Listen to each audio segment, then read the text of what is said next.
Okay. So we have 6:30. So why don't we go ahead and get started on our next meeting, our first budget hearing commission meeting for today, Tuesday, September 3rd, 2000. I'll try again. Okay, so I have 6:30. So we are here this evening for our first budget hearing for the first reading of our ordinance. Today's Tuesday, September 3rd, 2024. Madam Clerk, could we please get a roll call? Mayor Grove. Here. Vice Mayor Huntington. Here. Commissioner Amsler. Here. Commissioner Gonzalez. Commissioner Kennedy. Here. Mr. Mayor, you have a quorum. Very good. So let's go ahead and do our Pledge of Allegiance, please.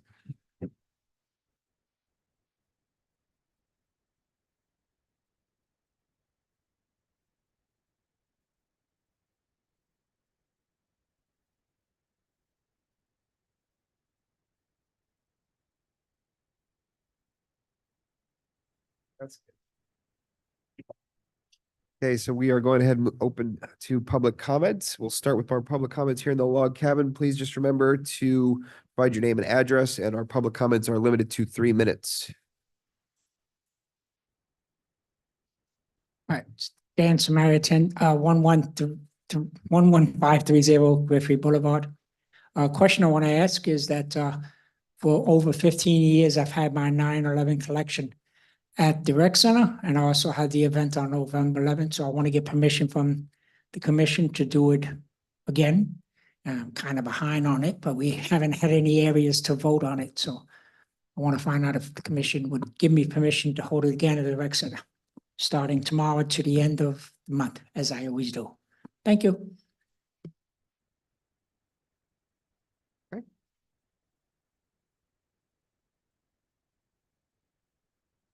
Hi there, Sarah McDevitt, 14490 Northeast 10th Avenue. I'm over in North Miami, and I'm here this evening just representing the North Miami Foundation for Senior Citizens.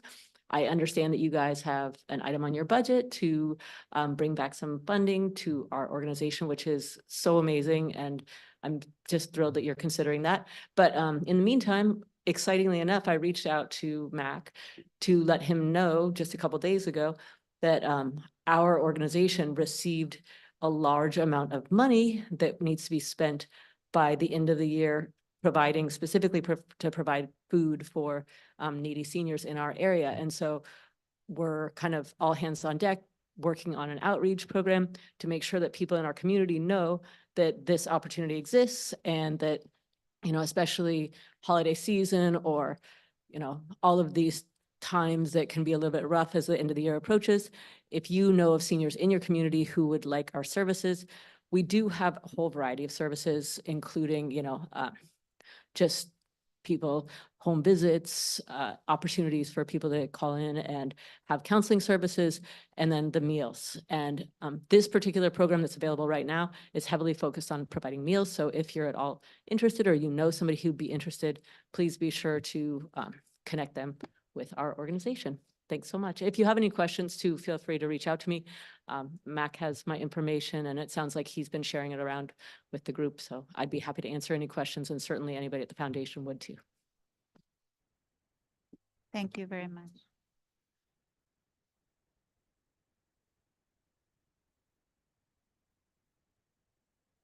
Good evening, David Raymond, 11520 Northeast 9th Avenue. Thank you all. I want to thank you all for your service. I know it's hard to do this and to listen to all us up here, but you don't have too many people to listen to tonight. I didn't know that my friend Sarah was coming. It's a wonderful organization. If it's in the budget, please support it. My wife and I do. Amy used to volunteer there. People in our neighborhood do get food and services from them, and they're right up the block near Publix. Anyway, in terms of our wonderful budget, so it's my annual pilgrimage on drains. Once again, so the drain budget in the CITT fund, there's $15,000, $13,000 and some odd were spent this year. And there used to be another $15,000 in the public works budget. 9 years I've been here begging about getting the drains cleared every year. Still hasn't happened. There's no longer $15,000 in the public works budget for that. It's now $3,500. Back a few months ago, our public works manager, who has since resigned, presented a document which was an inventory of the drains, which I've also been asking for 9 years. There were 68 drains listed on there. I met with the manager. He was great, by the way. Sorry, he's gone. He told me that was a draft because that document was missing several drains, including 2 that are in front of our house. And including drains that this village has spent millions and millions of dollars on, even in recent years. And we still don't have an inventory that I'm aware of that's current and accurate. And we still are not cleaning the drains at least once a year. They should be done twice a year. And now I'm hearing at the last budget workshop, it was suggested we do them every other year. That is unacceptable. I will be in here every month making you all crazy if one of you please doesn't just take this on. 9 years of asking to identify and clean the drains. I don't get it. I just don't get it. What is the problem? It's really not a problem. Just figure out where they are, hire somebody, clean them. North Miami has their own cleaning truck. I've suggested before, maybe we partner with them, get them to do it for us. Anyway, I'm running out of time here. So trees, there's $6,000 that was spent this year on tree planting out of $35,000. All these concrete new big homes that are going in driveways, we're losing a lot of the character that we have around here. So please pay attention to that. I know we need money to maintain and trim them. There's $30,000 in the budget to trim the trees. Haven't spent any of it this year. There's another $30,000 additionally to get rid of the Australian pines that are rotting out. That hasn't been spent in a few years either. Anyway, it's our village. Thank you.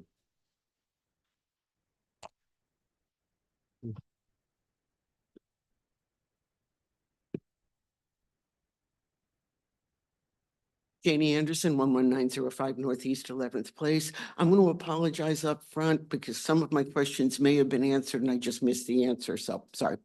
There's $1,000 in contingency in code. What is the anticipated need for that?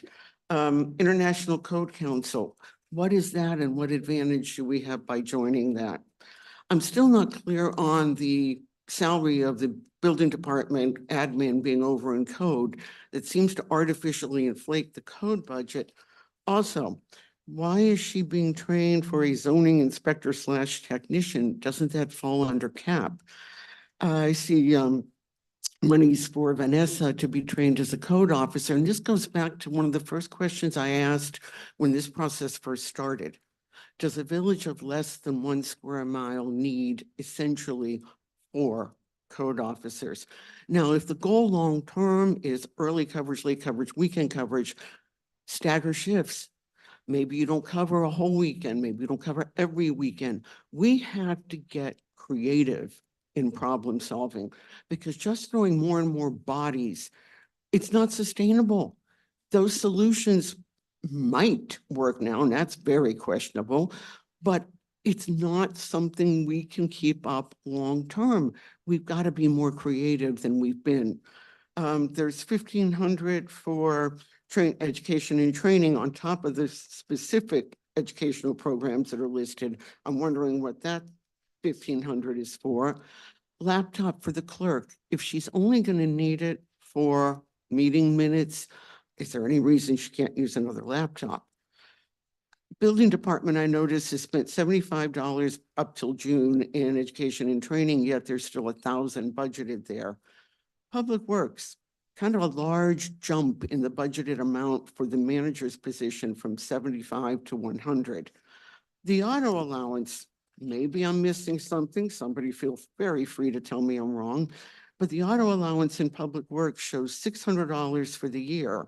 Yet the description says auto allowance PW manager at $300 a month, which of course meant by June, the budget had been blown by almost 400% at $2,250. So that kind of sort of didn't make much sense. And I see the boat, motor, and trailer is still listed. And I thought you guys had asked that that be removed in favor of something inflatable, something that could be easy kind of towed. Thanks.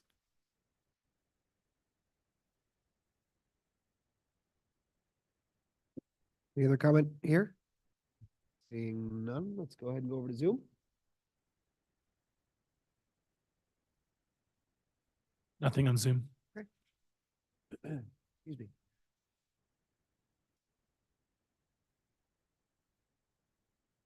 Okay, well, we're going into, Okay.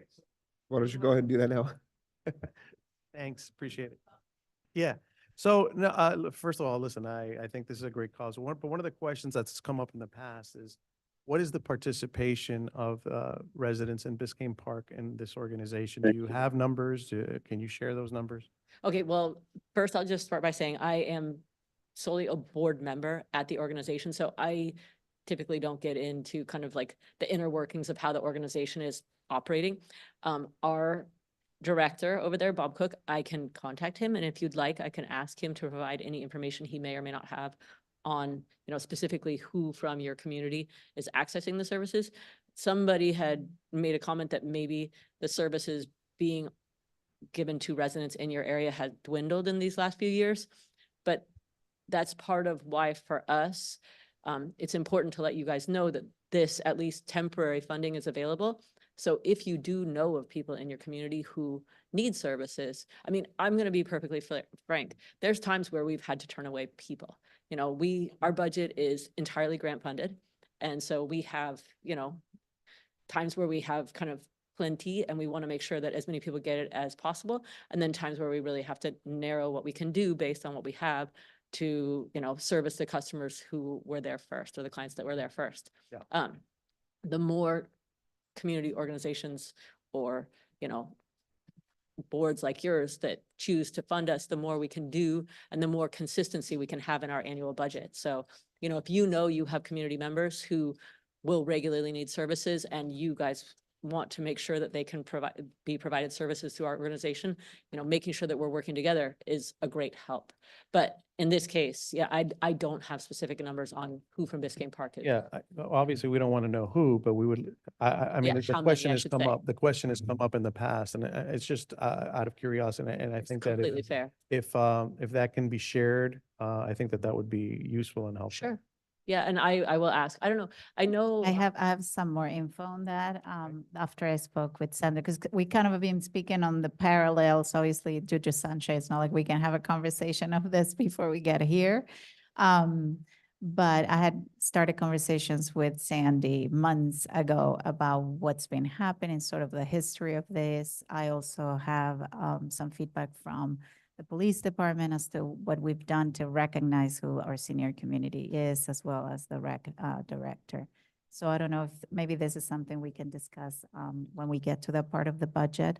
But I hear you. I think it is wonderful news, at least on my end, to hear that this year in particular is one of those peak years in terms of budget for you, because we didn't know that. And we wouldn't have known that unless you come today and sort of share this. We only just found out a week ago, so we're just kind of, That's awesome. working out there to try to let as many people know as possible. So Yeah. yes, please. And I think for us, it's just, I'll share sort of my information that I've had as well from the foundation, and then we'll decide, it was very nominal. We're talking about $2,500, but this is a lot more than what we've seen happen. And the questions that Commissioner Gonzalez brings are still relevant, which is what do we get in exchange for anything? That was sort of the lingering question always.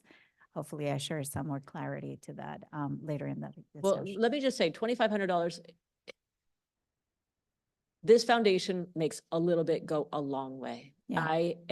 That's what every I time heard. go, I am blown away by the kinds Yes. of things that this organization does. I mean, we're fortunate enough in that we own our space. We have a really hardworking staff who works for next to nothing. And pretty much all of the funds that we take in are given back to the public in the form of, the meals and the services. I really cannot believe that one of our Achilles heels is that we have terrible PR. We do not have a great website. We do not have, any social media presence. No money is being spent on that. And so it means that, we're kind of under the radar in this land of, everybody has all of these ways of communicating. That's the one thing we haven't figured out. And guess Yeah. what? It's because we don't have a budget for it. We don't put our money into that.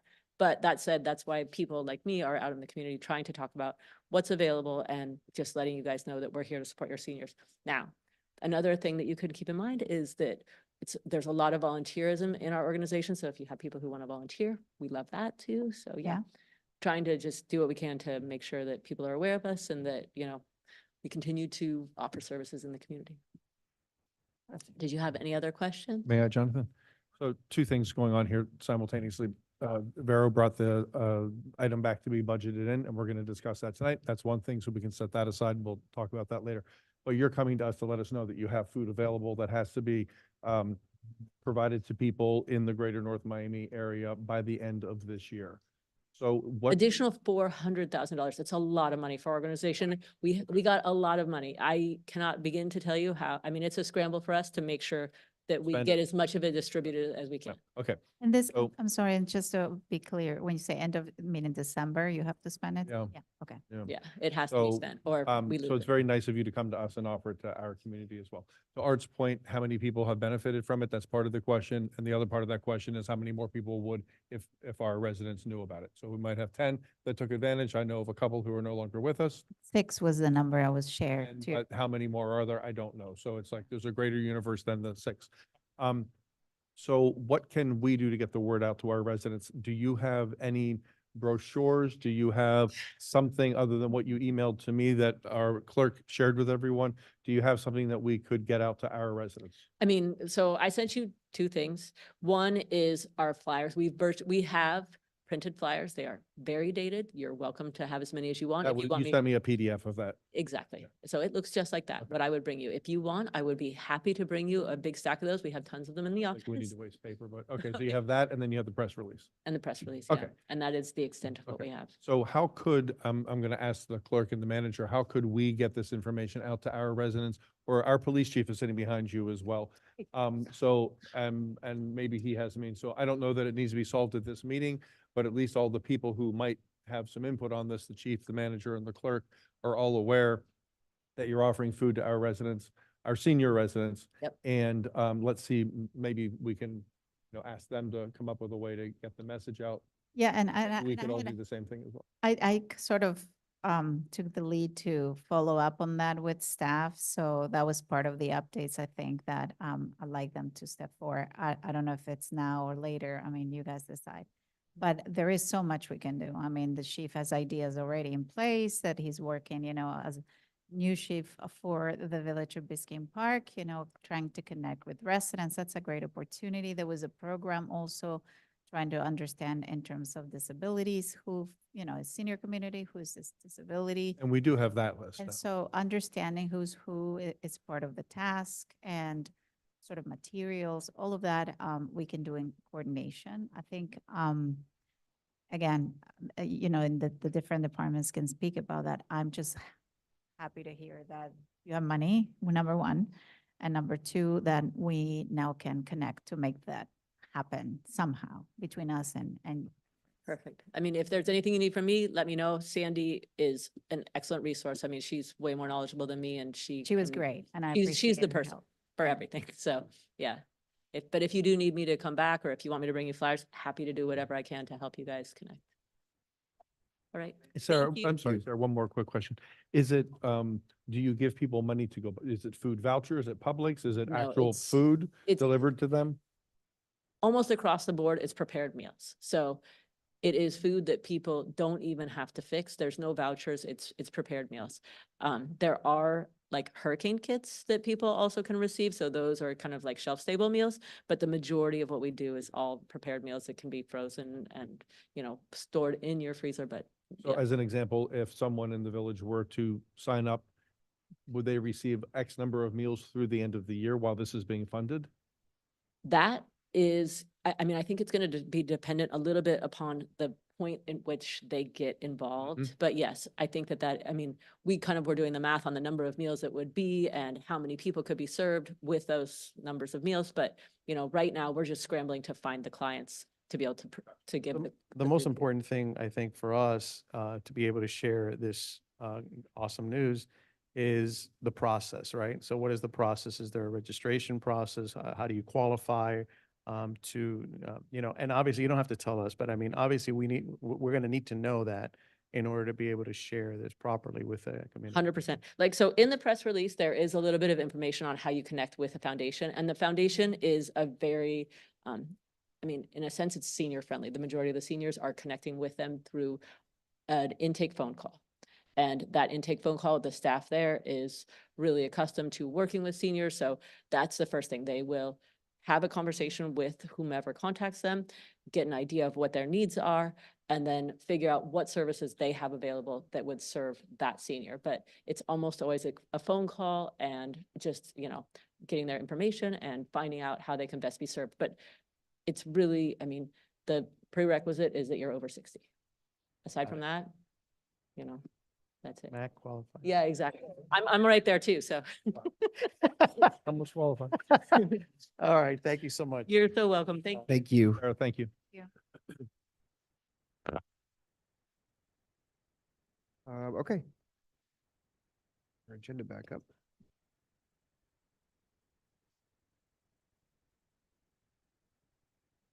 All right, so let's get down to our ordinance. Well, let's start with this. Dan Samari had asked if the commission is comfortable with him putting on his September 11 event over at the rec center again. Do we have a commission? Excuse me, Mr. Mayor, sorry. point of order, Yeah. it's not on, It's not on. yeah, it can't be done today. Well, I don't know I can't say what that means, what I'm saying. We have, It's not on the agenda, and the agenda is specifically for the budget and it's the millage in the budget. I'm just. No, I You all understand. decide here, that's within your, you all decide, but. Even if it was to affect the budget in a way. If it's something that's discussed as part of the budget, then it's a matter that you can take up. But if it's not part of the budget or establishing the millage, you're not supposed to take it up. So So we could, okay. So what if one of us were to propose donating $1 to Dan Samari's 911 fund for next year? And as a show of good faith, we asked him to put the show on this year and walk that on to the commission budget. Yes, so yes, I agree with you. Do we have to do the millage first and then we get into that and we can, all right, so let's set the tentative millage rate. We'll come back to that right away. But yes, just kind of thinking the same. Great. So let's just start with our first ordinance, which is ordinance 2024-07. Can I before, are you done with public comments? Can I answer Yes. something? Oh, sure, of course. David, my bad when I answered you. That was me. That's that every other year. So Chris, please correct me, but I believe last time we discussed it during the workshop, the drains get cleaned half one year, half the following. So in essence, half of them every other year. Correct. We had all drains cleaned this last go around. Every single one of them have been cleaned out.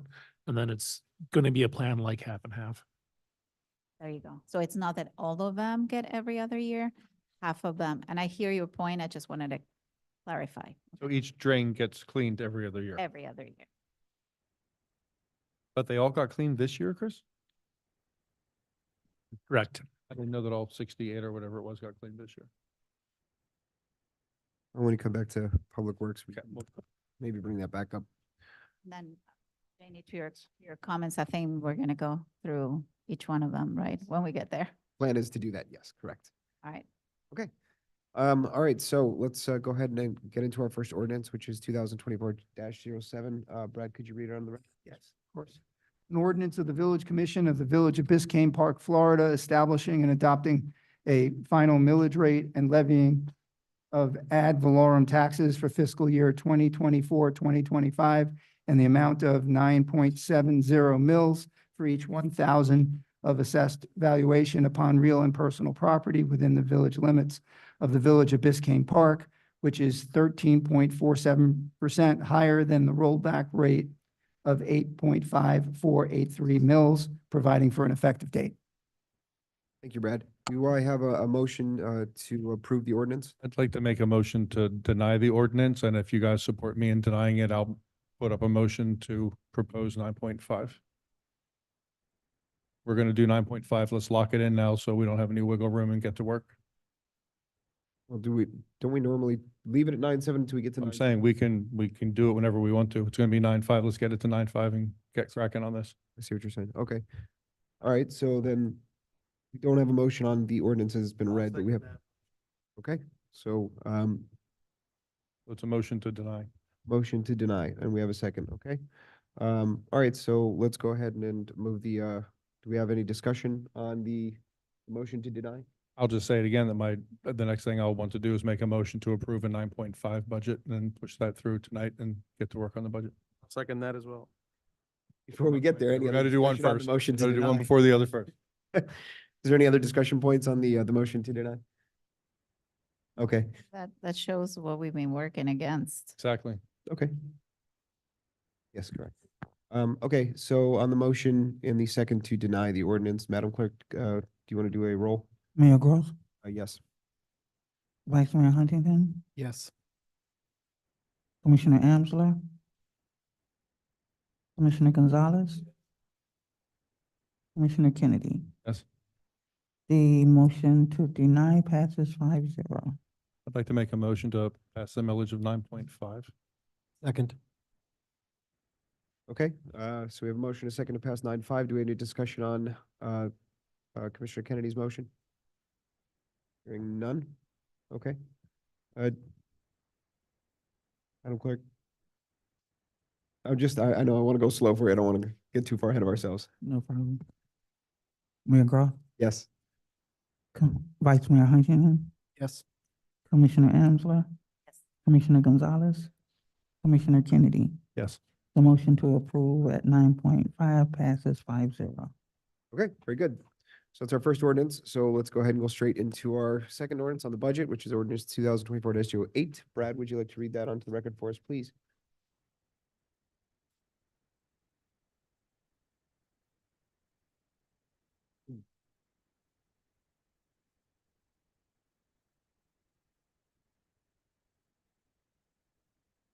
No problem.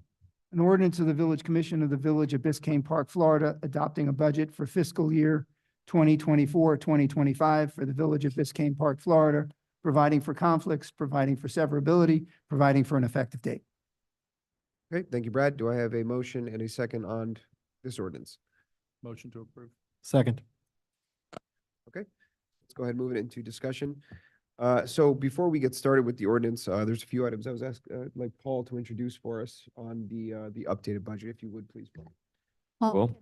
may I, if before we get there, just to clarify that we're all looking at the same files? Okay. So we received the files via email.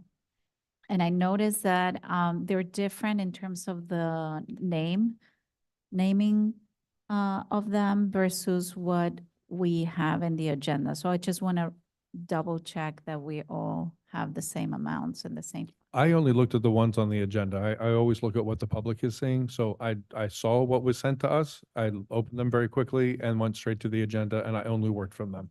Oh, just so I'm clear, you say you're talking about the file name itself, because the file name on the PDFs is version, what appears to be shorthand for version 3 versus the Excel sheets that were provided don't have version 3. Is that? Yes, so you follow what I'm yeah. saying? I just want to make sure they are the exact same things. I've been working on the Excels too. And if I have to jump to a new version, that I'm in trouble. Yeah, they're the same. It's just the nomenclature for the PDFs has changed to V3 at the end. Okay, perfect. Thank you. All right, so Paul, back to you. So there's a couple items you were going to introduce for us. Right, for people following to the penny at home, I just wanted to make sure that I pointed out things that were changed that were not specific to the 3 workshops, but were a result of the 3 workshops. So this version, we incorporated a couple things that happened. The first of about $19,000 is the revenue projections were received late last week after your workshop. The revenue projections tell us the lines that all of the shared costs, cost sharing, cost revenue sharing elements from the state. So they went up a little bit, went down a little bit, but the net change did affect the actual budget slightly in terms of revenue. The second piece is the building and code enforcement departments had to have a complete dismantling and reconstruction because it was very obvious that there was a problem. And we did identify all of the fees for code enforcement as originally intended. And those were in the building department for the most part. So that was reconstructed. So when you look at today's draft budget version 3 and you see code, you'll see there's an additional I can give you that exact number.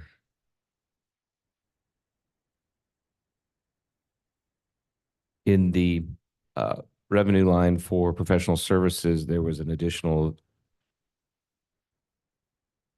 an increase of 157,000. So your budget is reflecting what was actually booked there. So that has a ripple effect, and we knew we set it up for today so that the bottom line would be edited to incorporate the capital improvement. And so the end of your project, your capital improvement is about 116,000. And that gave you a balanced budget.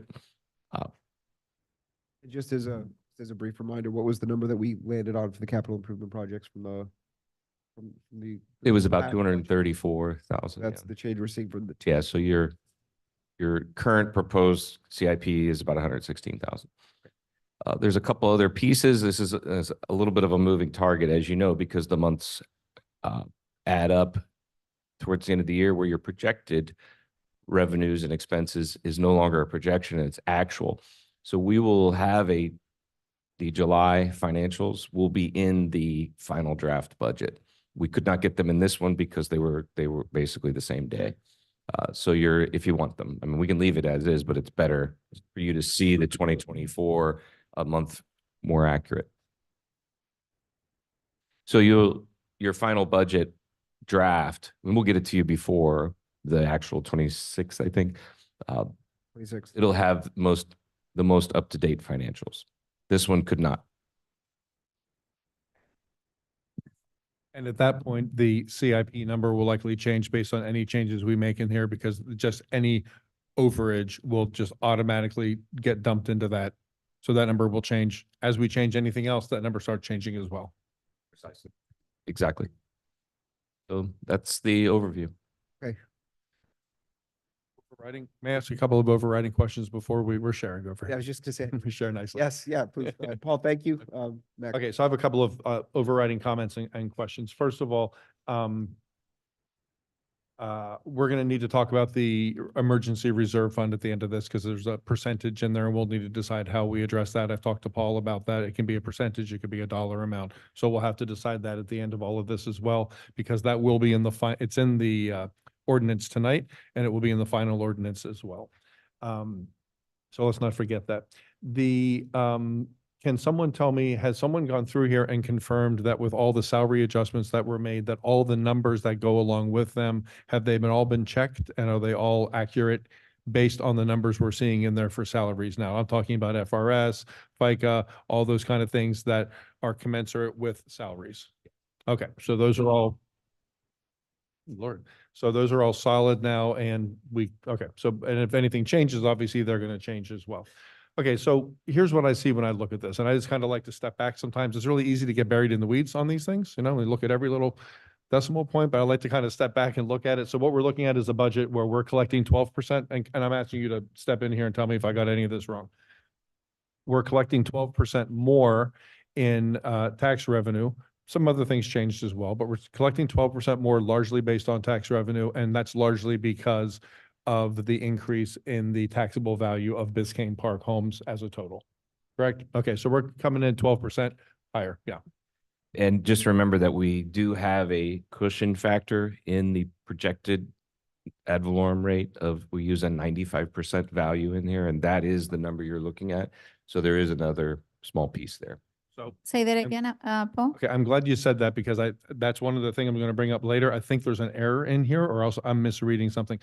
For budget purposes, he doesn't put in that we're going to collect No, 100%. You get like the 5%. We say we're going to collect 95%, and that 5% is a cushion. And when we collect more, we're good, we're solid. But it doesn't, elsewhere in the revenue, when we get to revenue, it doesn't say that. I went in and looked at your formula, and it is 9.5 millage of the total at 95%, but it's labeled differently. So it looks like we're going to collect 100%, but the formula is for 95. And the It's just a revenues, mislabel. Okay. in the revenue side, there is a 12% increase, and I follow you there. Yeah. At the bottom on the totals, it says 8%. Is that capturing anything, the difference? Let me open it up. So if you see total revenues, it's at 8% of variance. It's 12% of the taxable value. Yes. Or, I'm sorry, yes, I misspoke. It's, the net effect is 8, but we're collecting 12% based on That's where taxable value. that's where it's being Yeah. captured. Okay. And when we get to revenue, I'll bring up the other thing. Okay, so. But then I looked at the department. So we're looking at admin and commission. Those two departments are coming in under last year, correct? But then we have a police department that's 20% over last year, code department that's 58% over last year, public works 24% over, and the parks department 15% over. And there's all kinds of reasons for all of those things. So in my mind, that's our starting point. We're bringing in extra revenue, which is great. And we're basing it on the same millage rate. Now that we've approved the millage, it can't go back up past 9.5. So at the highest it will be now is 9.5, and we'll have that conversation later because I'd like to still lower it if we can. But then we have some departments that are coming in way higher than a big increase over last year. So I think there's huge opportunity for us to get to work here and still figure this out. And this is balanced as we're looking at it now. I think there's opportunity for us to do better by a millage rate, quite frankly, because I'm looking at some budgets that are way over last year. So that's where I'm starting this evening, is having those numbers in my head and looking at departments and trying to figure out how we're going to make choices and ask department heads to make choices and the manager to make choices. Because as someone put it very well at the last meeting that I attended by Zoom, we can't have everything we want. We have to decide, we have to make choices. Every organization, whether it's for-profit, non-for-profit, municipal organizations, they all make choices every day about what they can afford and what they can do. And we all have pipe dreams, and then we have to have a reality check. So I think there's some reality checking to go on in here in a pretty significant way when I look at those numbers. So I'm ready to go. I have a comment. So, may I? Yeah, of course. On the, and this is something I ran by Paul, part of it, I understand the answer for but I have a question on the specifics of excess revenues versus expenditure. If you see year over year since fiscal 2021, we've had a positive balance in a way. Which sheet are you on? Carol? So I'm the same as you were looking at, the summary sheet. The general fund budget, general at the bottom, you see the excess, it's the row 36, excess revenue versus expenditures. So basically what you spend versus what you got in as revenue, right? Every year since 2021, it has been positive. We are, as adopted, there is a number there, $300,000, $300,000 negative. So I wasn't clear. So every year, basically, we've been having extra money, right? Right. Can I Specific- stop you there? Because Yeah. so you're comparing actual to a projected, and the projected, if you look just above the total expenditures line under total projected, it shows $677,000 actually being spent Where are you? I'm sorry? under total projected column. Total It's the projected, gray yeah. column. Yep. This is an example. So we're projecting 100% expenditures. And so that is why when you get to when this becomes actual, it'll be in the black. It won't be a negative number. I don't understand that. When you say it's going to be in the black, what do you mean? Yeah, you know how in the capital improvement fund, there's only about $200,000, $230,000 expended to date. So We're not going to spend 400,000 in 3 weeks. Got it. So that's going to release us in theory, But the negative that Can't we have. show it effectively both ways. So it's, So what happens to the money that we're not spending this year? Next, So where will we see it? what I mentioned earlier about the July financials, et cetera, being in there, we always adopt an estimate. We Yeah. never adopt the actual budget Yeah. of actuals from the prior or current year. It's impossible because it isn't over yet. So what we usually do is we adjust the budget to reflect the actuals later in November. So all that added together, you'll see a little tighter number in July, or with the July financials in there in 3 weeks, 2 weeks. And we still are under by 100. Yes. So I guess that was my, like, why are we overspending 100 grand? And is it possible? It doesn't answer every piece of that Yeah. equation. There was some significant financial choices made Yeah. throughout the year. There was an amendment that shuffled some money out of different buckets. And so if it comes out of the general fund and goes into the capital improvement fund, that looks like a negative number, but it's flowing down into the capital improvement. So it's a positive number there. That's where We're not, yeah, okay. it's a little hard to track all the pieces perfectly. I understand. It was a big number when I saw the 300,000. I see when you're talking about, we're not projecting to spend as much the last 3 months. So, okay. Thank you. You're welcome. Okay, so let's start taking a look, but let's try and narrow the focus a little bit and kind of narrow the universe of what we're considering. Just looking at the ordinance, the first 1, 2, 3, 4, 5, 6, all have to do with the funds. None of which none of which, but very few of which I think we had any comments or discussion items on. So before we get into the heavier pieces, the ones, Mac, that you mentioned that we have some large overages on, do we have any discussion points on any of those the fund portions before we go into the department? Which funds? Sorry, I'm looking at the ordinance. They're just listed this way beneath the ordinance. Building fund, capital projects fund. Well, capital projects we should probably put last. CITT, police forfeiture, police fund, road fund. I have a couple of notes in some of those, but I'm just trying to think of the ones that we Take them can, off first. yeah, see if we can just knock those ones out more quickly, since there's the bulk of the discussion is likely going to be around the larger department budgets. So why don't we just start with that? Then why don't we just start with building fund? Do we have any? And reminder, I'm just going down the line, so to speak. That's what's listed on the ordinance on the agenda. The building fund just happens to be the first one. Do we have any discussion or any points we want to bring up with the building fund version 3? I have some notes. Let me just pull that sheet up. Sure. I had them ready to go in order. Hoping to knock out some of the easier ones. Well, easier in theory, should I say.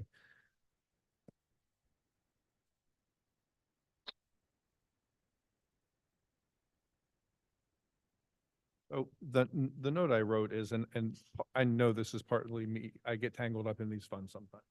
But in the building fund, all the money is being appropriated, even though we haven't decided where it's all going to be spent yet.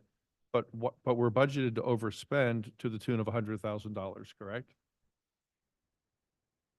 So what is the benefit of having it look like that rather than saying what our revenues are going to be and projecting it to balance on here and then letting it all fall where it may?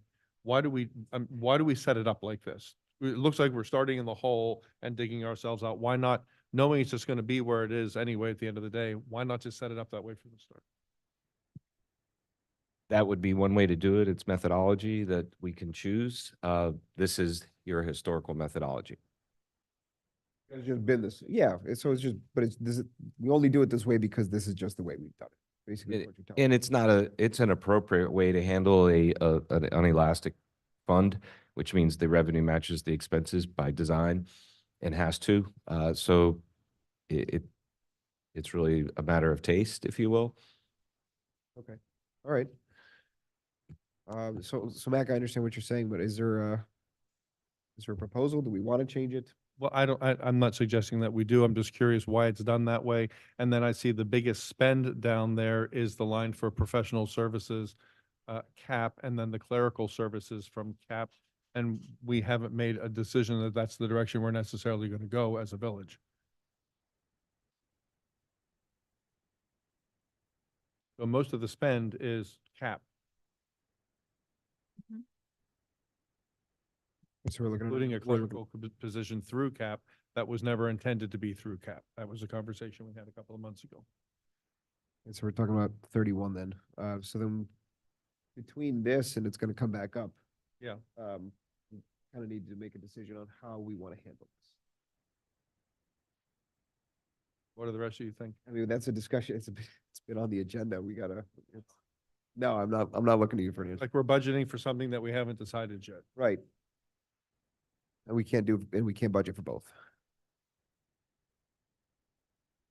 Just a reminder, Chris, does this represent the 100% outsourcing? If you're looking at Paul, correct me if I'm wrong on this, if you're looking at the bottom line, as far as funds in, funds out, it doesn't really matter if we're at the 75% or the 100%, because in essence, even if we're at the 75%, that extra 25 goes to cap anyway. We're paying them for the clerical services. Is that fair? Right, but that was never the village's intent. At the beginning, that position was a temporary, it was a stopgap measure until we got someone hired to do it. That's what I'm saying. All along, the way it's set up now is never the way it was intended to be. That was a temporary thing that we did. We'll have Cap fill that position while we hire someone. Let me ask this then. The way that this is currently budgeted and reflected in the building fund here, this just represents a continuation of what we were previously doing, correct? What we're doing, not what we said we were gonna do. Right, correct. So if we come to, so this has been on our agenda for discussion, to get to how we want to handle this. It's on there again for next week. I mean, this is going to be a discussion we're going to have before we get to the next in the final budget. So if we were to leave it this way, get to that item, maybe elevate it so we can make sure we have to discuss it because we know that it's coming up at our final hearing. Maybe we just deal with it that way. But that could be one scenario. Another scenario could be that we discuss it next week. We don't come to a determination and it's in the budget this way. Are we then locked into doing it this way because it's in the budget that way? That was exactly my next question was, this is the way that it's been, the way that we've been doing it. If we do, as Mac is saying here, if we say we don't want to do it that way, are we precluded from changing it based on the way the budget is currently set up? Right. The only restraint is your existing rules about amending the budget. So if you change your mind in a month, or make up your mind, I guess is probably the right way to say it, in another month, if you leave the money in the departments generally looking like you're going to need it, you can manage it that way with just a resolution or just a motion from the village. But if you handcuff yourself by taking it out of code and leaving it in the building department, you will restrain staff from being able to do that because it'll take two readings. I don't want us to be forced to handle it one way because it was set up in a budget that way. And I'm not sure if it would do that. I just want to make sure that we have the latitude we need later to figure out how we want the village to operate. Right. Mayor, if I may, Yeah, please. just to Paul's point. Okay. If you leave it in the code budget, let's say, for instance, you decide to take the money that has been allocated for the CAP administrative person, hire an in-house employee. The manager, under your code, the manager, since it stays within the code budget, the manager on his own can move it from line item to line item within the code. So he could move it from CAP, for lack of better terms, CAP administrative aid to the salaries. So he can move it from a professional service to an employee. Yes. Okay. Okay, so it sounds, So so as then long based, as we have that flexibility, I'm okay. so that's what you're saying. We have the ability. If you take it out of code and put it Yeah. somewhere else. Yeah. Then we need to do as Paul, Amendment. correct, okay. Ordinance. Okay. So it sounds like as it currently exists, we'll have the ability to change it if we need to. Right, so that's, Those were you asked for comments on building. yes, Those are my comments on building that. I want to make sure we're not tied up. And the fact that we are over budgeted, and do we want to leave it that way or do we want to have it on paper even itself out? I mean, it's $108,000, right? So over budgeting for this. And I guess the simple fix, Paul, would be a to lot. increase revenue, keep the expenses where they are, increase revenue, knowing that it's always going to come in higher than that. We always come in well in excess of what we budget for revenue. This is not a fund where you get much value out of a budget process. It's a fund you learn the most retroactively or retrospectively. That's what it is. It's one of those enterprise funds. It doesn't matter what you do at the beginning. It's how you operate it. so I think just based on the fact that this is the way that it's historically handled and, we've just handled this way, I think we should just probably leave it as is and move on. We're good?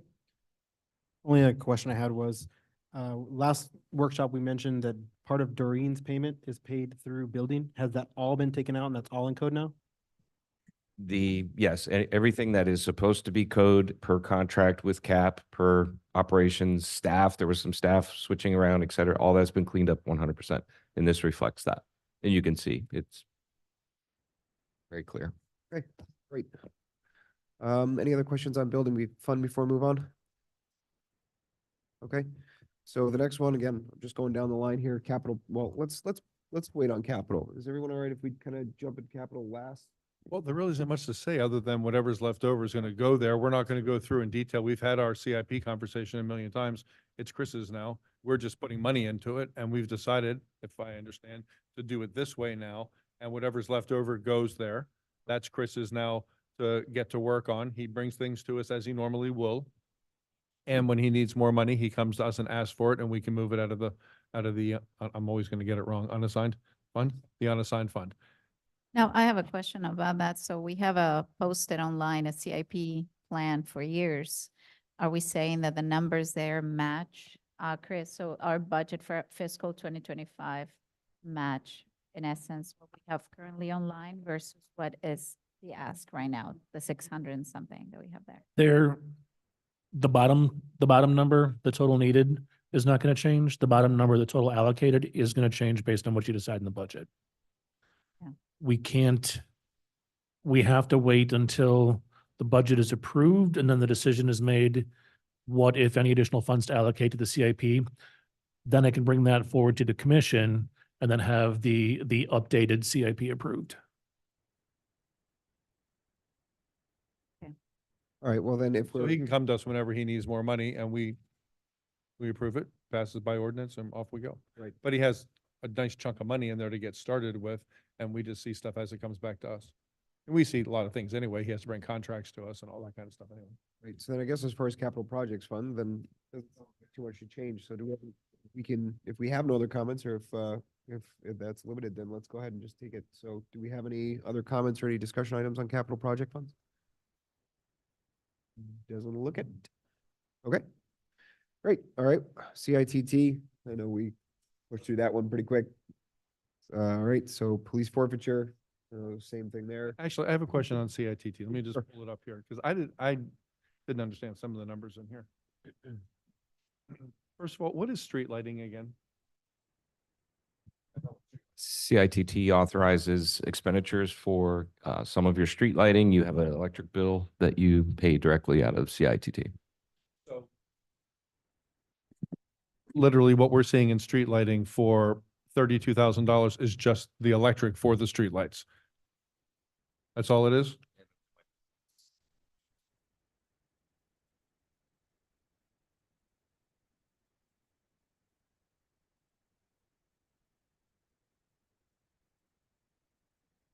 Okay, and then the storm cleaning is in here. So again, I think we need to.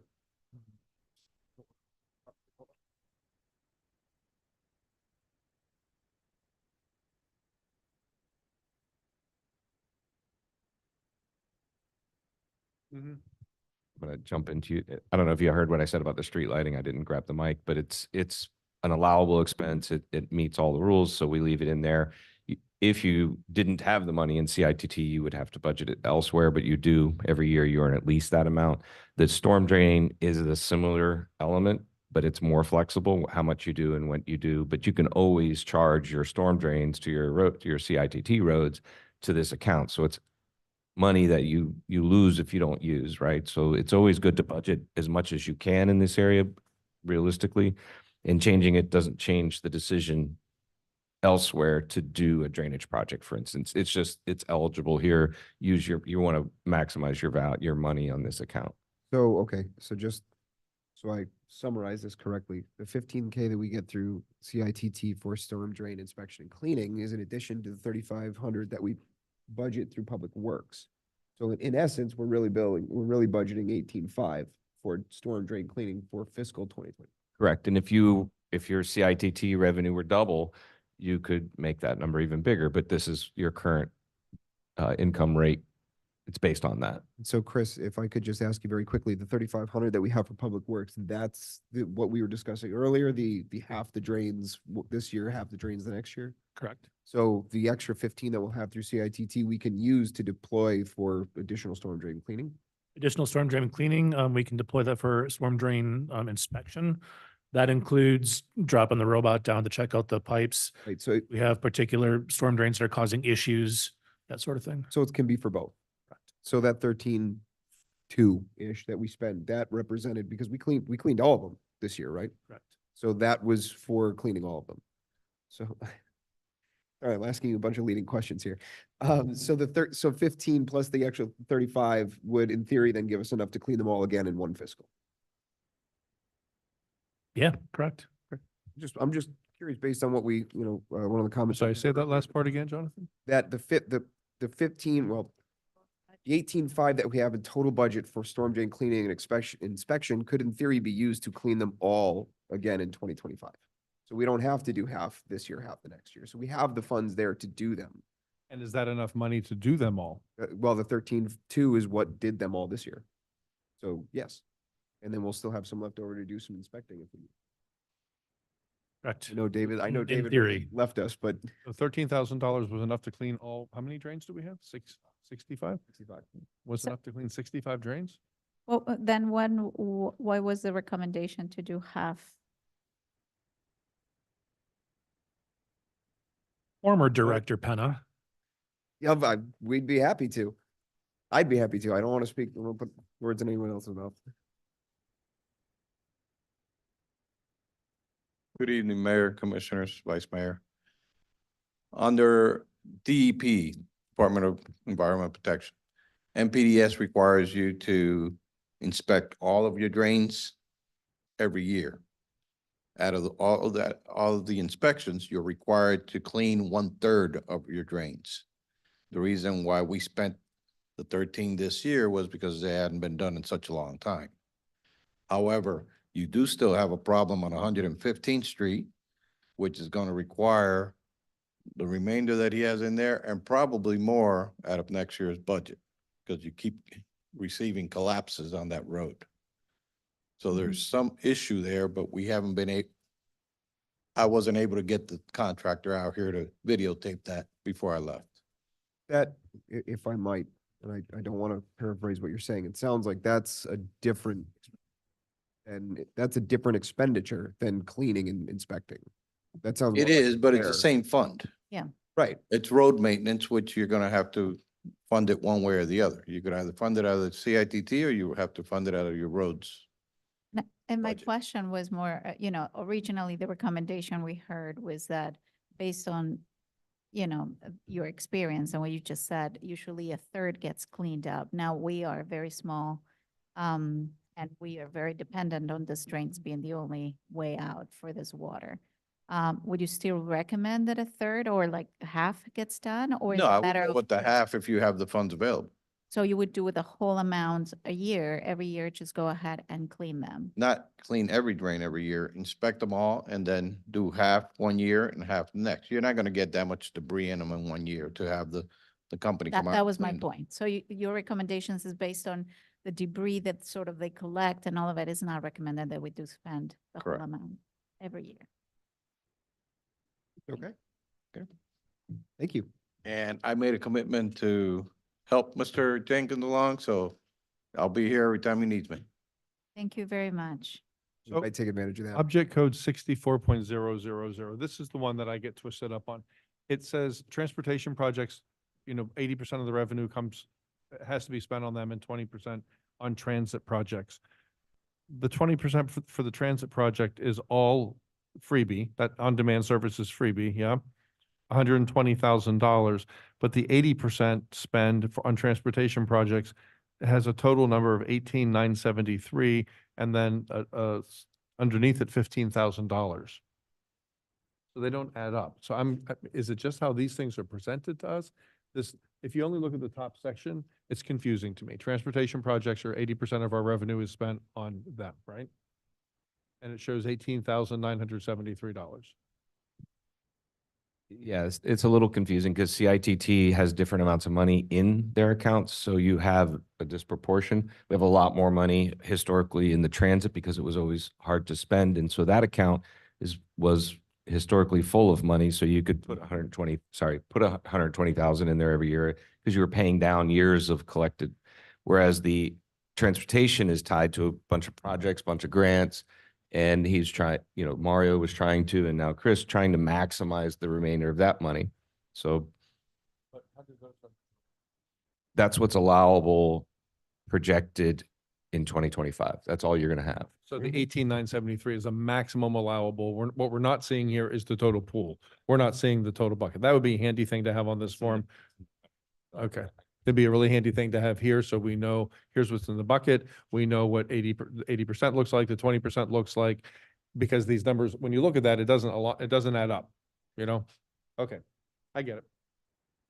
Can I ask a question about the drain cleaning? Because I'm still confused with this number of 13,256. We're saying that 13,256 in 2024 inspected all the drains and cleaned all of the drains in Biscayne Park? Is that what we're saying? All of them, all. Okay, so then that's where I'm confused.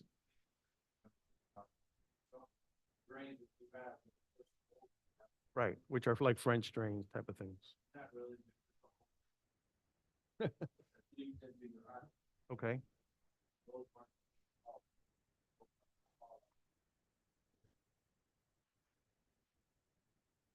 So what is it that was actually cleaned? Got it. And how many of those are there? So that's why David is confused. David is looking at every single hole in the ground, which is a lot more than you're saying is than 65 is basically what you're saying. We don't even know how many of that total of that is.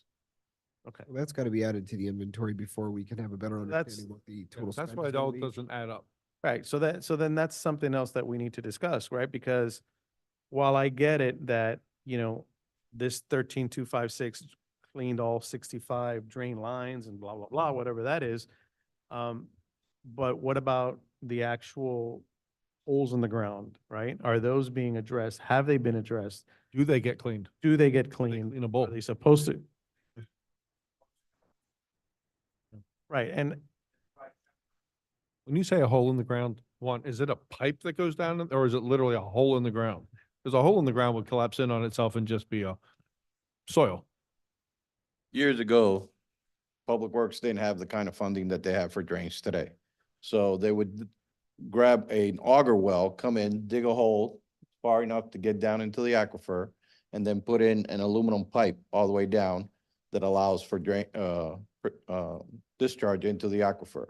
That's usually what they are, with a grate on top and cement around it. Once you clean those out, they work pretty good, but they're just temporary. They're not gonna fix a major flooding or anything like that. So they should be maintained. You have an inventory of a lot of them. I don't know how many, but you do because I've seen them. But they should be inspected as part of the whole process during the year. Along so with that's- these, go ahead. sorry, I was just gonna say, would those, would the maintenance of those fall within this line item here? So because we spent 13 last year cleaning all the drains, we're only gonna spend, we're only gonna do half of them this year, right? So we're gonna have more money. Can we use that money here to do those? Definitely. But my question was going to be to the inventory. I mean, we don't even know how many do we have. No, I mean, look, we've got to do that So- first, but I'm just wondering. Vertical ones, we Does it Right. have a cost? Like, what is it require for us to have a full map of what we have in the village? A full what? Map of every drain It- system. we You have. would have to get a proposal from one of your engineering firms to map them out and have them all located. But this That would is, be this is number the reason why David was shaking his head no, when in fact, the main lines were all cleaned, but the actual, which are a lot, those calling them like. holes in the ground. Auger Well, wells, some- they're auger wells. So- Auger wells. So they basically are a vertical hole. The way you've explained to me and Mario did, the French drains that we've been putting in, they're holding tanks underground. This is a vertical holding tank. They're like big septic tanks on Yeah, the ground. this is like a vertical one of those. Just goes straight down. This is and just when a it fills up, straight it pipe fills into the up. ground. So Yes. they also fill with muck and leaves and Yes. dead raccoons and God knows what. Okay. Yes. So isn't it, at some point, we have to go incur the costs on understanding what do we have first? And I don't, we should incur on the cost of understanding how many do we have? Of course. The number one thing is we need a project that identifies them clearly, which we only know of the drain system, the new ones you mentioned, other ones with the hole. Correct. And then we need the rest. And so we can do a proper sort of estimate. An inventory to add all the other ones in. Okay, so that's obviously not in budget. That's something that should be contemplated on the CIP. Well, that's why the 15,000 plus the 3,500 in the other account should be enough to clean those eventually. Yeah, but we will need to know and map them out first. I mean, Well, if you get the cleaning company out here, they'll get you the GPS coordinates and everything to those drains. what about the vulnerability study? Was that not part of identifying that as well? No. So that in any way can help us? No. Okay. So we don't even know where these are. So somebody has, what, do they literally drive around looking for holes in the ground? No, our 30-year veteran there, I'm They know sure where he they are. knows where most of them are all located. I wasn't here long enough to Maybe- know them all. Maybe he could help us out with that then. Maybe he could help us supplement the list.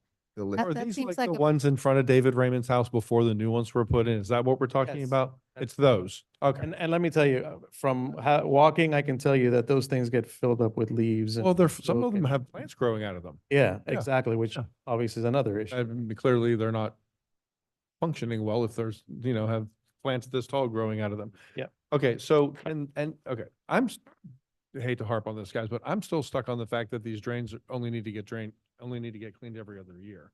Because when it rains here, these things fill up with water.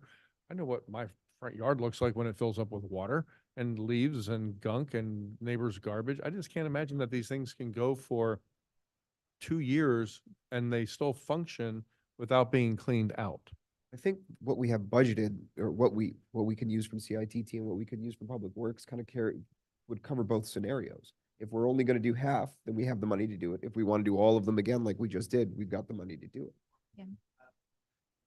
Or if we want to do half of the storm drain systems and then half of the septic, upside down septic things that we just, there's more than $3,500 here than, what we were looking at. And if we didn't use all 13 to clean all of them last year, if we're not going to clean them all again this year, or even if we do, we have the money there. Okay, so then I guess here's the big question.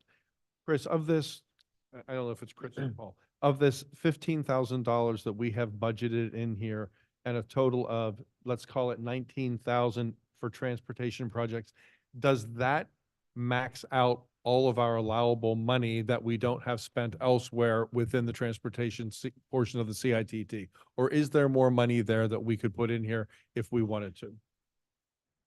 Or is 18, I said 19,000, but is 18,973? It's such an exact number. Is that the exact amount that we're allowed to pull out of that? Or that we have left over because we're using it for other things as well? And you guys know, while they're looking at that, you know where I'm going with this. If there's more money and we're saying, okay, we're only cleaning half the drains every year, and we recognize that we know about 65 real drains, we call them, and a whole bunch of other auger wells, maybe it's time we spend some more money and to Veronica's point, locate them, have someone come find them really and GPS them in the whole 9 yards and get them cleaned out and inventoried it. So Paul, if I'm looking at this correctly, Auger well outside, all right, we're anticipating ladle. revenues. I'm looking at 338, anticipating revenues of 186,030. 120 of that would go to, no, not 120. Your- Our portion of that. The transportation fund earns about $120,000 a year presently. So there's a little more than that in the budget, but that's your annual revenue at this point, and you've spent it down to 150. So it's you're basically got a year sitting in there. So it's pretty tight.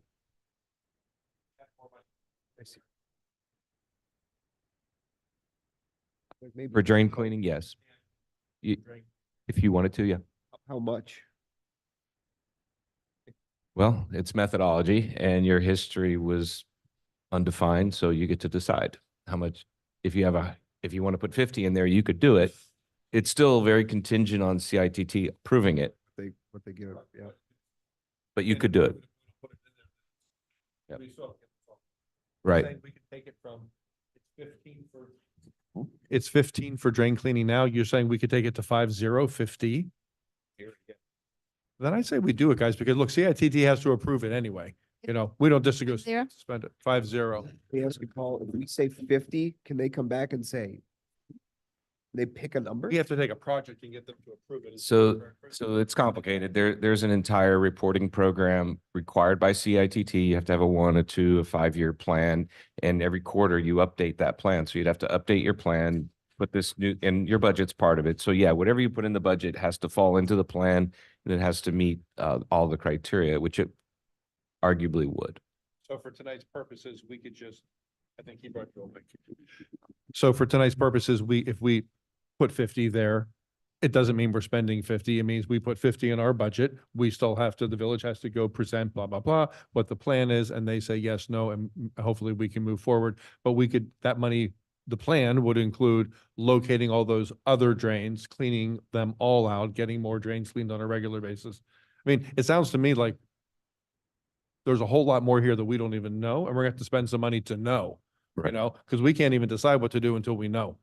Well, with that money, if we were to theoretically here and hypothetically go up to 50, could we use that money for those planning? Yes. So, It's anything related to the project. Anything So that's what- qualifying under the CITT rules for road work, yes, you could label it and relabel it and change it as you see fit. so now I understand when you were saying this is pretty tight. Now all of a sudden we got 50. Well, it is pretty tight.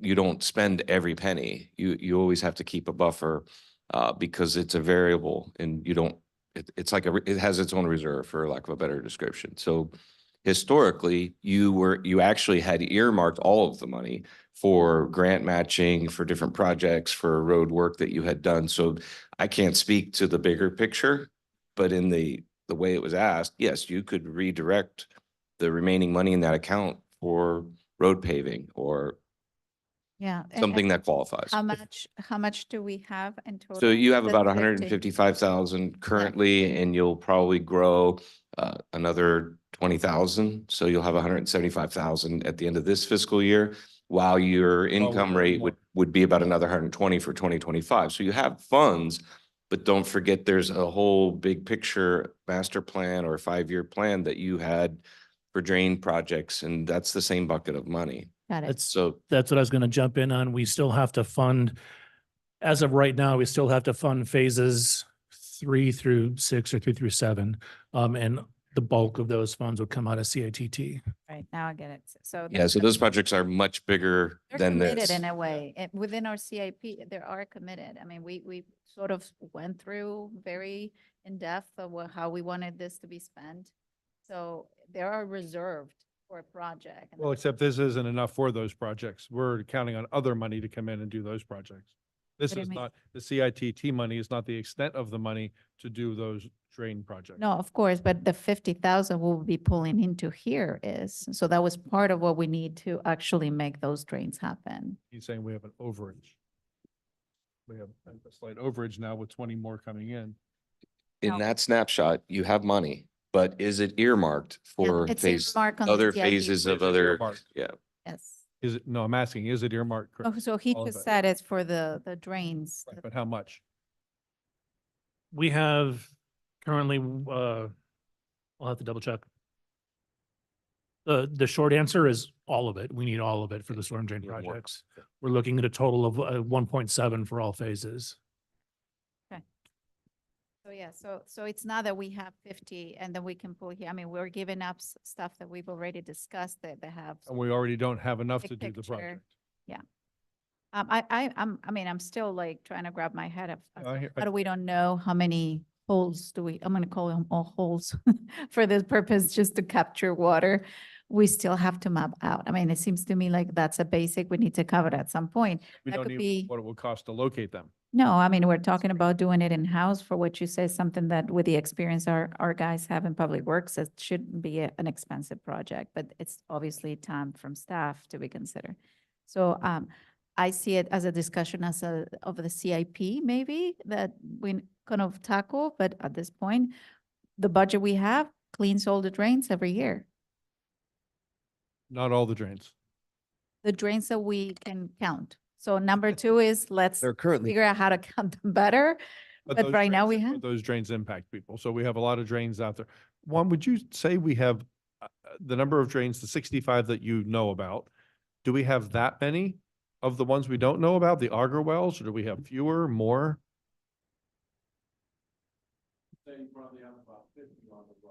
So we have nearly the same amount. So it's a lot of stuff out there that's not So functional. double, you're saying, so.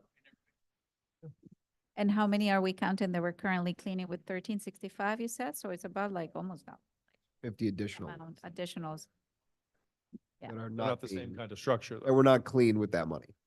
Right, okay. I think the thing we're missing here is some drains, I'm sure, are gonna acquire more leaves and trash than others. I think what's been missing from this village for a long time is a maintenance program, an inspection program of them.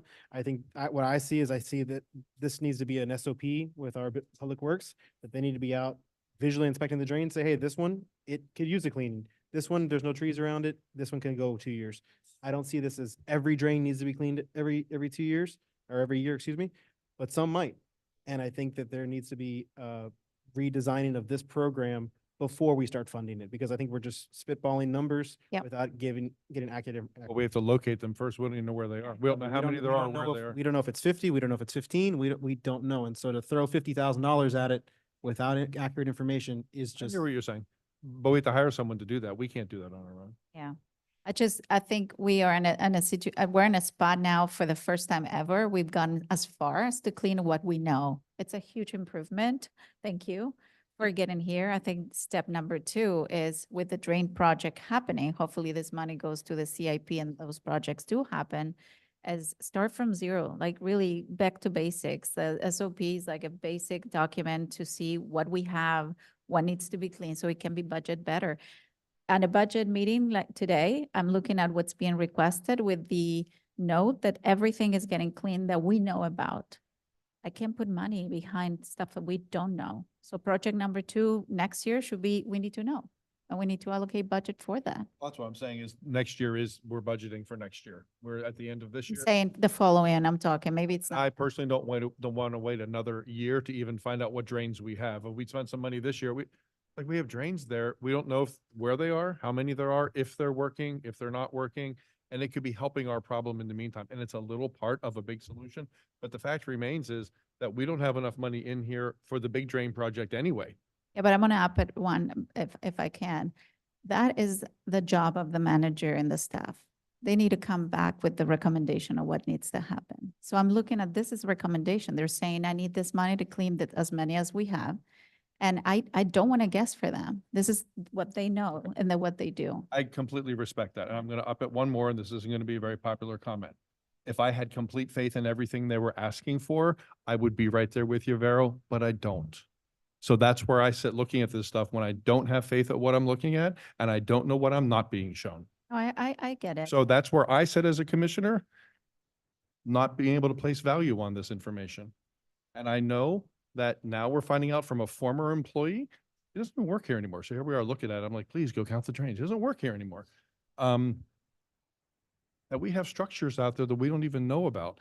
Get it. Chris doesn't have enough money in this fund to do the big drain project anyway. So for us to take out some money, is it 50? Is it 25 more? I don't increase it from 15 to 40, whatever, to say, go get that inventory done. Let's at least see what we have and take a step towards that solution.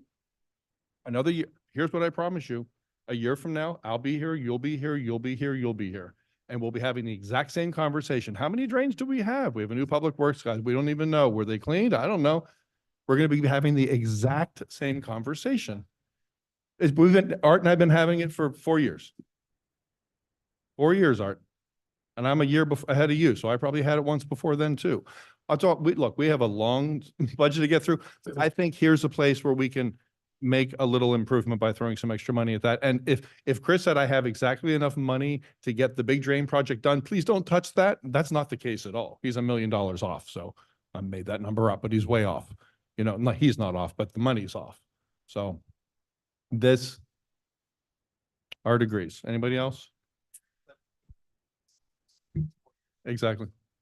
I don't. I just think we've gotten to a point. I get how important this is. Literally, this is the only place we are able to capture water in the village. We've done the project already, tackled this year. Unfortunately, we didn't get the money for it.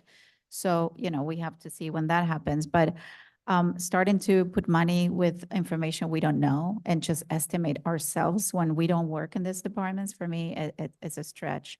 I'm okay with approving what we have here. Ryan, Jonathan, gotta move on.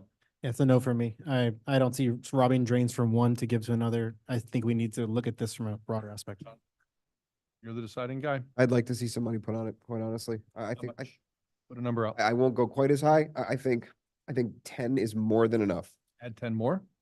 On top of what we have in there, I think that's probably more than enough to get a better understanding of Why what don't we we have. why don't we put for 15 and double it and make it 30 and hope it's enough to clean some more and find the things. Look, if we don't spend it, it's not like we're throwing it away. No, we're not. No, I'd like to see this get solved before we start adding more. Would you agree with 30? Taking from 15 to 30? I would do that. Yeah. Change it to 30. Sorry, where is that? It's item 60, sorry, item 64. Yep. Item 64. Line item 10. Item 10. Line item 10, yep. Okay. So That's all I had. that's CITT. Do we have any other questions before we go into police forfeiture? I don't think so. I think we already announced police forfeiture. I don't think there were any comments or questions or anything. Did you say 10,000 extra? 15. 15. 15. Okay, so that's, so nothing on police forfeiture, police fund. Oh, we're gonna get into police. We're gonna get into police. Don't worry. No, don't save your, I have a question about the police fund. sure. Not the forfeiture fund, the police fund. Let me open it up here. If maybe we can bring the microphone to you when, if and when we need to do it. Don't, no, take a seat. It's fine.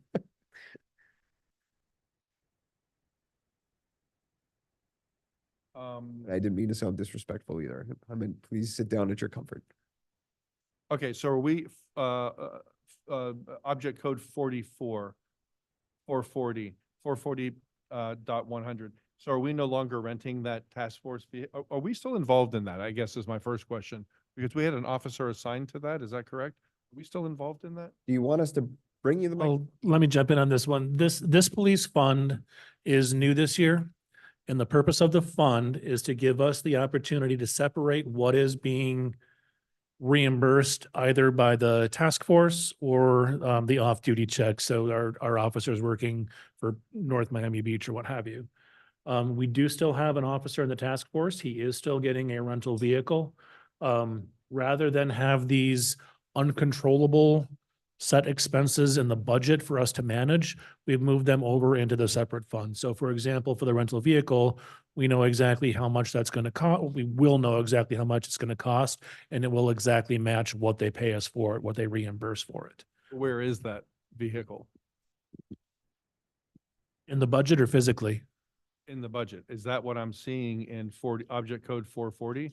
Correct. Task force, because we have 0 in there, so we're not having to contribute any of that. That'll just be all task force money used for that. Correct. So this is now a new fund where all the money passes through for the cops that are out working other jobs, and the money comes through. So the money's being recognized here. Yes, sir. Okay. So it doesn't show up in a negative in the regular budget. This is, it kind of keeps it so the regular budget's clean. Okay, because it shows, so we're just projecting 0 and expensing 0 for the budget. And then at the end of the year, there'll be identical numbers that will balance out to 0. Correct. Yes, sir. Okay. And they're showing where? I'm sorry, I just, don't It- understand where are they going? If you look at the cover sheet, that's why the revenue is 0, the expenses are 0. Yeah. And as money comes in, it just flows right through. Okay. And that includes the vehicle. That's what I wanted to know is vehicle. I thought that was the vehicle for the guy who was assigned to the other, No, that's going to be the rental for the Homeland Security Task Force. Yeah. For- that's what I- Yes, sir. Okay. With this police fund, there really isn't anything to budget. It's inflow, outflow, numbers match. All right, very good. So next would be our road fund. Any questions or anything, any discussion points on that before we hop into our departments? Which one? Road.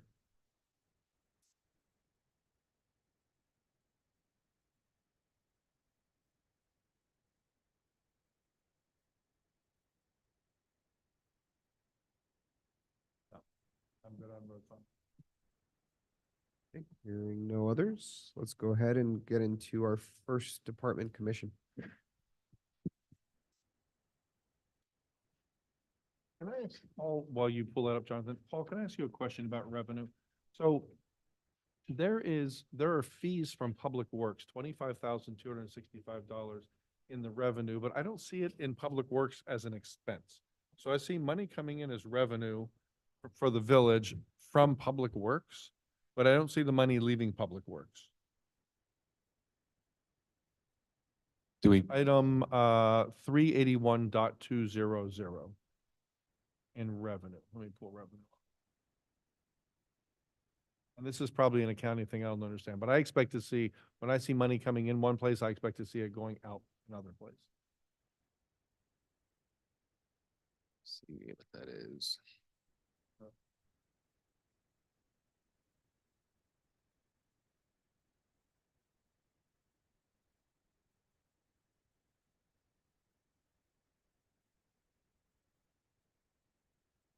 As I see on that, it's object code, revenue code 381. There we go. I see it. Okay, so sanitation fund money coming in, I see that. I can look elsewhere and find that, but I don't see this Public Works number anywhere. Where's that coming from? It's 25 grand. Yeah, and That it, sounds like that could be our contract for Sixth Avenue maintenance. That's two. with North Miami. With FDOT for Sixth. Oh, so yeah, that makes sense. Yep. It says admin fees, Public Works. It sounds like administration work being charged, administration work for that department being, revenue being. It's, grabbed yeah, it's from- revenue we derive with the contract with FDOT or We us talked about taking that. over part of their maintenance road. That's mine. That does make sense. But I don't have that Let's confirm that. revenue detail. I can confirm that for you.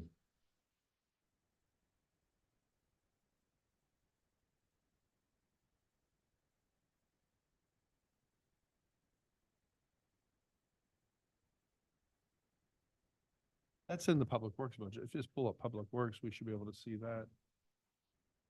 The departments don't have revenue No, but I think we would, typically. oh, wait a minute, we see that revenue in another department. Revenue. We don't, It used to be in the police. We moved it to its own fund for that reason. it's an ad. There's a few No. pieces out there. There's some fees, there's some permits that don't go through the building department. There's a few small ones, but generally speaking, they I get the donations are a little hard. That's a good one. If that is indeed, as we think, and is the Sixth Avenue stuff, that's not going to have a direct debit or a direct correlation in the Public Works budget because that is used to offset labor costs, equipment costs, gasoline, insurance, just the usual operating stuff. Goes in You're the saying general fund. you're saying you're recognizing it here and then dispersing it over in the other department for the It just labor. becomes in the general fund. Okay, that was my other revenue question. Okay, so, Just save this money on.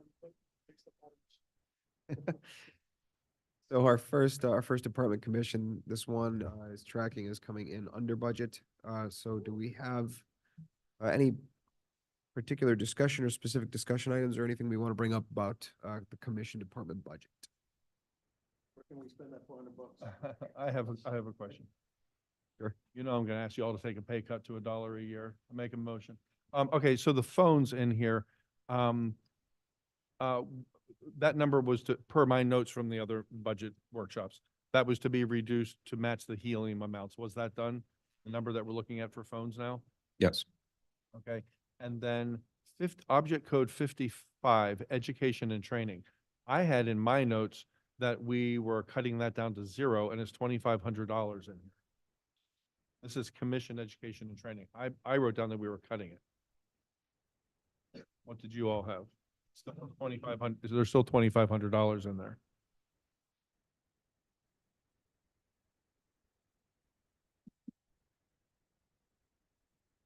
I didn't go back and listen to the tape, but I keep notes as we talk about things and I put down that we cut that. It's $2,500. It's a chunk of money. You remember we cut it too, Ryan? Jonathan, do you have any recollection of that? I, yes, but I was also thinking about the subscriptions one as well. You also what? I think I'm in a I was in a different, Okay. but yeah. Paul's looking at his notes. Yeah, my notes did not say to reduce it. They were just to identify what was used for it, what it was used for. What was it used for? I don't have an answer right now. but I Okay. can look. Okay. Because there's a chunk of money that were, last year we adopted $1,500 and year to date, we spent 300 through the end of June. So at that rate, we're going to spend $450 maybe, and then we increased it from 1,500 to 2,500. So why are we increasing our own education budget when we're not spending the meager amount that was even in there? The notes I have are that that was not removed, but it was noted that there's no need for this due to no training to attend. Got it. Yep. Take it out. Got $2,500 right there. Same goes for subscription and membership, no? What's that? I thought we did spend some of that. We did the subscriptions and memberships? Yeah, if I can jump in on that, that's Yeah. Florida League of Cities, Miami-Dade County League of Cities, League of Mayors, and Microsoft licenses. And some of that gets charged, what, in like September? So was that one of the ones that we pay like towards the end of the fiscal year? Yeah, some of them are once a year. Okay, so back to education and training. Can we cut that? Yeah. Okay. Yeah.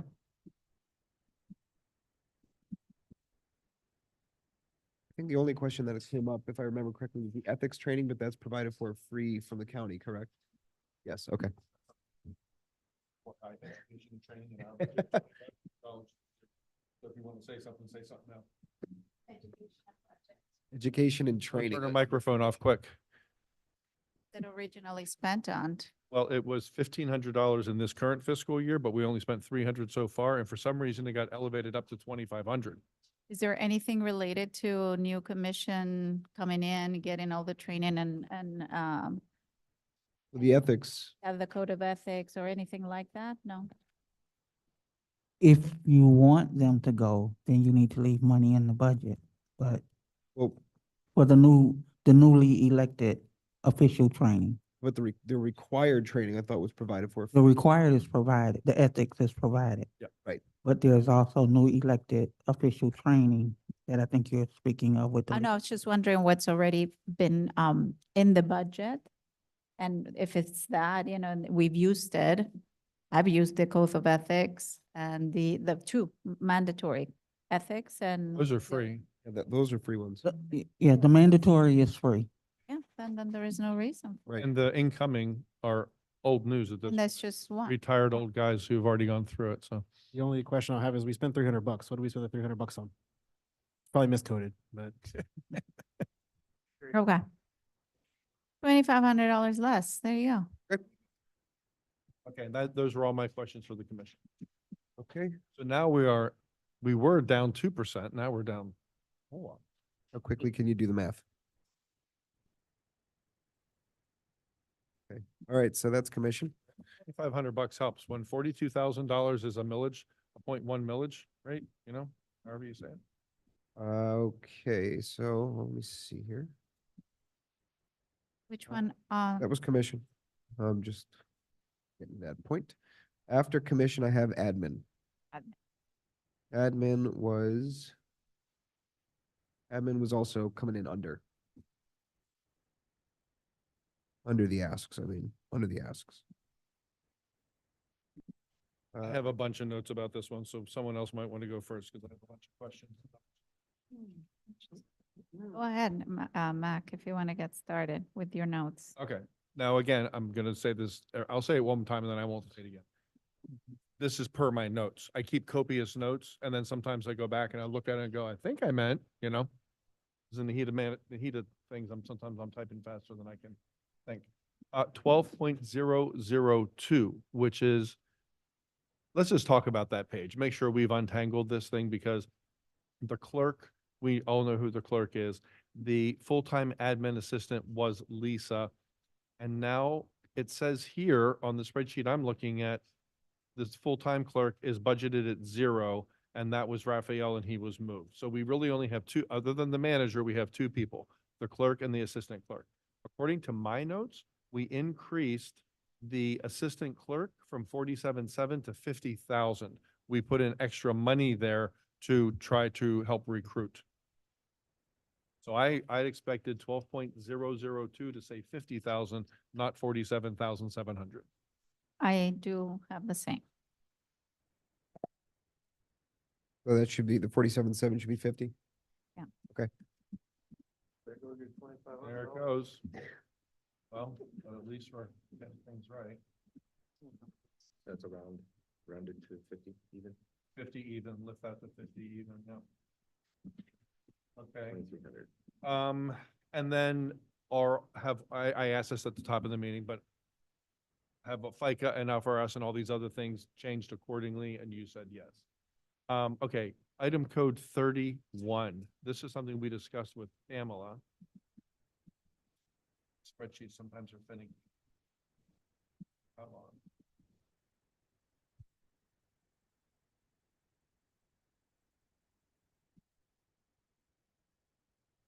Okay, HR is set at 0. Hold on, I- which page is it? Is it We're an admin object 31. code. 9? Okay. Page 9, okay, Yeah, thank you. professional services, Yep. HR support. We had agreed to leave it at 3,000. I have in my notes, it's down at 0 now, and per my notes, we were keeping it at 3,000. And why are we keeping it at 3,000 if we haven't spent anything on it? Because we had a discussion with Pamela, and she wanted money to go out and try to source SOPs and some things, if not rewrite them herself. We had a very long conversation about it. At the end of it, my understanding was we left $3,000 there for that. I have the same. So it was more just to support you. You wanted to get some templates and be able to use that money that was allocated in 2025 wasn't used. We said, let's keep it one more year. It gets you the time to get that started. I'm not sure, to be honest, that I supported the idea, but it was in my notes that we decided on it, so that's why I'm bringing it up. Yeah, I had the same. There's 3, we left it at 3,000. So, do we leave it at 3,000, or do we have the conversation again? I feel like if we had a conversation that was that extensive and we decided on it, we should just let it go and put 3,000 in there. So too.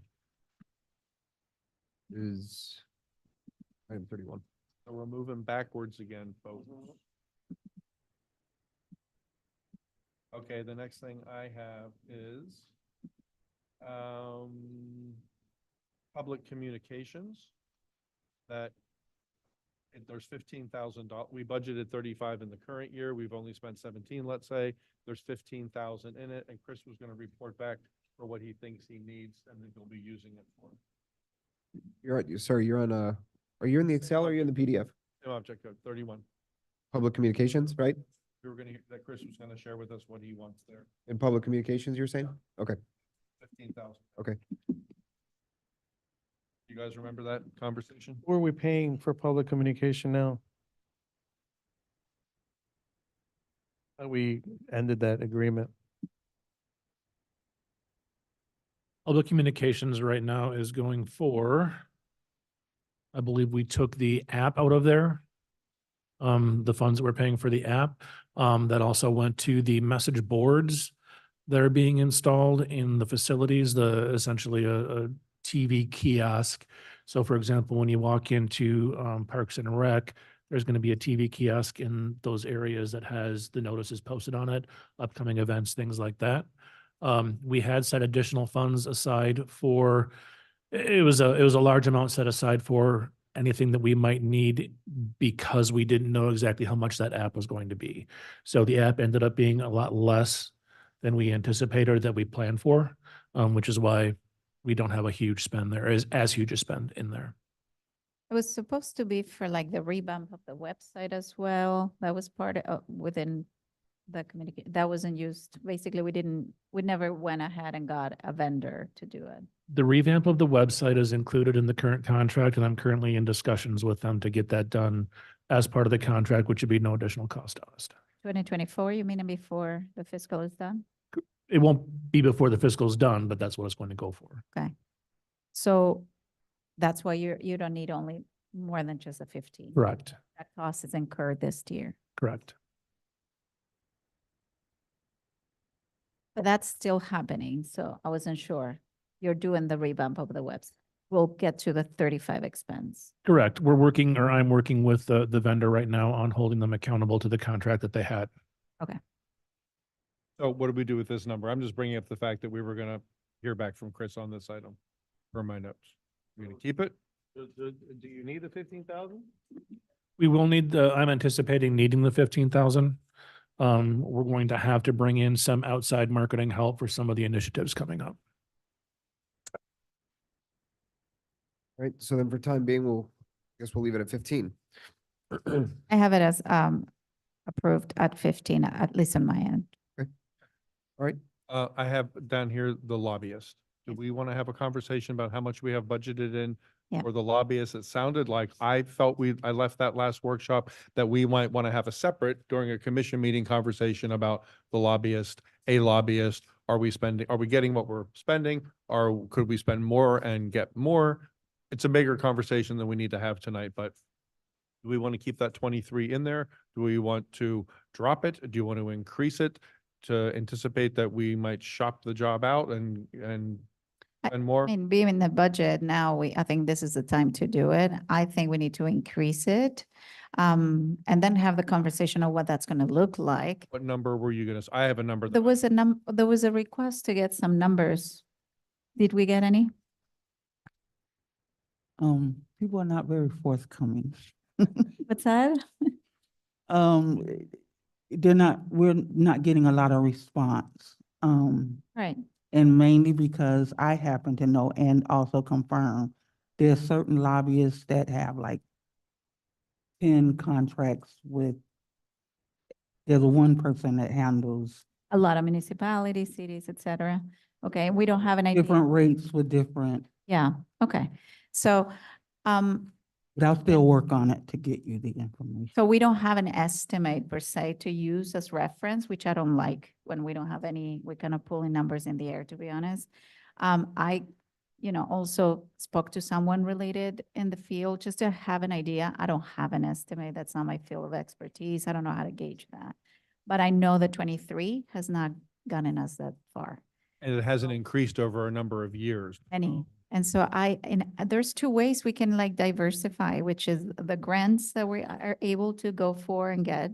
And then, some help through this few projects that we have in the CIP, and they're major projects that need pull. And that unfortunately didn't happen this year. And that was sort of our 90% of the, what we were hoping to get. So I think it's not a good ratio, definitely. I think, and again, the number I had in mind was 40,000 based on what I kind of researched around, but I don't know how to put an estimate. If we don't have someone from other cities and stuff, it's very hard. So I just know 23, it, hasn't gotten us this. to be fair, I don't know that any additional dollar amount would have gotten the money that we needed for the drainage project either. Right? We don't know. No, but I think it's beyond the fact that it's always going to be sort of throwing a coin up in the air. We Yeah, really don't know the big picture to know if we're going to be considered or not. But there's more to that. I think I would have and this is just me again talking of specifically in our area, we have David helping us out. He has a history. He's been able to put the village in the map when we really needed for the first project. So it's unfortunately didn't happen, but I would like more report. I would like more feedback. I would like the input as to how we can, as a commission, influence when in the year that needs to happen. We had a conversation about this already. Right. And I think that hasn't sort of been there. I don't know if the conversation is to go back to David and sort of be very clear as to this sort of service we expect to see. And if it's even realistic with $23,000, that's the part I don't know.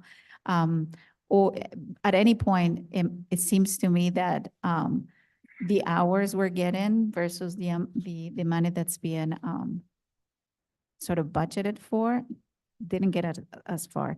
So just to know in the contract, Brad, if you can help us, is this an hourly rate? It's a fixed rate that we pay. Is that correct? It's a fixed rate for the lobbyist. For David. I think it's a fixed amount every month. Hasn't changed in years. So, So and I- it's I just sort of very feel up in like the air. We have some responsibility in all this too, that we've not managed a relationship well, I don't think. Yeah. So I think it's just kind of like, I'm not suggesting we make a change. I'm just suggesting that we take a look at it, not tonight. Yeah. But for tonight, we do have to put a number in there. Have to. 3 seems so low, and it's been that same number for a number of years, as long as I can remember. Art, we never gave Dave a raise. Ever. No, I'd be comfortable just for tonight's purposes saying 25 so we can move on, but throw a couple $1,000s more on it. You're absolutely right. We're basing it on nothing other than we haven't given. But does a 25 make any difference? And I'm with you. I would have, 25 doesn't make it different if. what 40 is make gonna different. do? I don't know. Then why spend the 23 at all? Okay, and that's my point here. Part of the bigger conversation is really not a dollar amount, but the size of our municipality is a lobbyist representing, a municipality as small as ours. Yeah. Really making a voice, our voice heard in Tallahassee, or are we really too small to be heard? Do we know if a portal has, were you able to speak with him maybe an any number reference? I didn't get to catch him. And so I'm wondering, they're also a very small municipality.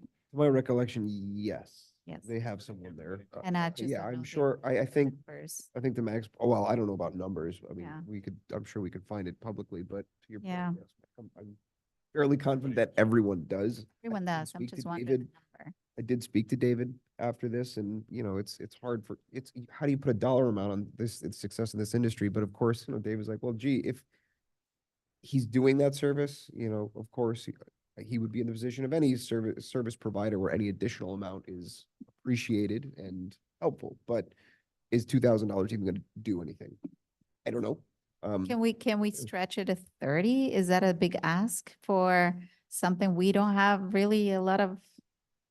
Or we'd be going, I mean, that's another I 7. know. So with the HR 3, we were looking at being 10,000 over, already. So listen, And there have been again, clear it's- benefits for us having a lobbyist. Before Yeah. I moved here, some big things went down that Dave got for this village. So it's not like, we can't sit here and say we're not getting anything for the money. Correct, We got some big things for the money in the past, so. correct. um, That is true. So I agree. I think also it's part of our responsibility to have this rapport with the lobbyist and sort of lay down what we expect and how do we see that happening. I haven't seen that. That's what I'm saying. We have a responsibility in this relationship too. Yeah. So we have to move past this item. So we have 20, either we're going to leave it at 23 or bump it up a little bit. I think it shows some kind of good faith to bump it up a little bit and at least say we recognize that we could do better. Yeah, I agree. I mean, even if this changes between now and the 26th, it changes, but we got to start making a tally so we can kind of understand where we line up at the end of this process. So, I would be in favor at least going up to 25 for right now. Yeah, I'm fine with 25. I think it's more of a managing the relationship with David than it is putting money towards it. Okay, I'm okay with that, knowing that we really have to have an item in the agenda, maybe even bring David over, have a conversation of expectations, sort of what's deliverables are there to see and how do we see value? Otherwise, this year was really an impact versus what we invested. That's what I'm Oh, saying. in fact, it is almost a 9% increase. So you look at it that way. Yeah. It doesn't seem like a lot, but it is 9% on what he's getting now. So, okay. We'll tell him, not 2,000, we'll tell him 9%. 9%, yes. It's 8.7 actually. I found the contract. So to answer Commissioner Amsler's question, you're paying over a monthly period. Okay, that's what you said. All right, so then between the HR increase and the lobbyist increase, I'm at 5,000 right now. The next thing I had was item code 41. Before we move out of that code, I have one thing with grant writer. I'm not proposing a change here, but maybe some information sharing. Yeah. I recently looked at our grant writing contract. For that 36,000, that only gets us 6 grant applications a year. So for $36,000, we're paying for 6 application turn-ins. Mhm. And that contract is up in December. So it might be part of a bigger conversation. We want Yes. to relook at some different options. To me, 6 applications, are we even getting those 6 in a year? I don't know. Also, part of that contract is they're supposed to be researching the grants for us. I've never seen them come to us with grant applications and, hey, this opportunity is here. Do you want us to apply for that? Yeah. So I think there's an opportunity there to change or to redefine the roles of the contract. I So it's think that that's a same good kind of item. conversation as with the lobbyists with the Yes. grant Very similar. I was gonna concept. say, it's a joint effort, like talking about diversifying revenue from somewhere. Those are the only two big areas that, I mean, beyond what we normally get. What has that grant writing gotten us this year in total? Approximately, well, we have $120,000 for freebie coming in. The log cabin grant was 78,000 and change. Those are just off the top of my head. The first one was what? Freebie? Freebie. Oh, we've been getting that for how many $120,000. years? And then the log cabin ADA was here over 78, I believe. Yeah. He's about 200.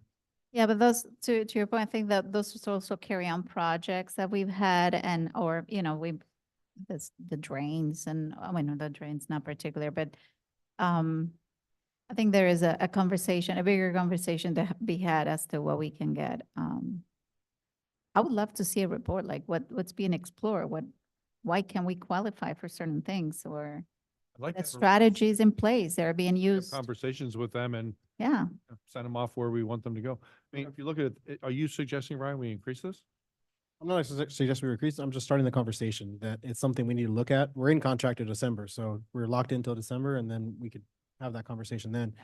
I don't know how much more we'd have to put into this to change that with the terms, or even if we're even fulfilling the full, possibilities of this contract. Yeah, I had a note for me was sort of in the same lines of what we decided now for the lowest, which is understand better the relationship that we currently have with the grant writer. And can we also be, I don't know, for me, it's been a very gray areas too. 6 contracts, it seems like a very small number, but again, I don't know what this entail because we got to match a certain percent of this, or it's based on our budget as well. It's complex. But I am okay with leaving it at 36.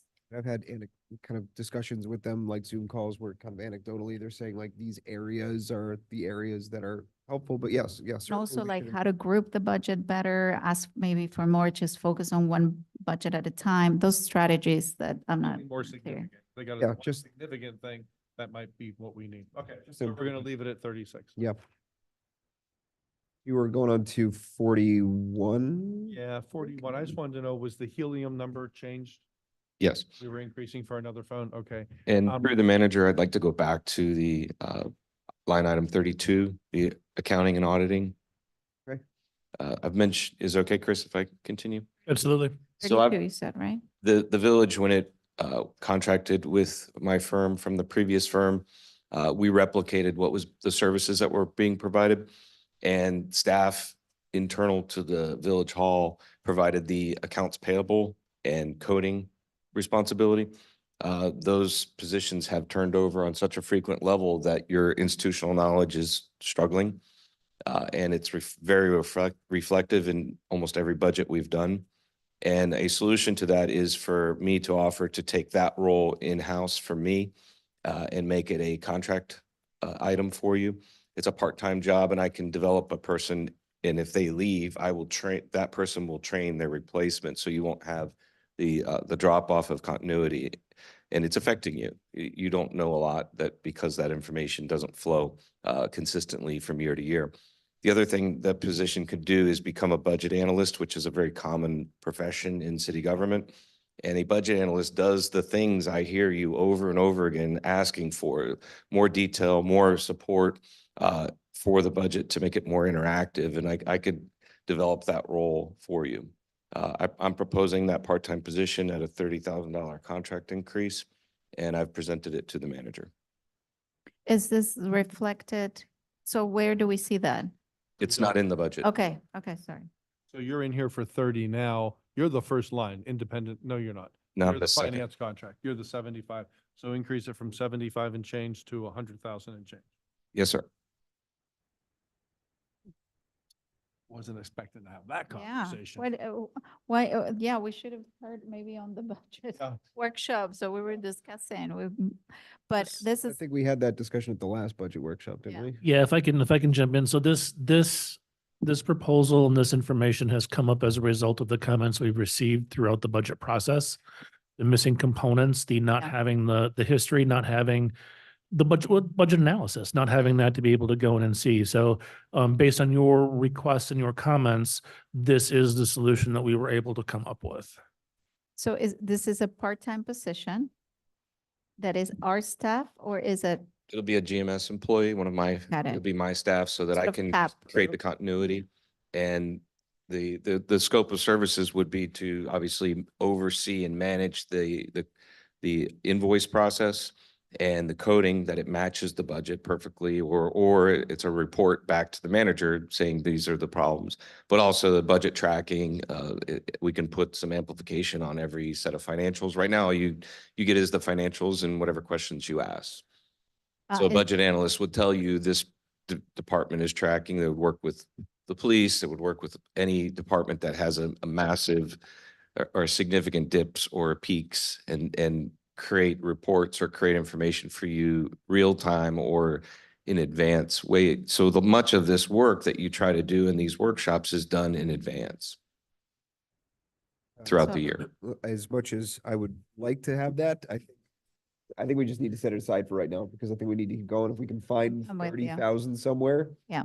Then let's revisit it, because it sounds that would be very useful to us, and it would kind of make this process easier, which is helpful, but 30K is a lot. So why don't we Also, just? like, we have another opportunity to discuss it, right? So we have a Sure. here coming up.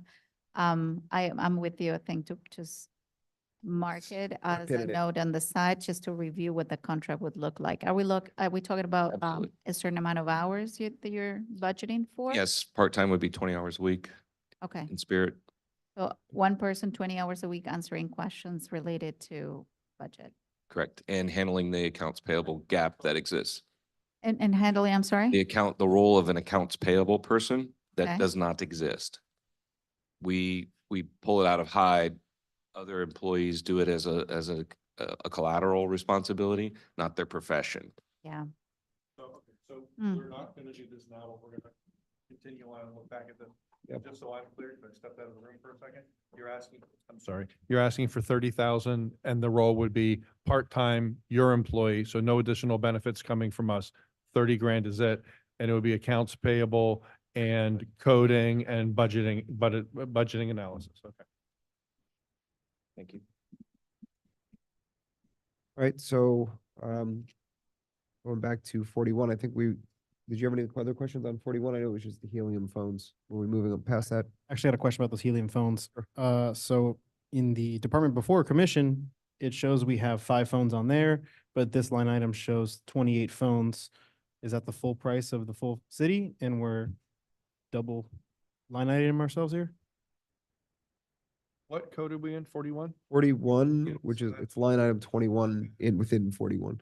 There was some confusion about this for the past couple of sessions. The total number of phones that we have for police, public works, admin, and commission is 28.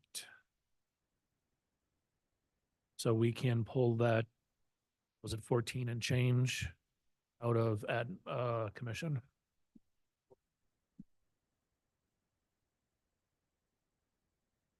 I'm sorry. say The that again. line item from commission that was for the phones, we can cut entirely out of there. Is that correct? That is correct.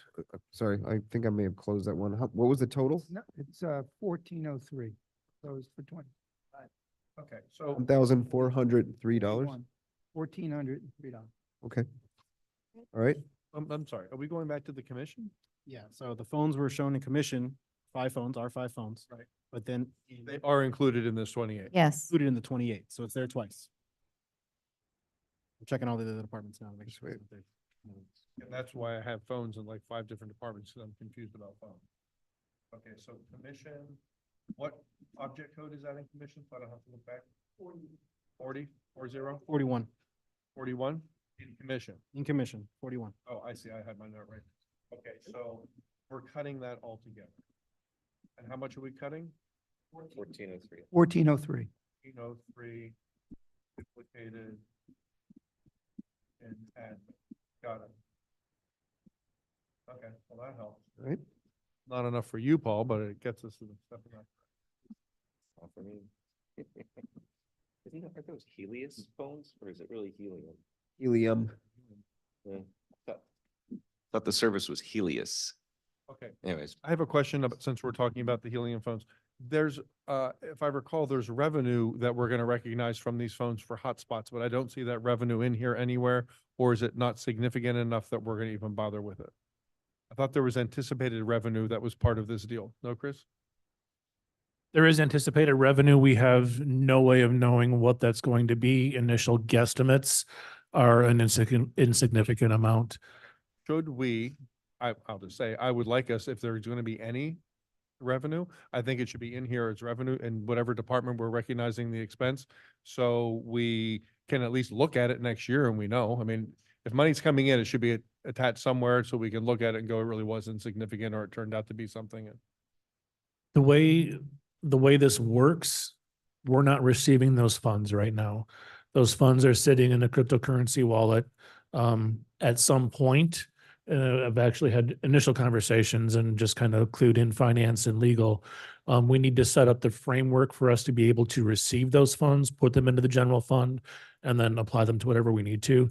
So we don't have enough information at this point to include any sort of revenue line for this. So it's not revenue in a traditional sense. Correct. Where was TNR in this budget?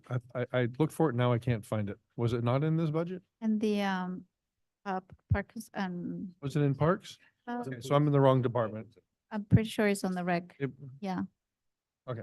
So And, what else? and- or in the administration. Now I'm doubting. Now you make me think. I think we had it in police and It moved was it in to- police under animal Oh, yes, services. we, okay, so we'll talk about it when we get there. And then my other question here, I have a bunch of other questions, but constant contact, we were going to cut that down to 0 and I can't find it anywhere in the admin budget. Where was it? Do you guys remember that? Constant contact was in here and I said, are we using that? no, We we were, agreed to cut it to 0, but now I don't see it anywhere. And when we take something to 0, we leave it there. So where is it? Where was it? It must have been under communications, right? it was on the same page of, yeah, the communication, 'Cause it's a communication I tool. believe. So it would have been on 31 code. I have communications under 41. Public Oh, it was on, 31, 31. professional services. no, I don't think it was. It's like codification. Professional and meeting- services. I think it would have been under, I think it would have been under this one. No. It's like Zoom. and The Zoom. Oh, ask no, it's budget, it here. shows It's it 41. Yeah, it was actually, I have it on the old version. It was 41, the last. Yeah, Oh, it was got cut. It should be deleted, Paul? 0. Okay, so it's, That's right. it's 0. Yes. See it. Okay, 42.004, this arrow mail. We were gonna talk about that for the trim notices again, because there's still money in here for $3,500. And I thought we had a conversation that that wasn't gonna happen again. My note said we have no history. We'll review it again at the hearing. You repeat that? No, What was it? the one that you're speaking of now is not the trim notices, it was those solid waste notices. Is that also arrow mail? That's the one we're going to do. What we're trying to move into is the portal for, Right, Um, Miami-Dade County. yeah, right. $750. Because I have, that's an item code 48.100, which I also have a question about. So does this arrow mail need to be here? That's my. It needs to be there. Yeah. Yeah, we had that conversation. Yeah, and I I. haven't marked as We're gonna approved. get more information and then decide. Okay, 47, printing this resiliency guide for $1,000. That was for the vulnerability study. being Exactly. This distributed. is resiliency guide. So I have a question and a comment. My question is it a requirement of the grant that we print this thing? And it sort of seems ironic that we would print a resiliency guide on the topic of resiliency. It's like, let's kill a tree, inform everybody but that we shouldn't kill trees.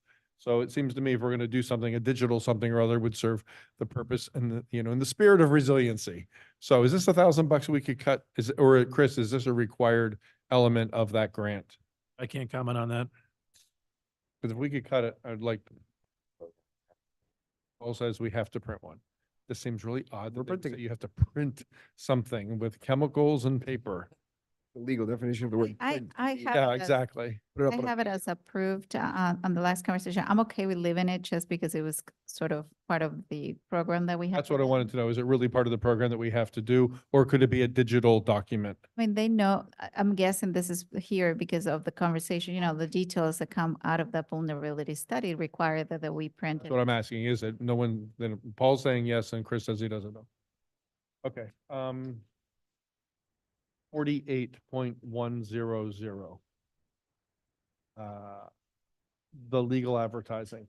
So what did we agree about that? There's still $2,000 here. We decreased it to 2,000, Yes. but Brad was saying it's going to be $700 annually through the Miami-Dade County site. We're still waiting on details on that. Do we have any more information? So I've talked to the county. The agreement has been disseminated. There's several jurisdictions. We have not received ours.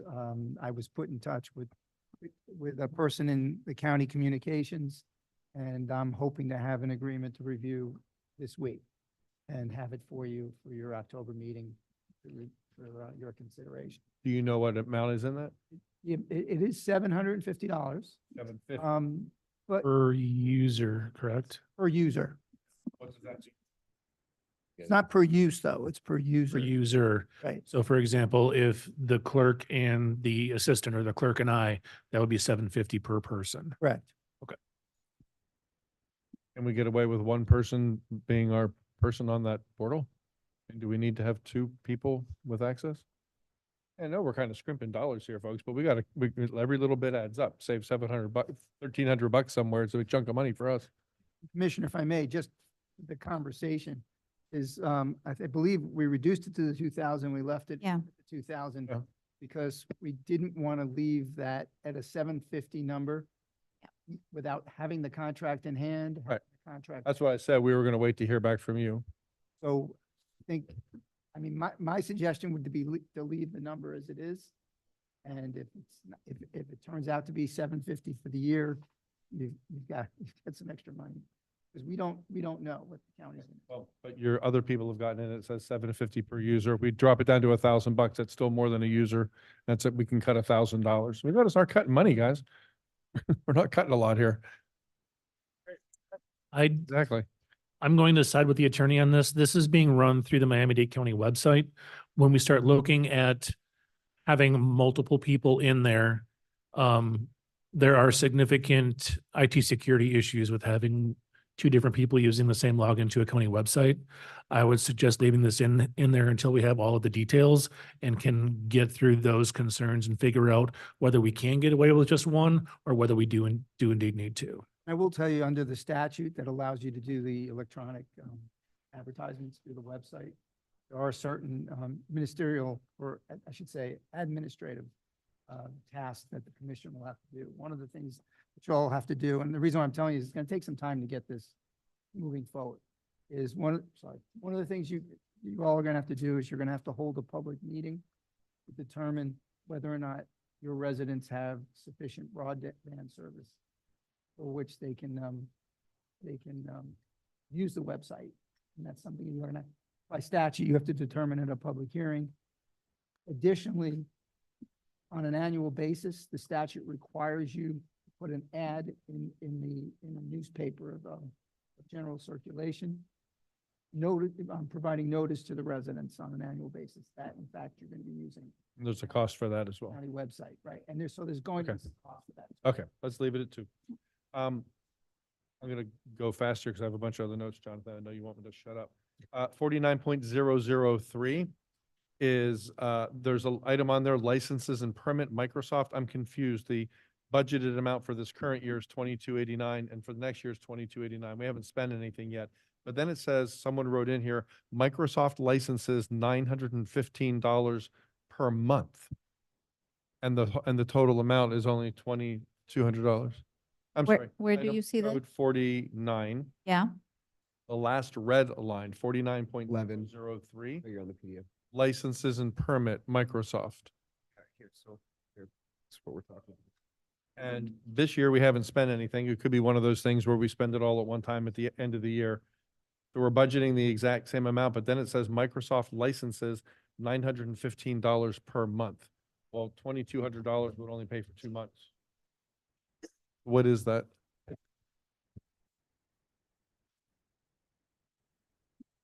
You looking for it? It's 49. No, I saw it. Oh, there. okay, I'm gonna okay, See if okay. it's anywhere else. So what is that, Chris? And why does it say $915 a month?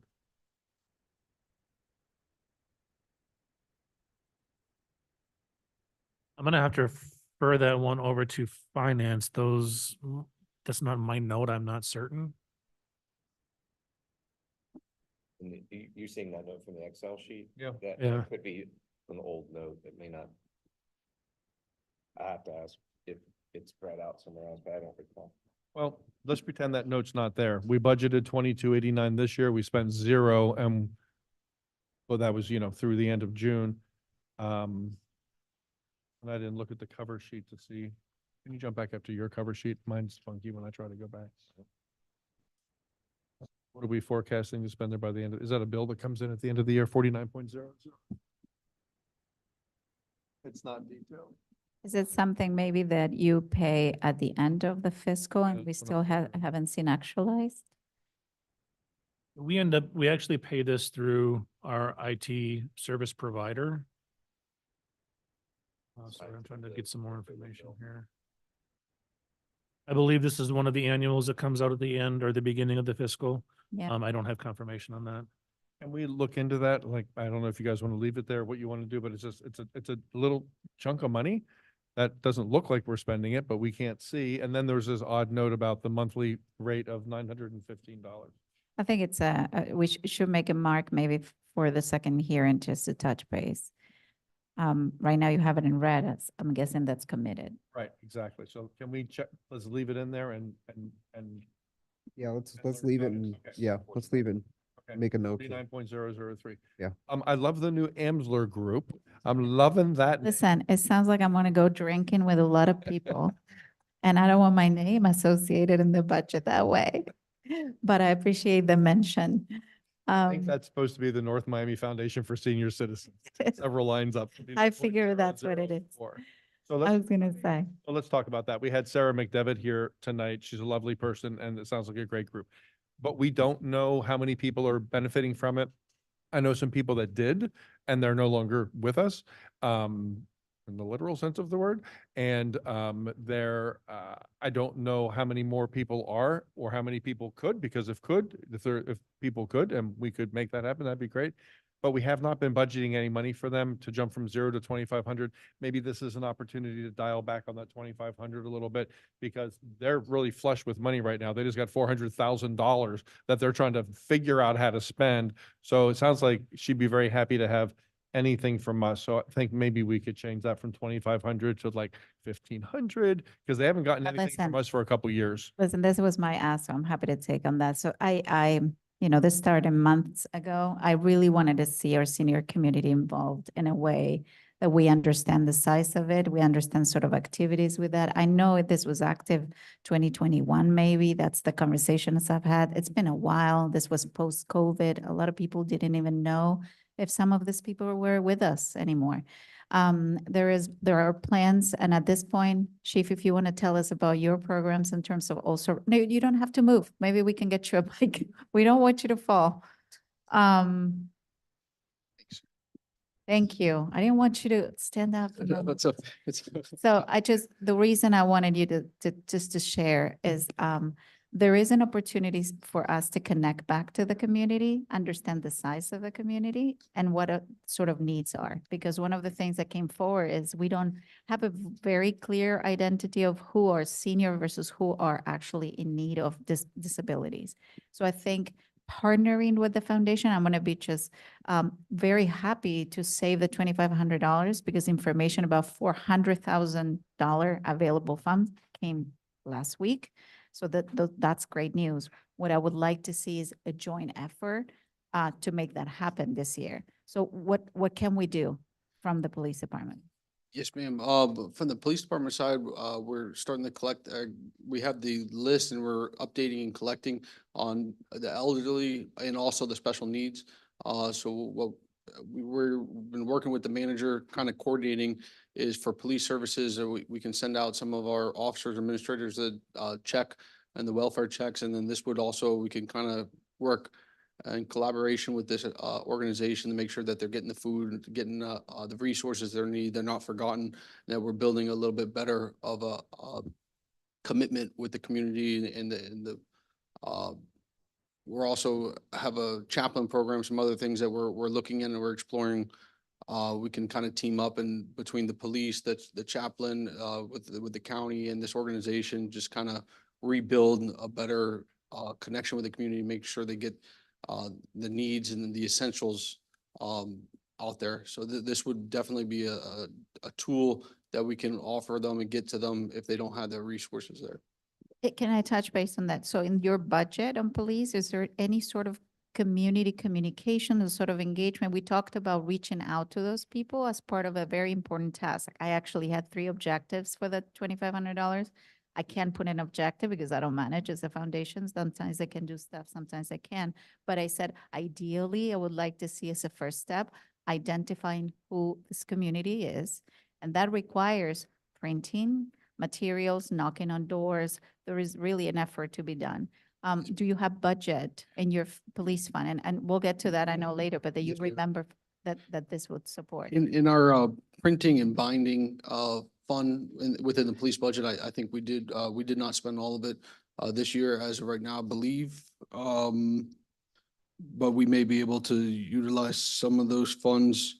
Or in this communication, maybe. Yes, ma'am, to create some flyers or door hangers and then get the Yeah. reserves and some of our village resource officers out there to start trying to get even like a door-to-door canvas throughout the neighborhood to get the word out there so everybody knows. Because you heard the foundation, that was sort of their weak point, saying that's where they need to tackle. They have, I mean, this is foundation exists. I mean, my first question is like, who's getting service? The answer was 6 people. Obviously, we have Was more than 6 people a couple years ago. Of course, so that hasn't been maintained. So we need to know how many. And then the other part is how do we get to them? If these flyers already exist, how come we're not being, sort of hit by them? So I would like to see some sort of if you have your commitment into engaging with them, maybe through communication, door hangers, whatever it might be, that's a good way to start us. If I can jump in real quick, just with the budget information, we've only budgeted $500 for printing and binding for the police department. In fiscal 22, we used 413. In fiscal 23, we used 601. So far this year, we've used 140. So I don't think I can tell you that we don't have enough in there to do a major like door hanger campaign or anything. Let's along those. keep something else in mind here. This isn't an organization specifically for all seniors. It's seniors in need. Mhm. So the subset of people gets dramatically smaller. We have plenty of seniors in this village who are not in any need. I'm almost a senior and I'm not in need. No, but you can be literally, and that's Jonathan why will this smile goes. when I say that. You just need to be 60 years old and above and be within the certain area, and it's huge. Sure. And we talked about it. You can have a high cholesterol that might be you need, or you can be restrained to a bed. I mean, that's a different What I'm saying circumstance. is we need to, I don't think to spend this amount of, I want to put Yeah. money into it. I'm with you. I just think that amount, considering what we're trying to accomplish in the Yes. budget and what else we're trying to deal with here, it's a lot of money. Yeah, no. If we have 10, we had 6 at one point, who knows what we have now? Let's say we had 10, we're spending $250 each to get, hopefully, if they want, to get some benefits from an organization that we still have to, Yep. we have to help them make it happen. I don't know where else in the budget we're spending $250 per person on something. Yeah. know, Everything Well, else. I mean, that's, When you think of it that way, it's a big chunk of money. I'm totally cool with giving no, but that's, $1,000 and get our relationship started. And let's see how many people we really do have. And if you wanted to spearhead, I don't know how the police or anyone's going to identify these people with door hangers and stuff. I'm going to get a door hanger and I'm going to say, I'm not old and in need. I'm going to throw it out. So I'm fine. So I'm going back to remove the money. I'm okay with that. So for the purpose of the budget, I'm okay with that. I just want to put the commitment out there that we're going to do better in terms of engaging with the community. And I think connecting is something we could have already done, to be honest with you. It's already been there. It's active. It's not free, but it's a foundation that works in the area. So we should have already known. That's what I think. And I think if we haven't already, we need to spend money, whether it's communication, that we have listed $15,000, something in order to access to this community. You have plans, which I love to hear, and you just told us some of it. I just want to see it in action. And I think the foundation was very clear. They don't commit, they don't honor, they don't know how much they're going to have 1 year versus the other. This money, 400,000, is going to be expired by the end of December. What happens next? We don't know. So there's work to do. So let's get to it. We have them. They're connected with us. They came. So let's take advantage of Are that. you suggesting that we take out all of this money? Yeah, I didn't say to put, yeah. Oh, because you With put like- $2,500 in that we approved at the workshop. Now you want to take it to zero? Unless, again, it was an earmark based on what the foundation was given 2021. So that was my estimate. And they said it was like amazing to have money, whether they're not going to say, of course. But seeing that we have $400,000 with something happening, if we can keep something, we can leave it to communication for the police.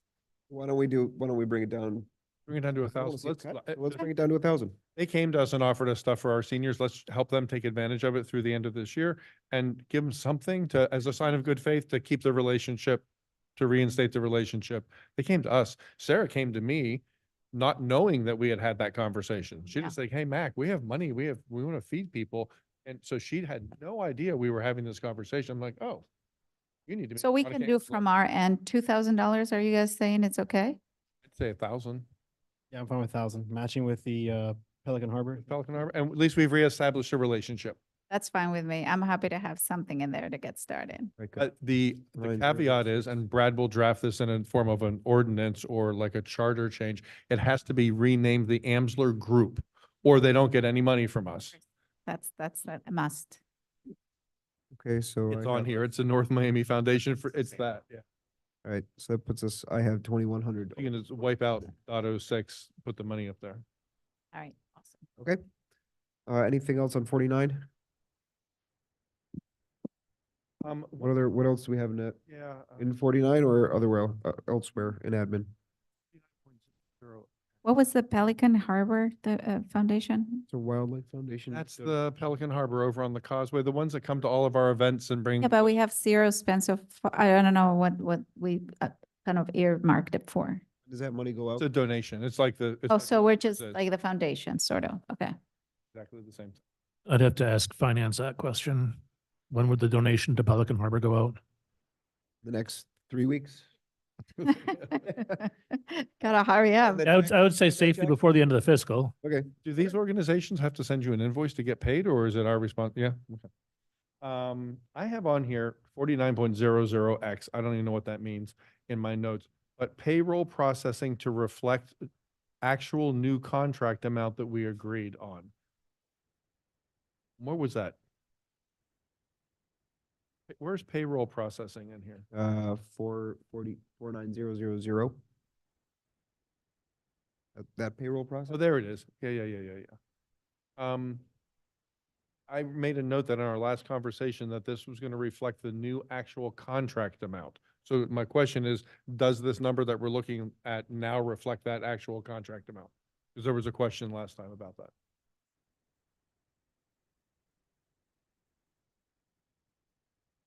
Okay.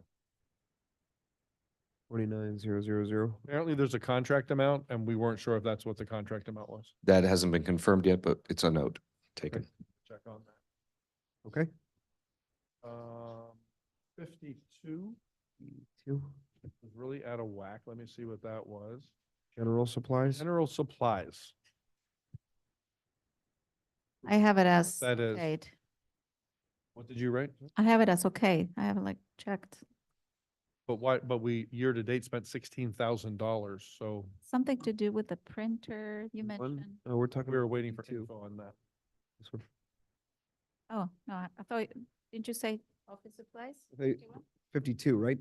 52, general supplies, Oh, 52 it general. was in supplies. 51. We budgeted 5,000 through the end Yeah. of June, we're 16,000. Yeah, I have more info on it, yeah. When we were supposed to get more info.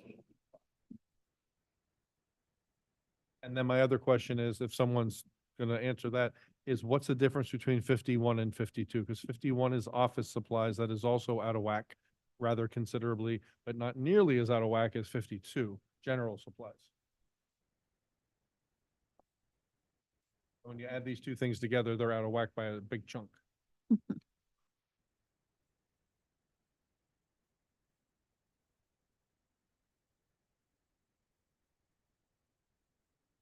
But I remember something about a printer, Chris. I don't know, maybe making that up.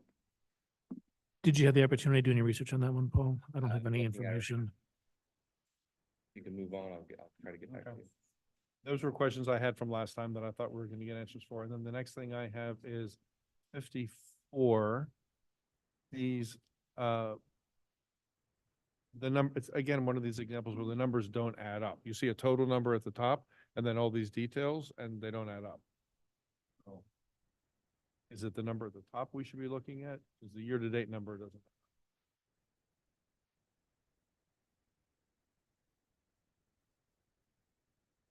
Hard to tell if we're budgeting the right amount or not. 54. 54, memberships and dues.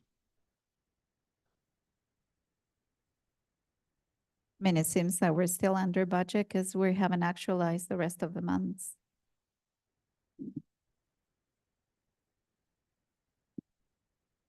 For these monthly amounts. Yeah.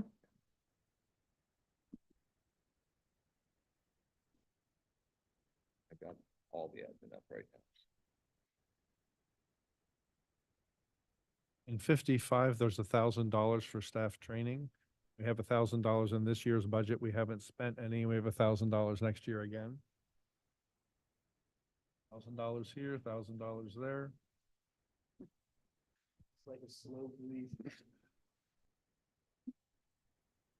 How do you figure out where you're gonna cut? I wish there was $100,000 line item in here. We could just whop its head off, but it's not. Yeah, sorry, it took me a second. The large expenditure under supplies was a security deposit for the AT&I systems of 14,000. Of the what system? It says AT&I system. That is the police department, village hall, electronic access project. So is that something we're gonna pay every year? Are there fees attached to that? Or is that a one-time buy? That dollar amount is a one-time. That should actually come out of capital projects.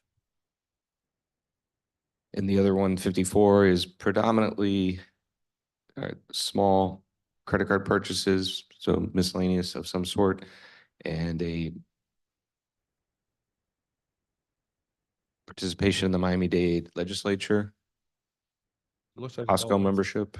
Yeah, it's mostly, and also credit card. Okay, so going back to 52, is $5,000 an appropriate amount to have in there? Whatever this one purchase was, Chris is saying it shouldn't be coded here and it won't happen again. Not that coding errors won't happen again, but I'm saying this That- item won't repeat every year. There's no maintenance that comes along with it. Okay, So if it's 52-0, No, just the larger part of that 16 was a one-time, how much was that purchase, the ATI? what do you say? It was $14,000. Oh, that's what I'm saying. So if it was $14,000 and we're not gonna spend that again, can that be lowered down to 2,000? what else comes out of this, Paul? These general supplies, and how is that different from office supplies on the previous page? If there was 14, then we're out. You're on the 54 one again? Yeah. There's a, 52. looks like I'm, 52. sorry, 52. Yeah, I don't have a credit card statement with me, but there's a couple $100 in credit card bills for state supplies. Pharmacy, first aid supplies twice, magnets, photography. And that's in 52. This is all 52. Then in 55, there's something called office supplies. I'm gonna guess that's more like paper, pens and staples and stuff like that. Correct. Is that? These are fire extinguisher service, Amazon Capital, or purchase from Amazon, some office supplies. It's only about 8 or 10 purchases, but $100 or so. That's 52 you're looking at? Yes, sir. So you're seeing office supplies in that because the previous one is called office supplies, and so we have these two things. Bottom line is 51 and 52 both have the word supplies in them and seem to be overlapping all kinds of odds and ends. Maybe should they just be combined into supplies and figure out what the number looks like? Or a reason, is there a reason why these two things exist separately? And they both don't seem to be budgeted properly? Office supplies is more like inkjet cartridges, laptops, per supplies, accessories, things like that. And there will be a $952 annual charge for electronic access. That'll be split up half and half between the village hall and the police department. That can either come out of operating supplies, or we can bring that out of the line item that has security. Is that the same thing that's on this building out here? Or is that something different? No, the village hall and Bad police here. department are gonna have electronic access. All doors are gonna have an electronic strike along with a card reader. What's that annual fee? again? 952 and change. Between the two budgets? Correct. $500. Okay, so what do these numbers need to be? All I'm saying is I look at these, they're wacky looking, and now we kind of understand why. What do they need to be? I think number one, the description on the top on 52 opens a big door for a lot of things. It says fuel in there, computer software, uniforms. I mean, stuff that I don't know that necessarily fall under this supply. And then this one goes forms, paper. Can we just put one? Do we need both separated? Are these generally? If anything, Historically separated? They've always been separated, correct? But it sounds like probably there's some coding floppiness going on here. They Because overlap. you did read office supplies in the other supplies. Okay, so what do we want to put in 51 for office supplies? We went over it this year. I mean, why did we go over this year? That would be my question. What's the main exchange, $2,000 I think extra? there's some items in there that may belong somewhere else of about $2,000, $3,000 is what I'm glancing at. Again, without breaking each credit card statement down, I wouldn't be able, they do, you can code the credit card statement separately, but a person would have to do that. And if there isn't somebody doing it, it gets lumped in probably by a payment. Are this part of the 20 hours you're suggesting someone to do? It's not a commercial for that, but yes. Okay, so what are we gonna do with 51 and 52? I'm 51 is sufficient, given the history, and those unusual charges, not Okay. unusual, those extra charges are one time. and 52 was a one very Same. large purchase. It should be sufficient. I'd leave them. All right. Okay, 54, No touching, we just leave it as is? 54, the membership stuff doesn't quite add up, but it's close enough, Paul says. 55 is staff training for $1,000. We're not using it. There's no intent to use it. There's a place we can cut $1,000. I have this as, There's training money in there for the clerk and the manager separately. This is for staff. And staff is two other people. We had allocated those funds for a deputy clerk for the training for that role. For the training, and because that person was going to leave, I was not going to spend money to train them to leave. Because the position, so since the position is no longer filled, will we need the money in the next fiscal? You're gonna need it for the next person coming The in. next person comes What in. are we training them That to person. do? What type of, they have to become certified. yeah. And This that's is an accreditation. This isn't even really regular training. This is an actual required. required certification to be a deputy clerk. And it's me supplementing that training because it's really about $2,000 to $3,000 a year. We might want to just rename that deputy clerk accreditation or something so we know what it is, because that just says staff training. We don't even know what it is. It might be good, it might be a good idea to rename that.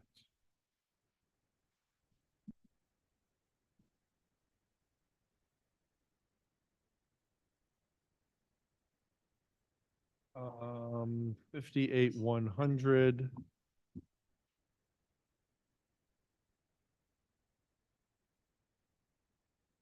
That's, yeah, okay. and then 99. This is admin, there's $3,000 in contingency, and then we left $20,000 in we cut it from 40,000 to $20,000 Yeah. for the discretionary retention funds. I think, unfortunately, that's an area I think we could take a whop here and drop that from 20 down to 10 or even 5 and cut the contingency down to $1,000 and try to take a chunk out of this. Our admin budget is down, but there are some chunks in here.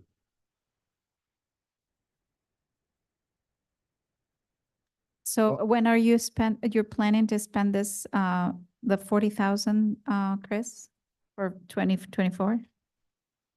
It's 49,012. No, I'm saying for adopted FY 2024, we have 40, and I'm asking when. You have to spend it the next 3 weeks. We just spent, I don't have the dollar amount off the top of my head any longer. We just spent some on the commendation bonuses. Yeah. I don't have additional plans over the next 3 weeks. So is that's money and essentially they will be saving from this budget? I can almost remember, Chris, in that email you sent to us, how much you total. I know everybody got something after, it was after the storm. It was those bonuses after the storm, right? The cleanup. Yeah, I'm not going to give you information. I don't have the Yeah, tips. I can probably pull that email up.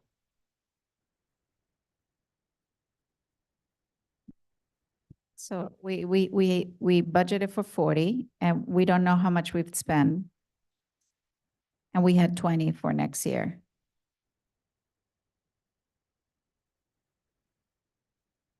I'd have to go back through and pull out that information. I mean, right now I have us for the admin budget, $2,100 over from what we started, from where we added back in. I think we could find 2,100 in several of the other departments.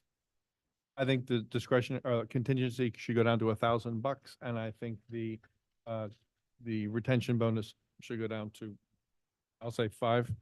We can increase it to 10, but there's a place where we can. So we've already talked most of every department's salaries and we've sort of accomplished given the raises and we had all that. At this point, because we don't have information as to what's actual and 40,000 seems to be a lot we have not spent. 20,000 still looks big. I will be okay with 10 maybe. And we can come back to that if we, after we see the rest of the other budgets. What But about contingency? we need to start shrinking the budget. So Chris, just 10 for now. We had 20 for item 49012. Caveat, we still have to see the rest of the budget, see if we can You recuperate. guys say? I'd bring the, look, I don't want to handcuff his ability to hand out retention funds and bonuses. I'll come it down a little bit and that'll put us back. Again, I have us 2,100 over right now. So if we take it from 20 to 15, that puts us in the green in the admin for a couple $1,000. And we still got some very large departments to go over. I understand how you're rationalizing that. I'm concerned with the total. Yeah, Not of just course. This one. I get it. Yeah. I'd support 15 because the number I remember from that email is right around 7,000. So that Can would someone find that email? I give The him email- time and one more. The email, I was able to just pull it up. We are right around $7,000. $1,000. There you go. So, with so year to date, we spent 7,000 out of the 40 budgeted. Correct. We will have spent 7,000. So that 7,000 is, the majority of that is from one storm. And there were 5 additional bonuses for fire response. So I would say Okay. cut contingency in half and cut the $20,000 in half. I'm comfortable with 1,500 for contingency and 10,000. I'll second that. Based on that comment. 15 and 10. 1,500 and 10,000. I'm okay with that too. 15 to contingency, sorry, down to 15 for contingency, down to 10 for, Sheet Okay. to $1,500. okay. The All right. bonus is down to, so it has saved how much there? 21, 11,000. sorry, 11,5. I have a question in regards to the septic tank maintenance. I recall that we've had serious issues with the septic tank in the village, and I don't see any money having been spent as of yet. And it seems $2,000 is kind of a low amount for the amount of work that I was told was needed on a consistent basis over there to manage that septic system. So why haven't we spent any money, or has it just been spent somewhere else and it's not coded properly? And is $2,000 enough, to deal with, the maintenance of that septic system? We have had the truck out once to Village Hall. I want to say that was back in April, and I believe the bill was right around $850 to $900. So if we look at pumping twice a year, that's what gets us up to that 2,000. Okay, so it's not as bad as basically as I was told. Well, what we were told at one point was that the septic tank and the drain field were hooked together backwards, and the whole thing had to be removed and rebuilt, and that the company that did it wasn't going to be responsible for it.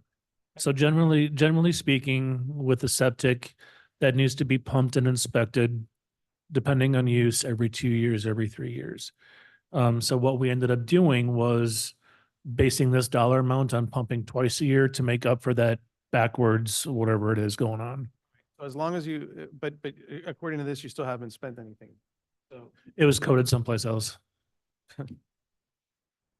all right, so that's cool. So so yeah, so we just saved a little bit of there. Yes, right. Well, we didn't say, we just didn't spend it. We're not, We just don't know we're where, not going to adjust it here. but we don't know where it was coded, right? I'm assuming we don't know where that, so maybe that piece of the pie is a little higher than what it needs to be because it should be here instead of over there, wherever that, We don't know where that is. I don't know where it is. Okay, all right. All right, well, with the cuts to those two items, I show us being 9 in the positive overall right now. And that, I have another comment going back to 41002. That is phone doctor. Did we, I don't know why I have comment here that was $4,000 for the landline instead of the $1,400 we had budgeted for. Was that effectively changed like that? The question that was asked is phone doctor the solution? If phone doctor is not the solution, how much will we end up spending Yeah. for solution? And that's that rough guess of 4,000 came in because I'm not in a position at this point to, we don't have the request for proposals out or anything along those lines. So we decided just to keep it as is and not give you the 4,000. Correct. Just making sure. I have it like we agreed at 4,000, no? Maybe I was mistaken. So you all, on item 41002, you are okay spending $1,400? I had $4,000 as a landline solution. Let me look here. It was in admin. 41002, phonedoctor.com, landline solution, 4,000 were requested. I had noted it as agreed at 4,000, but we have 1,400. So maybe it's me with a wrong note here and it was to be removed. I don't have a note about it. Okay, Doesn't mean. all right. I mean, I don't want to keep adding money if that's okay. The But now tell solution- me, but now that I just looked at my notes, so what are you suggesting? The suggestion was, I mean, Chris asked $4,000 to fix the issue, not 1,400. I think my question is, I don't know if your notes said, we agreed not to give the 4,000. I have a 4,000 on top of it, so I wasn't sure if we removed it. It seems to be that we did not agree to approve it. Just checking with you all. all right. Does anyone have anything else for admin? I'm sorry, we left that at 1,400. 1,400.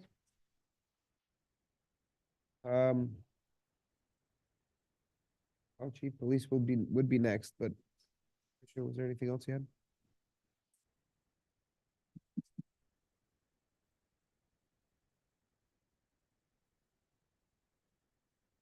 In red, I think I'm good. Okay. Yeah. Let's move on to police then.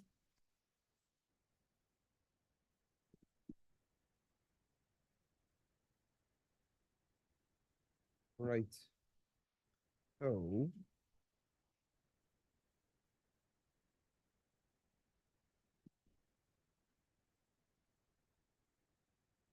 Since our last discussion about the police budget, did we get any additional clarity on the two positions that we were discussing? I remember the original request, I think, was 4, 2, We knocked it down to 4. Okay. Can Yes, sir. you We provide we any locked it clarification? down to 2 traffic positions and then 2 whichever the agency needed, either 1 detective role, 1 patrol, or 2 patrol, or vice versa. Right. Got it. Okay. Say that again. Sorry. The last workshop, we had elected 2 traffic positions and then 2 other positions. It could be a mix of 2 detectives and no patrol, 1 detective, 1 patrol, or 2 patrol. So right now, we're looking at 1 detective, 1 patrol. Is that going to work? And what code are we seeing that on? Sorry, P13. 13. And is 1, if that's what you're currently looking at, 1 and 1, is that sufficient in the support systems that you were discussing? I'm confused about that. Because we're talking object code 13. Correct. Okay, it says 2 new positions, 2 at 23,920 comes to 47,840, and then it repeats the same thing again. It still shows here 4 new. Correct. Okay, I thought you just said 2 new. It's 4 total. It's 2 traffic units. It would be 2, and then 2 other units, so 4 total from the ask of 6. Okay, that's what I thought, but I'm sorry, I thought it's not what you just said. You just said it could be at your discretion, one or the other. No, sir, I meant the discretion of between patrol and investigations, but with the 2 outside of traffic. The last time it was the 2 traffic, those 2, Okay, so and then 2 additional, we're either, guaranteed two additional traffic. yes, sir. That's what I want to hear. Okay.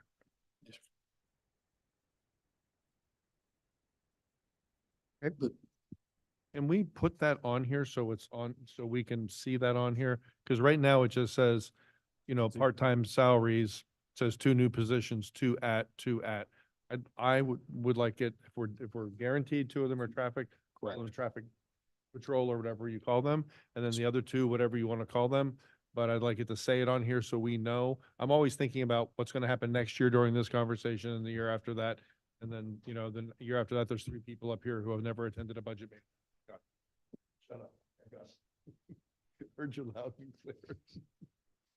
So Chief, I have a question. So on Yes, ma'am. 12, you have police officers and between brackets 10, right? So that's the entire fleet that you have?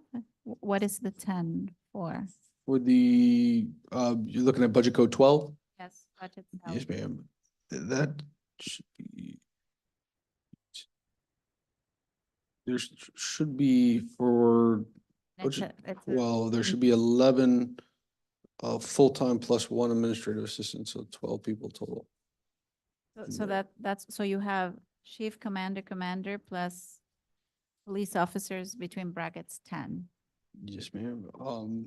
And This should be chief, 1 full-time captain, Correct. 1 full-time admin, and then the 2 part-time captains are rolled into the part-time budget. The 2 so, but that doesn't. gentlemen that you reduce the- swore in recently, are they part-time? One of them is full-time and 1 is part-time. Chris just said 3 captains. That's why I'm It's confused. 3 total. 1 wasn't there. The investigations. Oh, that's right. I remember you saying 1 wasn't there. Okay. Sorry, I didn't understand the end of my question. Yes, ma'am. I'm wondering for 12, you have right now sitting in the budget, a chief, 2 commanders and 10 police officers. Does that reflect what you need for next year under salaries? No, ma'am. 1 second. I checked in with finance, the salary number is correct. The breakdown is not. So this is 1 page that we missed cleaning up. So we need to clean this one better. So instead of chief, commander, police officers, you said we need chief? It's a chief, captain, 1 full-time captain, An and 1 admin. administrative assistant. 1 admin, Yes, ma'am. and how many police officers? It's 4 sergeants, 4 police officers, and 1 detective. 9. And 1 It's 10 here. detective. And then how is that compared to the following page that you have the new patrol positions? So is that an addition to more? The new positions would be in the part-time. That would be Yeah. in 13. Yeah, so the part-time are 2 additional officers at a part-time. Yes, ma'am. For each position, 2 detective or 1 detective? do you It'd be 1 detective, 1 patrol, and then it'd be 2 traffic units for the part-time. Okay, 4. Okay, Correct. that's Yes, so ma'am. it's okay here. Yes, ma'am. Got it. I'm sorry. So you're saying Vero 13 is correct the way it is? So 13, we're going to have 4 We're going to add the description. Okay. part-time officers working in different sort of tasks. Yes, ma'am. And the top needs to be cleaned up to reflect the change. the Now, the breakdown, yes. budget increased significantly. Sorry. No, I'm talking about the budget work And for that we 13. had Yeah, versus what we see now, right? Correct. We cut down for the, on the full-time side, the budget for the administrative position. Okay. But it increased the part-time for the wages of the captains. So Kind of basically switched. 12 of 13 should even out. Correct. Yes, ma'am. Okay, can we just kind of do one at a time here? Because jumping back and forth has confused me. Let's do the part-time first. So 13 is all part-time people. There are 3 part-time officers and I see their names there.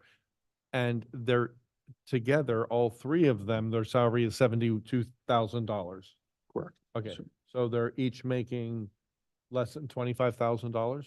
They're, this cycle, they were $19 an hour. We're bumped it up to, I believe it was $23 Okay, an they're hour. So, part-time. Yes, so- sir. Okay, so all 3 of them together are making 72 and change. Yes, sir. Okay, and then these 4 new people are gonna make a total of less than $100,000 added on. Okay, so that part-time I understand. But I'm still stuck on the full-time salaries, because now I see that it should say chief, captain, full-time, admin assistant, and 9 officers. But what I don't see is any numbers for the captain full-time and the admin assistant. There's zeros and question marks. It needs to be cleaned up too. So what are those numbers? those numbers are rolled into the 737,965. The proposed budget. Like I So said, the this needs to be cleaned 737 up. We is don't not have the just- breakdown. Is it everybody on that page except the chief? No. Oh. Where are you? Sorry. Correct. Okay, Oh, 3 the people saying 737, yes, okay, okay, so it just needs to be Just needs to be cleaned distributed up. in the right order, that's. Correct. Okay, but when you take. Okay, so the chief is 89,250. The captain full-time, the admin assistant, and the 9 officers, not 10 officers, all add up to 737,965. Yep. And we're sure that that's the right officer count, because I feel like all of a sudden we don't know how many officers we have in Biscayne Park. No, that's the officer count. And then the total on that page is 827,250, which is up very significantly over what was adopted for this year, which was 699. So we're going in full-time positions, we're going from 700,000 to 827,000 Mhm. in full-time officers. And then in part-time, we're going from 105,000 to 167,000. And we've gained 4 part-time people, which is like gaining 2 full-time people without the benefit. So this is the huge increase right here. So let me just say a big picture comment and I'm gonna ask Brad also a question because I've asked this question before and I kind of get varying answers about the forfeiture fund, right? And how that can be used and how they cannot be used, right? So and I know that we don't know when we're gonna get it.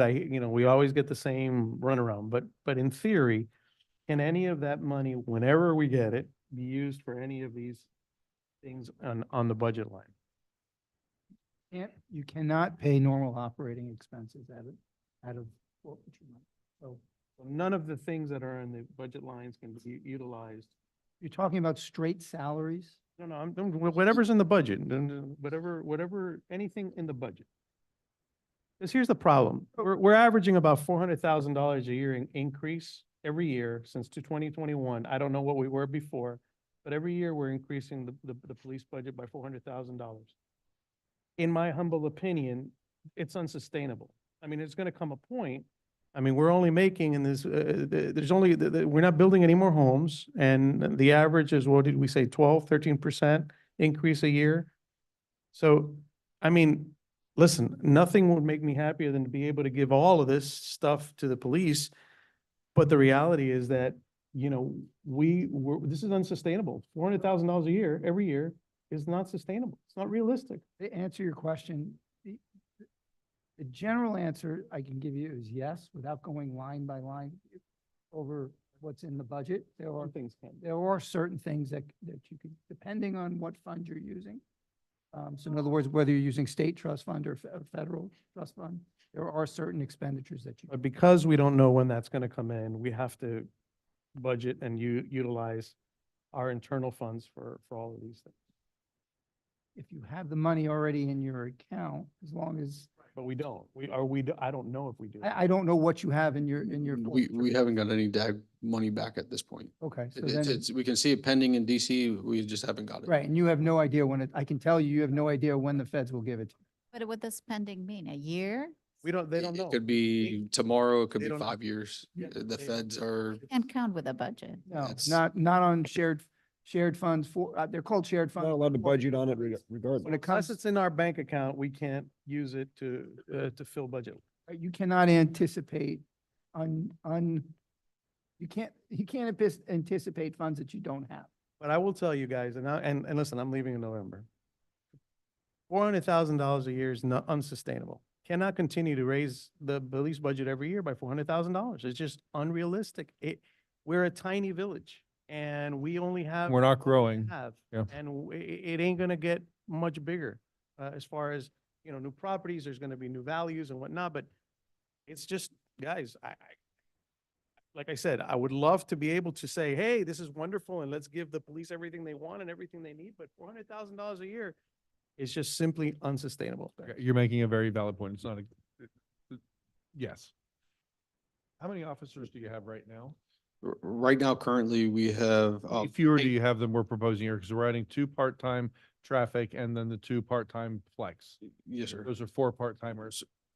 So right this minute, on the paid status, we have 4 police officers, 4 sergeants, or going to be sergeants, 1 captain, the chief, the administrative assistant, and the detective. That's the paid side. So that's 8, 9, 10, 11, 12 personnel total. Okay, so That's- just for apples to apples here, Correct. you're saying on this one, there's a chief, we have a chief now. Yes, There's sir. a full-time captain you're proposing, we have that now. Yes, sir, we have that now. We have you're asking for an admin assistant, you have We that have now. that, correct. Yes, sir. And 9 officers. Yes, sir. You That's have what we 9 have. officers We now. have 9, yes, sir. And then on part-time, you're asking for 3 part-timers. Yes, sir, which we have. So and then what's different is these 4 new people. We have 3 part-timers, police officers and 2 part-time captains, so which is our 5 part-time, which we've always had 5 part-time. So the They're not difference, accounted for next year. So you're saying right now I'm sorry, you're saying right now you have more officers than you're asking for next year? no, right now we're the the increase would be 4 part-time for next year. Okay, so the Outside increase what is we just have. those 4 part. We have Correct. the same number of full-time this year and proposed, Correct. same number of part-time current and proposed, except for those 4. Okay. Correct, yes, sir. Well, those 4, The increase, remember, this was the 3-year cycle for the CBA contract negotiations for That's PBA. what I was like, So the that's- math doesn't add. If- That's if gonna we be the have all- increase, because right now we're almost, next month will be a year that we'll have to retroactively pay those officers, but the difference is for that whole year. is also. that figured in here, that retroactive payment we have to make? Okay. That was a chunk. So, yeah, that's, I was trying to compare like what we currently have versus what you're proposing. Yes, ma'am. Because that's where I just want to make sure I understand. When chief, captain, and admin plus 9 officers, you say you have now, Yes, ma'am. that adds up to 700,000, but you're proposing 777,000. That increase that we just had. The increase that 555, the different factors of the PBA contract. Okay, so nothing we can do, that's just having the same people and just dealing with the fact of the normal sort of Yes. negotiation and impact of that, Yes, which is about 10%. Yes, ma'am. And you asked for these additional, the 2 traffic people came about because I asked you, what would it take? And you said that, and we thought that sounded like a good idea. And we intended to have that happen, 5 months ago, and it never happened. And we had the money in this budget to do it. But we did say we would do it only if we committed to doing it next year. But it never started.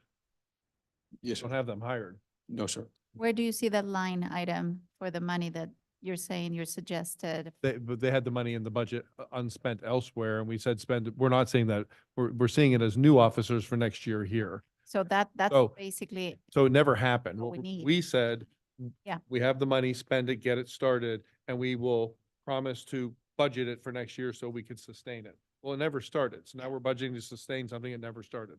I'm not saying don't do it. I'm saying do it. Yeah. It's the other two officers that then you came and tell me if I'm putting words in your mouth, that we needed two additional part-time officers to pick up some of the MOU stuff that the county is starting to charge people like Miami Beach for some time spent in their municipality.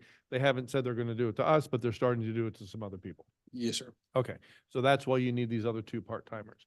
We're gonna have to make some decisions, guys, and we have to cut some stuff out of this police budget. It's up 20% over last year, and it's our biggest part of our budget. So I'm right with Art on this, and I'm not in any way saying make this community any less safe, but we're gonna have to just look at this and figure out what we're gonna do, because this is not doable. did we always, all 2024, we had 9 officers and, yeah? Yes, ma'am. That's not Nothing's changed. No, Just ma'am. those four. Okay. Just those four. That's what I wanted to understand is it only those four? We asked for 2. Yeah. He asked for 2 more. Yeah. I think we're gonna have to make some decisions here about who to keep. And none of these positions are filled yet. No, sir. So we're not talking about terminating people that you've hired. No, sir. About reserves, what, can't those reserves fill these roles? We have right now a lot of the reserves working. The reserve program is slightly restructured. I've even implemented more hours for them to come in each month. But it doesn't, with the workload and everything that we're going on, it's doing things correctly. It's the reserve that we have doing just our internal affairs and all that aspect. It's, he's here almost every day as a reserve, not getting paid. Can I ask, so on FICA, like medic, all the benefits and stuff, so that is just on our 10 sort of staffed employees? We're not doing anything, that's not related to the part-times that you're suggesting, With or the- do we the have? to pay part-time, I them? believe they do get the FRS contributions from other benefits, but it's not, they don't get the insurance and those types of benefits. So workers' comp, is that also affected by the part-times? I believe the workers' comp is going to cover all of them, possibly Does? financing and check. I believe that covers the reserves too in case something happens, which we didn't pay for a couple of years. That's why we see that giant increase now. I'm saying that's 100% of an increase, if I'm reading Yes, it ma'am. right. Which item code are you on, Vero? So I am on item 24, workers' compensation. That's an increase year over year of 97% if you go at the summary page.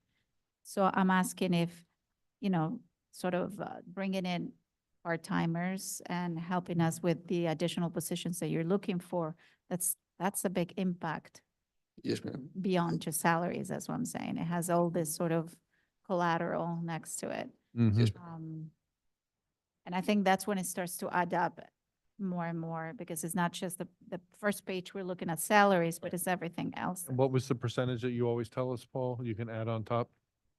40%, Vero? It's that plus 40%. Paul, can you tell me down here, is workers' comp individual based, or is it municipality / exposure based? You're in a Dade County pool for workers' comp. That's why the bill came from them. So it's position-based, obviously, but it comes through a pool, sort of like League of Cities. Do you, just a quick question, any idea what effect adding more or subtracting employees would have on that, like a per capita? Not immediately, I'd have to look. Yeah. The salary portion of it, it looks gigantic because it's a big amount, but it's 20% of the increase. Yes, ma'am. The issue comes when you add the rest, health insurance, the workers' comp, and everything else in there. Yes, ma'am. That's more, a lot more. Almost sounds like there's really two ways we could go about doing this. We could try to convert one or more of these full-times to a part-time, which would then also decrease our benefits. Or if we're not going to talk about moving anyone from the full-time, Yeah. probably having to cut one of those part-times that we added. If there's one or two. I mean, the two traffic ones, I think, I don't know that we've had some pretty lengthy discussions about why those are needed. So, and I remember you telling us, Chief, why you need the extra detective and how far behind you are in those things. So those are really if these are the two chunks that we want to look to say, take some money, make some savings here, those are really the only two ways that I see go about doing it. If we cut we'll call them part-time detectives, or they're 48,000. Yep. What's the impact then on the rest, Paul?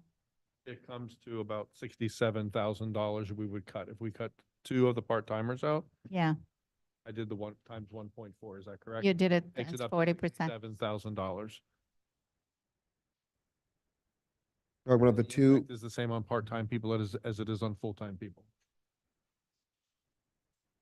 So it's less than 40%. So what percentage do you think we could safely say? 10%? Oh, that's a huge difference. Okay. That's only $53,000 out of a budget of. Can you say that out louder, please? I didn't hear you. So how much if money if would we we were be to saving? remove those two part-times, not the two traffic offers, but we're just spitballing here. If we were to remove the other two part-times, plus the additional 10% on top, which isn't a full 40 like it would be for full-time officers, we'd be looking at about, what'd you say, 50? 53. But it'd be savings of about $53,000. Okay. And I don't know who's keeping count. I'm guessing you, Paul, in terms of where we are. 62. It would put us overall. Yeah. If we were to take that out, it'd take us about 62,000 in the positive. Okay. 62,000 additional dollars, which would then potentially give him his budget analyst. But that's where we would be at. We'd be cutting 52. Correct. Yes. I'm just looking at it above and So below. overall, I'm saying, are we negative? Are we positive if we do that? We're positive by, Think about 62 if we were to do it. If we So- were to move those $53,000 out. Yes. Correct. So unless we start, yes, sorry, Paul. So unless we start going through those additional supplies, the 15,000 we put for additional supplies, which was marked down way down from whatever additional monies, this would be the only two spots, it looks like, from this fund. I think Yeah, there's some other stuff, certainly. If we're looking for larger savings, then this would be it. again, I want to understand. So right now, where do we stand as the bottom line? Like overall budget, we needed to start cutting down to approach that 9.5 millage rate. So where we stand with everything we've done? Do you have an idea? Yeah, this is. This would be fine. is not So we'll be Good. balancing. Yeah.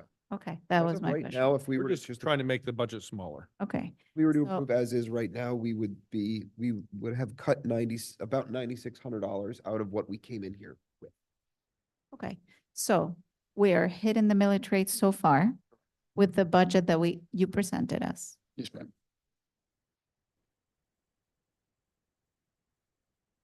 That's the Are there- discussion. Are there any further things that you guys have looked at in this police budget that can potentially be cut? So then why don't we come back to this and let's look at what potentially we can cut, and then we can revisit this. Good idea. Who wants to go? I mean, the big one that we reduced was the supplies, but there's a lot in between the two of those. Well, overtime in the police, we're still in the police department, 14.000 overtime. It's budgeted for 50,000 year to date. We're at, let's call it 34,000. And if you track evenly, divide that by 9 times 12, we're gonna end up at 45,000. So we could cut $5,000 there and to kind of budget it for what it looks like it probably will be this year. Unless one of you guys can tell us that something has happened since June 30th. Way that is throwing this off. One of the factors is with the previous administration, there's a minimum staffing by state law. The chief has to obligate 2 police officers at all times. In the past, rather than pay overtime, we went to a 1-person staffing, which violates law. So I don't know how much that would be for the overtime, but that would be one thing that we could not allow to happen any further. I didn't understand. So you can cut, you're saying because you need those 2 officers all the There's time? potentially, there were several months in the beginning of the budget that we allowed it to go to a 1 officer staffing level. Okay. You mean in the building or? In the village, there the has to be village. 2 officers in the Has to be village 2 at at all times times. in the village. Yes, sir. And there were times that didn't happen a lot. It was frequent. Yes, sir. And that would be for the overtime. That's where the overtime. Yes, ma'am. money A lot of comes from. that's the overtime because before, rather than to utilize the overtime, it was just, oh, no, I'll be available by phone or wherever. And that's not, we have to have 2 officers in the village. So what you're saying is this overtime may actually increase It's based on this. Yes, sir. It could conversation. potentially, I think, with managing it and staying on top of it, I think we could manage it with the current budget that we have set. I think we could be right around there with the 5,000, because a lot of times we pull the part-timers in and their wages are a lot cheaper, so we will be able to cover more. I was gonna say, overtime you have additional bodies, right? If we have those part-times, I would assume just overtime would go down if we hire this as you have it right now. Yes, ma'am. It should, like on the days, like let's say the traffic units are out, if somebody called out sick or somebody wasn't there, as long as we have 2 police officers in the village, that would offset. So Oh, even the traffic. they would they're count. police, they would For count, okay. statute, they would count. Yes, And sir. the reserve officers also count. They do count. Yes, sir. Okay, so why would the village not have people in the 2 in the village when you have reserve officers at your disposal? That sounds like a scheduling problem, not an overtime budget problem. It- Sounds with like a call bucket. You out don't or wanna last think minute about delivery. If I understand correctly, part of the issue on paper, it looks great. However, we are dealing with individuals' availabilities. So as we look at part-timers, as we look at reserve officers, it depends on who we have available. They're not required to come in. If we don't have anybody available, that's when we would have to spend some overtime money. But if we do have more bodies, as if we approve what you have suggested with Yes, ma'am. the new 4 positions, right? Yes, ma'am. Then we would diminish the overtime. And Correct. That could break down the overtime. right now in the budget stays as is. Yeah, So ma'am. can we cut a chunk out of this? If and we, how would if we we do had those additional bodies, yes, ma'am, I think we could cut. the Okay, so overtime. we don't need to be looking at both expenses going up. Yes, ma'am. All right, so we can, in essence, ideally, we could cut on overtime right One or there. the other. Or the other, yeah. And I You're think- saying one or the other, either cut officers, not existing officers, but new officers. Yes, sir. If we That have, number, or reduce overtime. correct. When you reduce people, positions, you also reduce the additional money that goes along with them. Et cetera, yeah. And you then provide more money to the people who are working for you and they're making a better living and ostensibly are happier. I was gonna ask you that. So for you would be, in an ideal world, you'll have everything, but if we have to cut, it would be from overtime rather than the employees you're asking as part-time. Correct. Yes, ma'am. Okay, But cutting the part-time people saves us not just the salary, but all the extras that come along with it. And then that overtime money is extra money for employees, yes. making more money. The way I'm looking at this is it's easier to add employees as the years go on. If we hire these employees and then next year we decide that, hey, Safer Streets for All came in, our traffic problem is cured, we don't need this traffic, we can scale back, it would call for firing 2 officers, laying off 2 officers. It's easier to scale up as we go than to scale back. We're going to talk about code in a second and how we've scaled up a department that we now have, people are staffed at 4 positions. Yep. We're going to talk about that. To me, it's easier to scale up than it is to scale back. So I would caution adding these 2 officers and then cut back overtime rather than You would caution cutting, I or would adding caution what, 2 adding- officers? adding 2 more additional. So we have our traffic and adding 2 Right. more. Rely on and overtime relying more. on overtime going down. Yeah. And then 2 years from now, we say, hey, Safer Streets for All came in, we added speed bumps. Now we have too many cops. Now we have too many. So you're agreeing, you're saying the same thing, I'm in a different way. Okay. Chief, can I ask you a quick question about the two part-times? Yes, sir. The four part-times. The two are traffic, one is detective, one is Patrol. patrol. Yes, sir. Which one would you, given the choice? which one Right would now, you- I would, if I could keep one, I would keep the detective and cut the patrol. Okay. The investigation side is, we definitely need the help. That They gets- both make the same amount of money. Correct. We never had that position before. We've never had an internal, paid detective. No, ma'am. Is this a standard on any municipality of our size to have a position destined for a detective? Not ma'am. just to rely on the county only on? Yes, ma'am. Most of the agencies have one because especially you look at the internal affairs side, to have a reserve do it like we have now, it's kind of hit and miss. They come in when they can. And those are for our transparency and going and integrity. We need somebody that's committed that can kind of focus on those. And that person, you don't really want mingling with the road patrol and getting out there because they're the ones that would have to investigate it. So most agencies have at least one designated person outside just in that detective room to kind of home in on those areas. And if the person, you're asking for a certain amount of time of that person, it's a part-time officer. Yes, Is it ma'am. fully utilized, meaning it will be busy the entire time it's here, or is it kind of goes up and down, and is it more an overtime opportunity to consider? Yes, ma'am. But right now, I think we could monitor at the 20 hours while we're definitely in the restructure phase and getting onto the more the path of accreditation and changing issues. In the future, maybe 1 or 2 years, I think we would be caught up, and then that would be something we could potentially reduce hours. But right now, I just don't see any way. 20 hours we would utilize it weekly by far. I ask you this, chief. You came in originally asking for 6, I think, new. If we were to give you 3, would you feel that this would significantly increase the effectiveness of the police service here in Biscayne Park? Yes, Mr. Mayor. All right, well then, not to handcuff you, chief, and so I don't want to do that, but I would recommend that we add the 2 traffic officers and add the 1 part-time detective at this point. I thought we were gonna go. Yeah, I thought we were gonna, We can? Well, I mean, listen, I'm fine with whatever you guys want to do, but I thought that was what we. yeah, I Okay. think we should do what I That's fine. suggested and go run through this and see what else we're gonna lose. Then I'll, We don't have to cut. then I'll withhold that until we're ready. Yes, sir. That's true. So we talked about the overtime, and now it seems that these two conversations go hand in hand, the overtime and so we are gonna shelve both of these for now? Okay.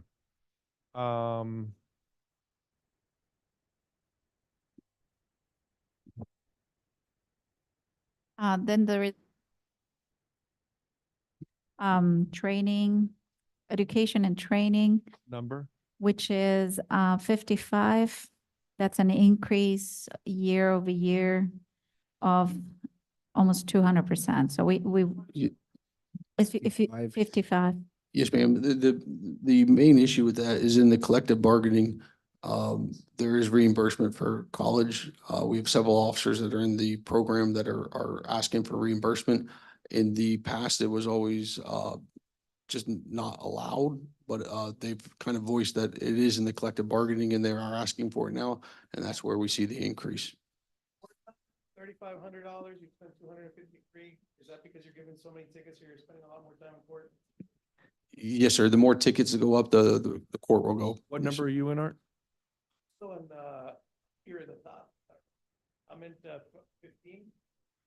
00. Okay, well, can we just finish one thing before we go to another? Vero, did you?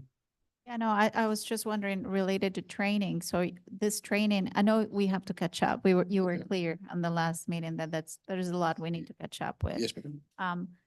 This includes the new officers that you're putting here and all the training that they need. We wouldn't be later on missing anything. This is the 10 people you have, the 9 officers, everybody else plus the part-times, the Yeah, 4 of them. Between that training education budget portion of that is for the collective bargaining for the college reimbursement. Yeah. And then the other side is for the training. As of right now, we kind of set aside, it was about 5,000 to start the EMT program there. And then the additional is to make sure that we hold our certifications for the evidence and the internal affairs side. Those were the biggest training needs that we would have to. We've been working very closely with other agencies to try to get additional free training. So that would cover us from using funds that we don't have. So there's Oh, like, you're talking about all this training that's listed here under 55. Mm-hmm. Yeah. You're talking about the stuff, Vero, that's in orange at the bottom? Is any of this new that we don't, I mean, it's, this is all new. yeah, biggest All new. stuff we haven't done. This is, we've never done any of this. Yeah. And what of this is like the most important, have to do it, required? All of it. So if I can jump in on this. So Chief, I don't know if you're looking at it. We have the SPI command course, we have EMT, we have LEDA, IPTM advanced training, technical medical, gun range fees. Gun range fees are, they are what they are. We need it for the additional training. SPI command course is what we need to set up our command staff and future leaders. EMT class, I think that would be probably the only place we could look at making a cut. LEDA, between EMT, LEDA and IPTM, what would be the, I would cut the LEDA and go with the Cut the LEDA? IPTM. Okay. Because the IPTM is going to be your internal affairs, and it's going to be the critical ones that we would have to have. And what for is certification. tactical medical? That's the biggest by far. It's more than twice everything else. $15,000. What is that? Which one was it? Tactical medical, $15,000. It sounds like already we've said, you guys have said we could cut EMT, and I'm not sure if you said LEDA or advanced train. Yeah. IPTM, I don't. no, We would cut LEDA. to clarify, of those three, the one to cut would be LEDA. I would cut the LEDA. If we had to cut the tactical medical, we could cut that. I've been working with FDLE. I sat down with the commissioner last week, and they're going to start trying to provide some more training on that side from us if we had to. It's You not also said, 100% Chris- guaranteed, but we're trying. You're Chris, you saying, also said EMT. no, and he said he would rather keep it, right? So you're talking about LEDA for sure, 7,155. And you're saying tactical medical could go based on the efforts that you're working with on the side. So The first thing Chris said was EMT could go. I said, Chief, between the three, I'm looking at EMT class between EMT, LEDA, and IPTM, which of those would be the best to cut? And the chief came back and said LEDA. So what you're saying I said was actually a question to the chief. The answer is EMT, or not EMT. The LEDA. answer is LEDA. okay, so the 7,155 and the $15,000, chief? Yes, ma'am. The tactical medical is an advanced, it's not like tactical. It's more advanced medical, basic life support training that the officer would get to apply tourniquets and basic first aid response that all of them would get outside of the ones that are certified for EMT. So it would be a critical training. FDLE is going to work with us to try to get it, but nothing's guaranteed right now until we get MOUs and that they can develop a course for us. They're all at level 0, meaning none of them have taken it? Right now, we have a couple of the reserves that have it from previous agencies, or there were SWAT medics other places, but as of right now, no one has this training from Biscayne Park. Do all of them need it? Because that's the other part. Can we have half of them trained this year and half next year? Is this something every year that we would incur on the same trainings? The problem that we run into is liability. If we don't train every officer the same, if they respond to a call and let's say one of them's not trained, the person dies, then we run into that liability. I think Brad might be able to kind of elaborate more, saying, well, you sent the one officer that wasn't, or so in best practices, most of the training is always rolled out to the entire department. Got it. Guys, we only have a few more minutes. Can we go from like in order from top to bottom instead of going from bottom to top? Because maybe by the time we get to the bottom, we won't have to cut so much from the bottom. I just, Bottom of this page or? Do you have a budget? specific, we're in 55, right? do you have a specific comment on the top that Well, we haven't missed? I was just at 15, right? Where we're talking about court, where we've only spent $253 and we have $3,500 budgeted. You said you're going to need that 3,500 because you're giving a crap load of tickets, Yes, sir. right? You've only spent $253, which obviously that's not the case. It's probably been coding incorrectly because there's no way it's $253 year to date. Then the FICA, right? So if we eliminate a few positions, that's going to affect the amount of FICA that's going to be, right? So And that number we tossed around, we calculated that in. what is that new number going to be there? Do we know, more or less? Number that Right, okay, so 1.11, it's 110% of whatever salary, part-time salary you're saying. Mhm. so. We'll loop all the rest of it in. Okay, so there's gonna be an impact on this number, right? But we've already accounted for it. Okay, but we haven't actually, okay. Retirement contributions, I don't have, unless anybody else has Same thing. They're all that's also connected. gonna be affected, right? Also lumped into that. number. Minimally, but it will have an impact. Yep. Health insurance, Doesn't come into play for the part-timer. what's that? Doesn't come into play for the It part-timer. doesn't come into play for part-timers, right? No, okay. So that's not gonna be impacted, although it's significantly higher than it was in 2024. But I guess it is what it is. Workers' comp, I think that's a flat fee. That doesn't go by the amount of employees. That's just, I mean, that's the way I know workers' comp to work. After you have a certain amount of employees, you have to have workers' comp, and it covers everybody. Correct. Yes, sir. So that's that. So there's nothing else there. What if this, I have nothing in 31. you don't have Anybody anything in else? 31? Anybody else have anything in 31? Nope. I have on 41. It's actually a savings I for have you. 40. I have 40. Can we just make Yep. sure we hit everyone? In 40, according to my notes, we were dropping travel to $6,000. That's what I had in my notes. Did anyone else have that note? Let me check. 40? 40. I don't think I do, actually.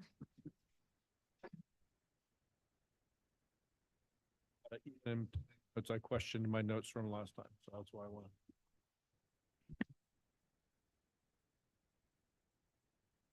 And if we didn't, you want to?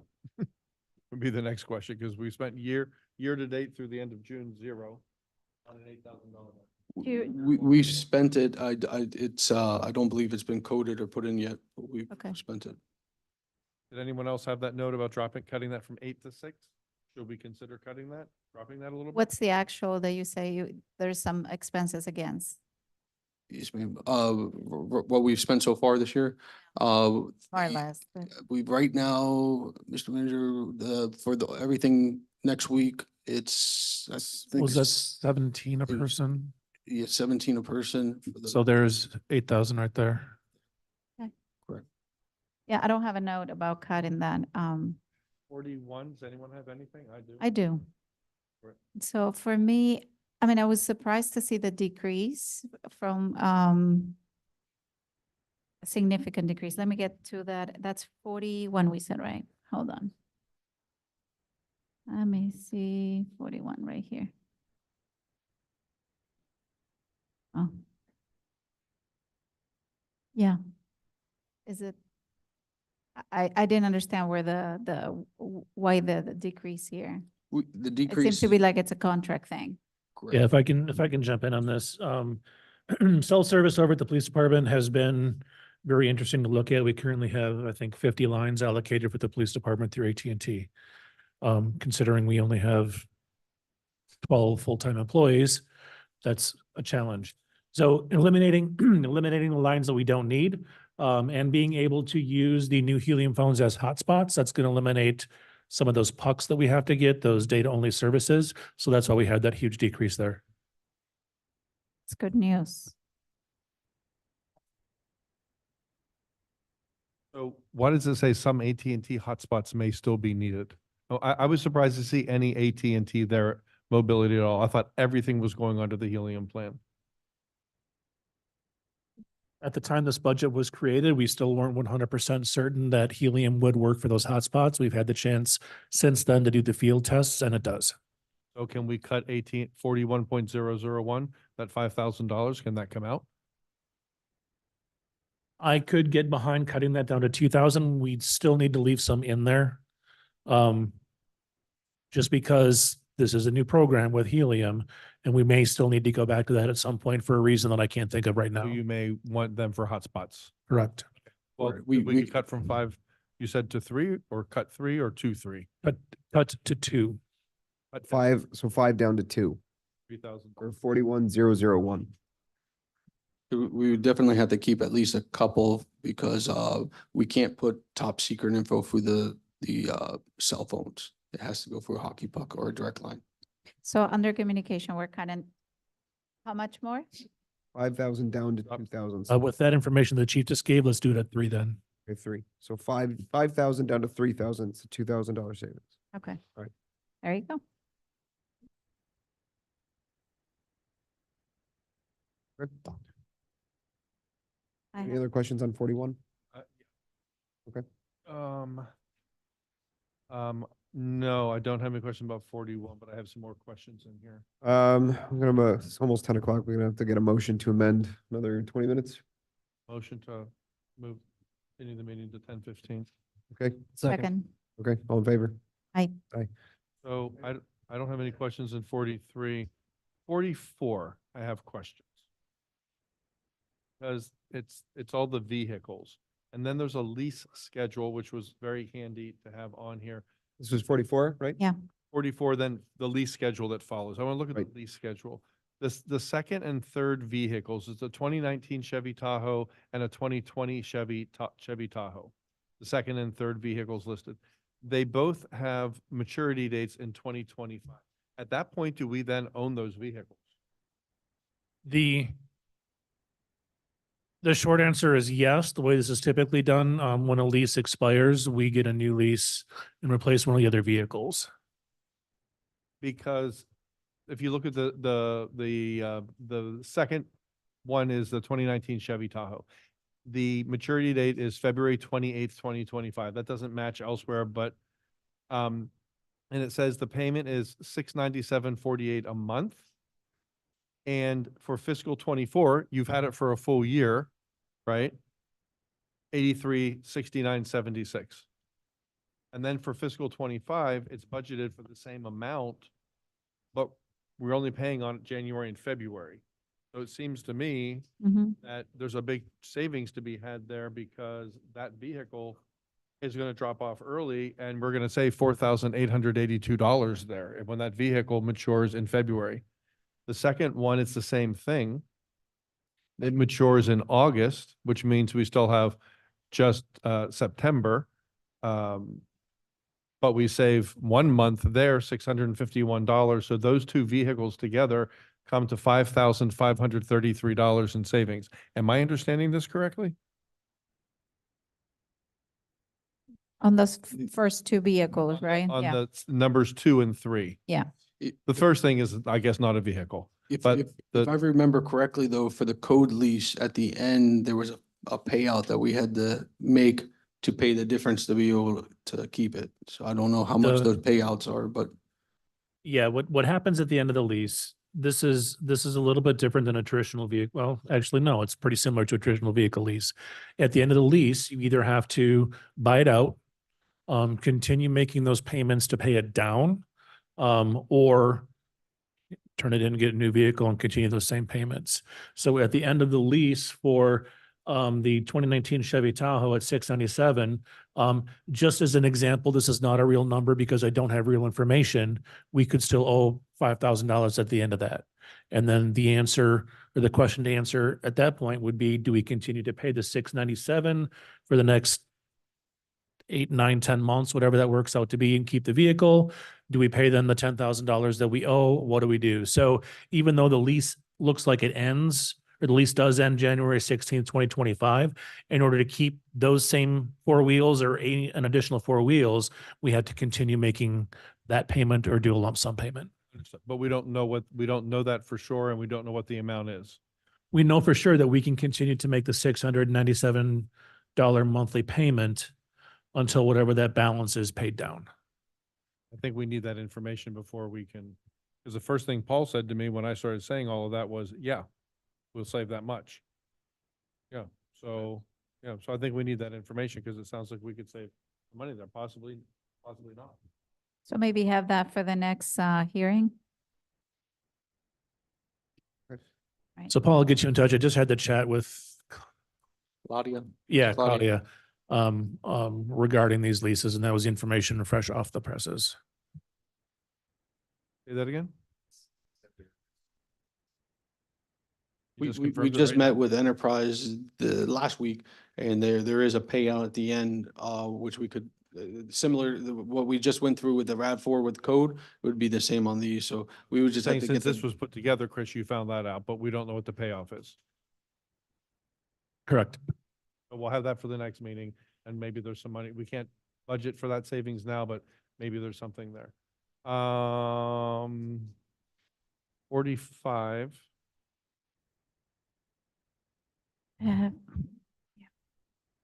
Uh, Is 21 autos correct? It says the spreadsheet I'm looking at says need updated vehicle list from village manager. So is this number correct? It says we're paying for 21 autos. Are we overpaying, underpaying? Are we right on the money? That number is correct.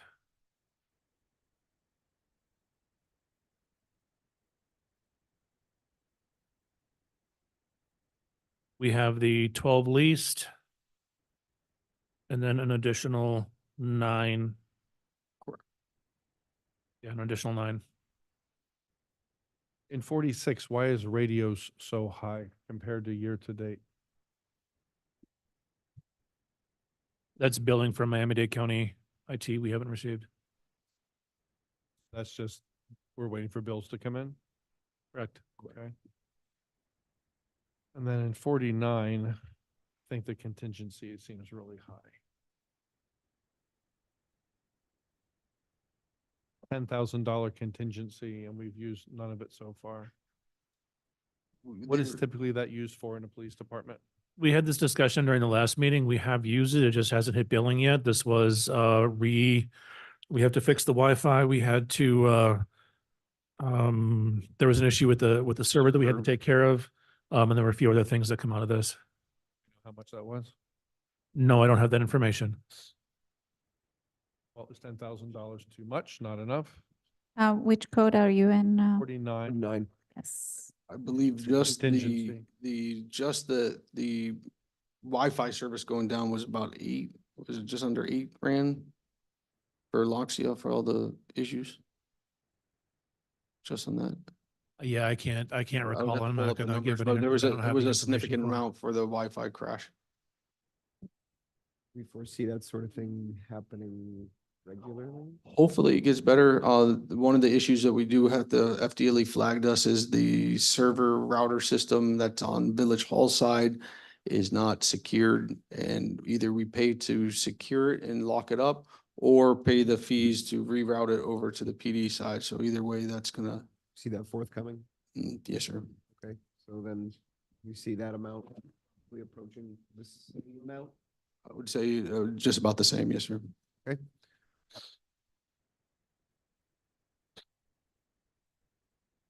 $52 is a bigger one. Yeah, and this is the one, isn't this the one we discussed? And it had other things included in it and. Yeah, this one Question took about a this. while. We cut a lot of this down. So is this now what we decided on from last time? I looked through my notes and, okay. The total dollar amount decided on last time was 20,000 for additional equipment. What item are you in, Chris? Different notes. Line 16, the spreadsheet should be 20,000. Or did you have something different, Paul? Where are you? Which line? I'm in 52. 52. Yeah. Spreadsheet line 16, it says less than lethal shotguns, less than- beanbags. Oh, Got it. That's not just less than lethal shotguns, beanbags. That was Others. just the top line of a bunch of stuff. And I believe that dollar amount was set at 20. Unless I'm mistaken, Paul. It was 20 for life-saving equipment and Yeah. all of the additional medical stuff. Tourniquets, first aid equipment, life rings, that type of stuff. So you're saying this $15,000 is incorrect? Because there was some additional money for life-saving equipment. The Correct. 15 We was cut- the we cut 3 the- items he identified, added together and rounded to an even number. Okay. Yeah. That's where it came from.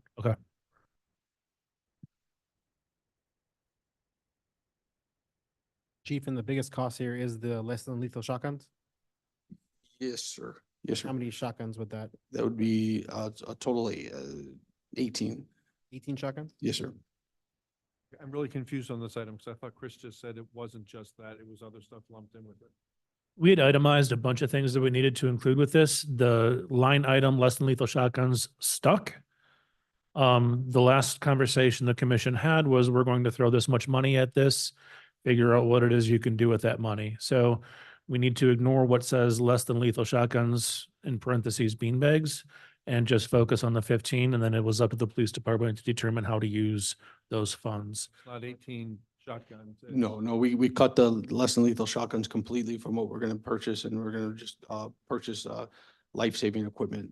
Where is all the tactical stuff? You said you needed We 5 sets, we cut all that out of the budget. all cut, okay. And the life-saving, All that was cut by the commission. we cut life-saving? He's saying, You cut the greater category and said, here's 15,000, figure out what it is you need to do with that. We had an itemized list of what everything was. That totaled about $100,000. The commission said, no, we're going to cut that down. So we haven't had the conversation yet on what exactly we're going to use those funds for, because we don't have the final dollar amount and what those funds is. What is going that, to so be. that line $15,000, what is that going to be called? Because it says one thing that it clearly is not, and it sounds like it's a big catch-all now. Yeah, I had, as a note, I just had, we lumped it up, and we said just kind of filter down to the basic, right? We don't have anything, so let's start with the Right. basic stuff we need and Yes, build from that. But it was going to Yes, be ma'am. tactical equipment and life-saving. Yeah, and we did That's talk what it about that. was. Remind me, please, and sorry, my ignorance, less than lethal shotguns, beanbags, what is that again? A less than lethal shotgun is a shotgun that's been converted to shoot beanbag rounds. So if you get an emotionally disturbed person or barricaded suspect, we can deploy less than lethal rather than shooting them with live ammunition. So the way I had it in my comments is that from all the list of things, you come up with a cleaner list that Yes, ma'am. reflects sort of up to $15,000. Correct. Yes, ma'am. Not that we were just gonna spend $15,000 on beanbags. No, that cost is a lot less than that, but we were focused more, the last budget workshop was using that 15,000 for life-saving equipment, like life rings for the vehicles, in case somebody gets in the canal and they can't swim, medical equipment. We have right now the paper cut first aid kits that come with a few Band-Aids, the little plastic ones. We were gonna try to get bigger first aid kits that we could provide a little bit better service Got it. if there's a laceration or something like that in the time frame. So we were focusing that 15,000 on moving towards life-saving equipment to outfit the officers in the vehicles. It's just not reflected on the Correct. No, description. it doesn't Okay. have the breakdown. So, okay, that's why I was expecting to see the words tactical and life-saving equipment. So that's what that $15,000. So can we, Is that, is that? am I yes, saying yes, yeah, that's correct. Yep, All that was in correct. there, okay. Yep, that's right. I got confused when I saw. We just need for the next probably revision, just more of an itemized, what's the list that we're actually buying with the 15,000? You just mentioned some of this. Yes, ma'am.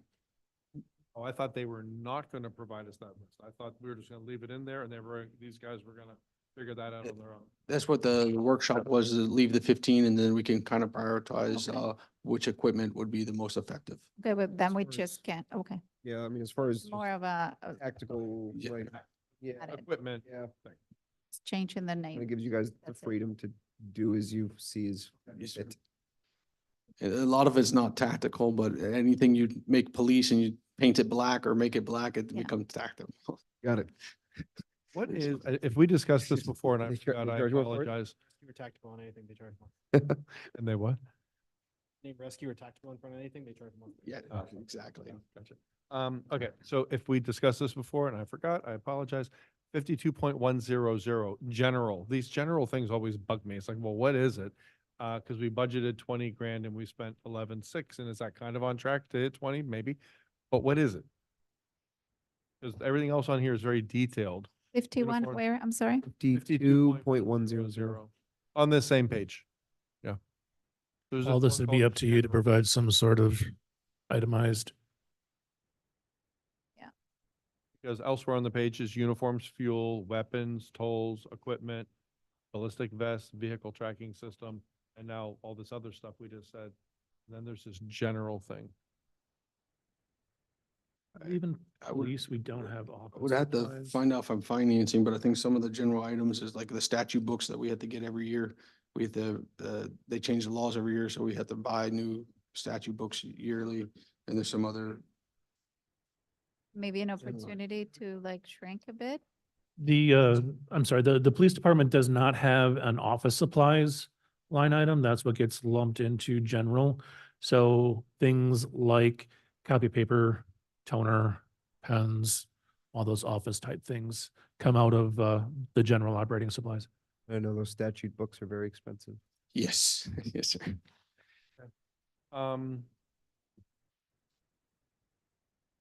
In 5,800.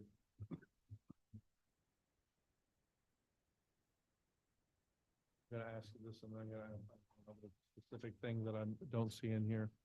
In 5,800.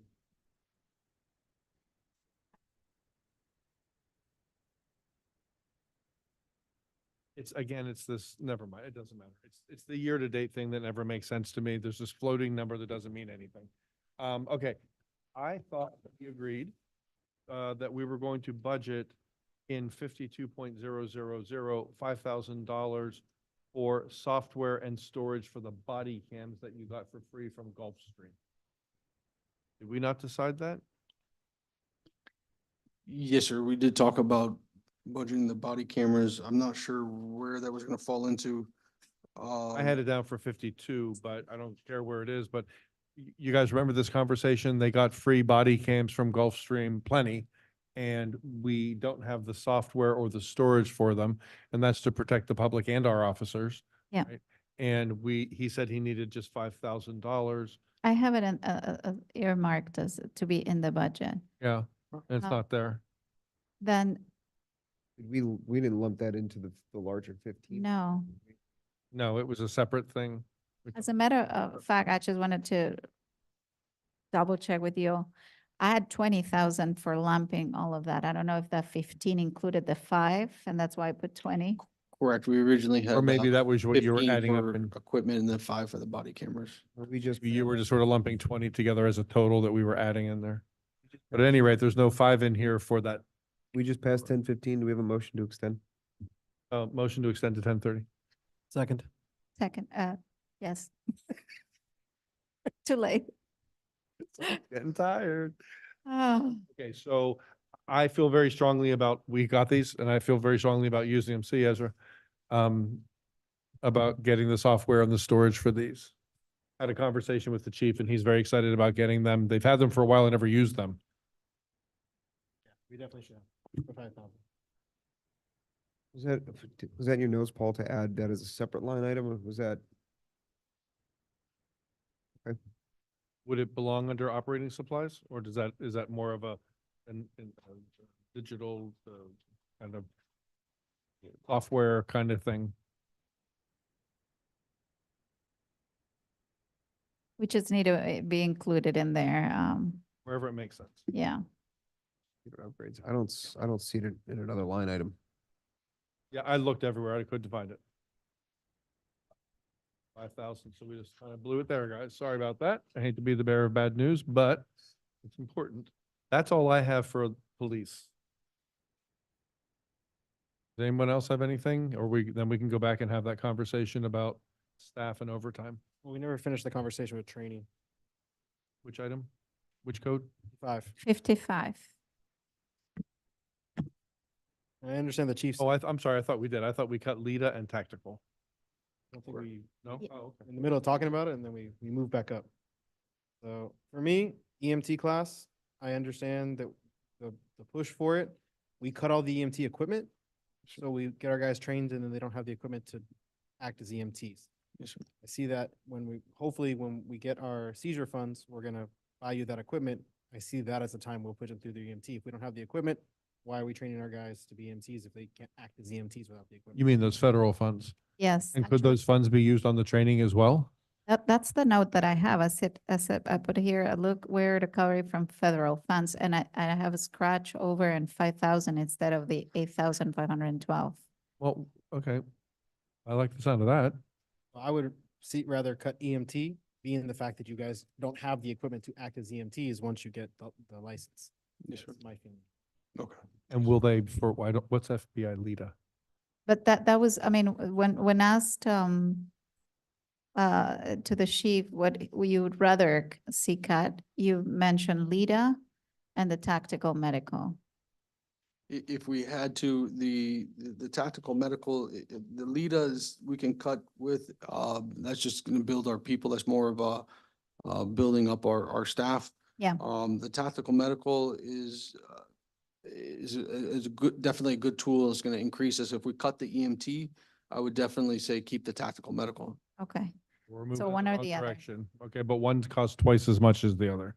And will we, if we do tactical medical training, will they have the equipment if we didn't budget for the equipment? Again, are we having the same conversation that Ryan just brought up?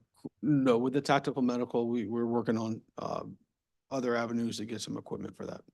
We do have some, what we call them gunshot, IFLAC kits that we're getting, we're working with the feds to try to get those over. So we have some of those that we have rolled out already. What on this list that's marked in orange could the federal money be used for, Brad? It can be used for certain trainings. EMT classes, you would have to get an opinion from the, whoever, whether it's the feds, whether it's the Justice Department or the Treasury, because EMT training is not necessarily a classic police training. LIDA is a leadership class, essentially. It's what it is, it's command and leadership class. You might be able to use, I think you can use it. I'd have to look, but based on my memory, you can use it for those types of training. I don't know what the IPTM advanced training is, so I can't. The IPTM is, it's the Institute of Police Technology Management. They're the ones that okay. do the, evidence courses or Right, no, internal affairs courses. Those are the ones that only offer that in Jacksonville. So you can use certain parts, you can use the Treasury money for paying certain parts of the training. Okay, so on here, SPI command course, yes or a no? For federal money? Yes, tell me what the SBI is. SBI is the Southern Police Institute. I don't remember what they teach. I heard of it, but I don't remember. EMT class, you're saying no? You're gonna have to get an opinion directly from the Treasury to do that because it's not a classic law enforcement. Okay. FBI LIDA, yes or no? No, that we can take away. Whether the seizure. Well, sorry. I believe the LIDA, I believe the forfeiture monies can pay for that. For LIDA. Correct. Yeah, so it can pay for the training, the conference registration fees, tuition. You can't pay expenses that are, you can't pay for per diem, you can't pay mileage, you can't pay those things. I mean, it sounds like if what we're hearing is that LIDA is gonna go and that EMT is gonna go, and we'll keep tactical medical because we have some equipment that's useful for that. That's already $15,000 right there out of the training that we But don't. when we asked just a while ago, you said we could cut tactical medical. If we had I think he said one of the EMTs, other EMT or but tactical. if we don't have EMTs, I would keep the tactical medical. That's gonna give us a little bit more advanced medical training that we could. But the apply. TACMed would put all of your officers through tactical medical Yes, sir. versus EMT, that number It'd be would one cover EMT per shift. One EMT per shift. So Correct. how many total It officers? would be five Five. EMTs. You're talking about training 5 people versus the entire force. Correct. And the rest of these you feel are necessary. Yes, sir. The rest, again, with accreditation and some of the certifications that our guys have not had, that was part of some of the closing discussions that the previous administration had that, well, this area, we didn't have the people certified. We didn't have the training. So those are going to be critical areas that we start to make sure that not Yeah. just catch up, but make sure that we get it done and within the whole accreditation ream, some of those areas we would have probably failed if we don't get up to it. And the only problem with waiting for the federal funds is if it comes in tomorrow, great, but if it doesn't come in this budget Understood. cycle. Then you don't get it. Okay, Yeah, but it sounds like we can cut, you're saying we could cut EMT and everyone's saying we could cut LIDA. correct. That's Yeah. $15,600. 15,667. I think that's a good start and you wanted to keep tactical medical. Yes, ma'am. And then hopefully we do have something to be covered by federal funds and that would kind of get you back the AMT class that you need, but that's $15,000 of savings right there. Yes, ma'am. 6. Okay, well, somewhere, okay. Yeah. So then now, do we go back up and talk about staffing and overtime? Those are the last two? Yeah. Okay. So the proposal that I had brought up was to reduce the 4 part-time to 3 part-time, which would be a savings of about what, 26,000? Now, right now, by my count, we are 23,267 under. As a total. So what we were talking about was going through this, seeing if we could save some money so we can afford to continue to keep all 4. This would do that, and then we could reduce the overtime and save a little bit more there. Say that again. We're 26 under, we're 26 over, sorry, I don't know which one you're above the line or below the line. For me, it's 23 in savings, 23K in savings. We're good. Right, Doing 20. 23K under budget, there we go. The additional part-time officer is about 25 to 26K if you bake in that 10%. So if we do that, it gets us up to about 50. But if we keep all 4, then we're still 23 under, and we could go back and we could cut a little bit of time on the overtime. We could still give him 4 part-time officers and just reduce the overtime by a little bit, and we're still saving money. We're still under right now. All of that is great, except we still are looking at a department that is well into the double digits over last year. And to Art's very valid points about how the budget has been increasing, we've got to face some reality as well. Think we should cut the 2, keep the 2 traffic. Look, a couple months ago, we weren't talking about adding any officers. All of a sudden, it went 2 and now 2 more. Let's add 2 more for traffic, a very specific thing that we all agree and have had great, enormous conversations that we need. And we promised this village we would do something.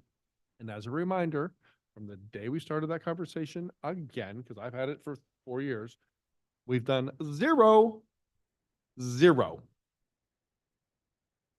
Fit in here, cut the other officers, and we could look at this again for next year. But guys, we can't just keep doing this.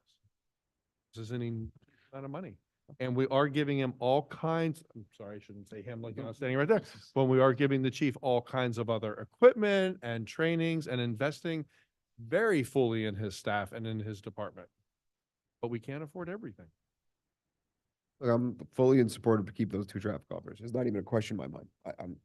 So I think we're. We all agree on that. Vero, you're Agree on that one. I am with you. I think we start with the base of those 2 officers.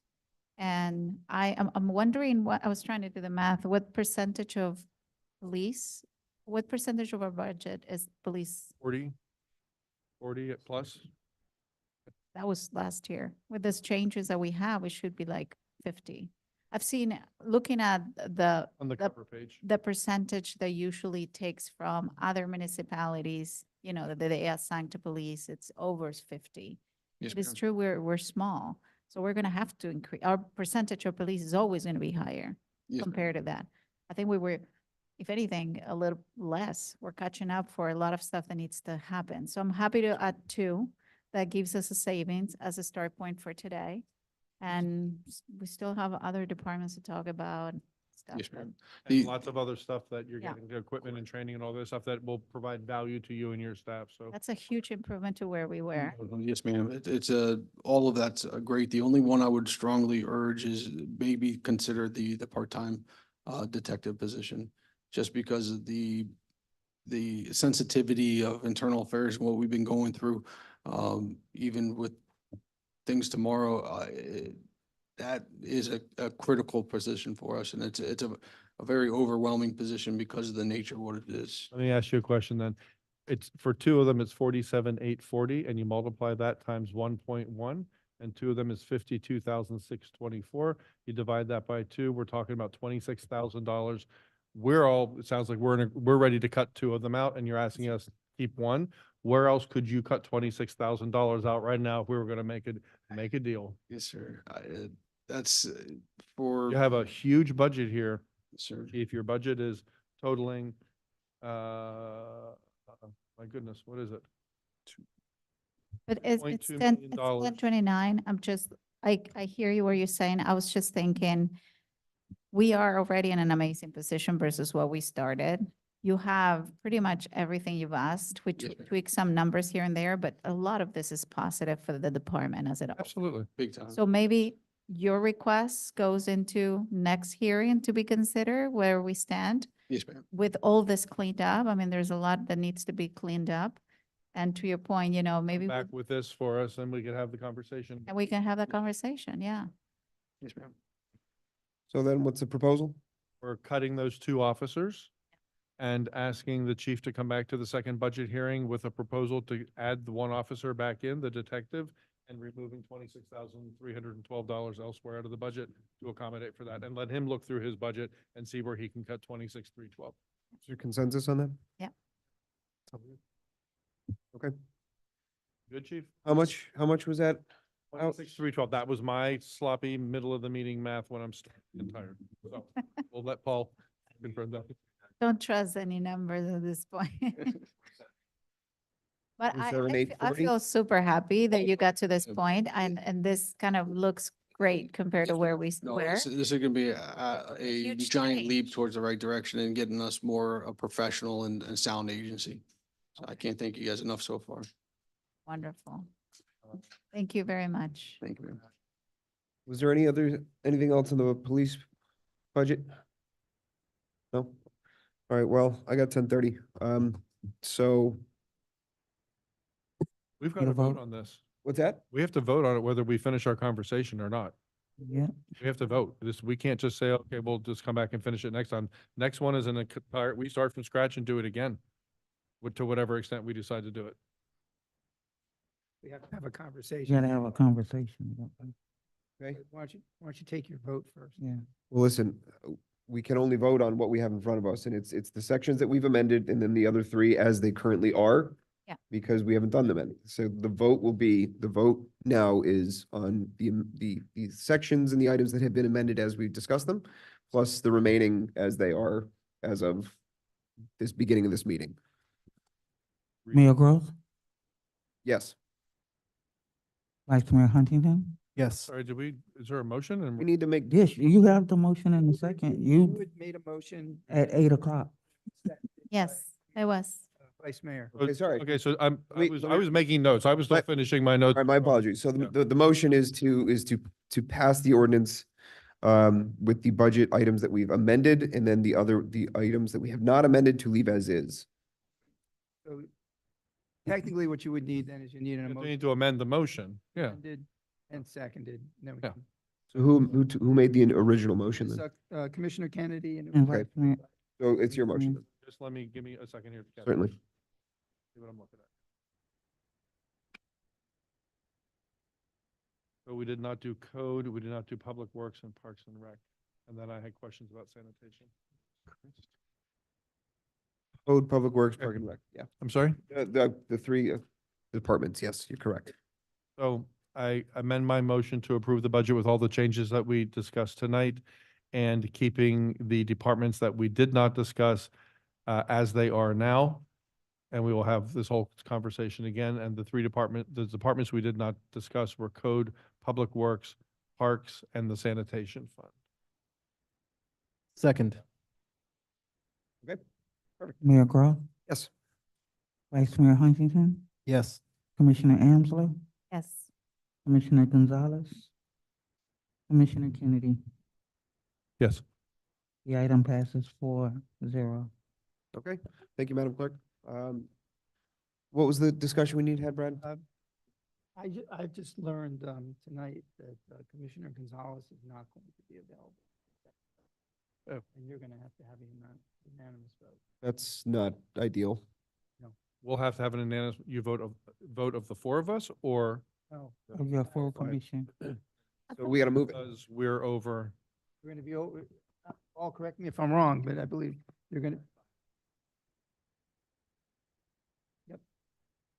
We gotta move it.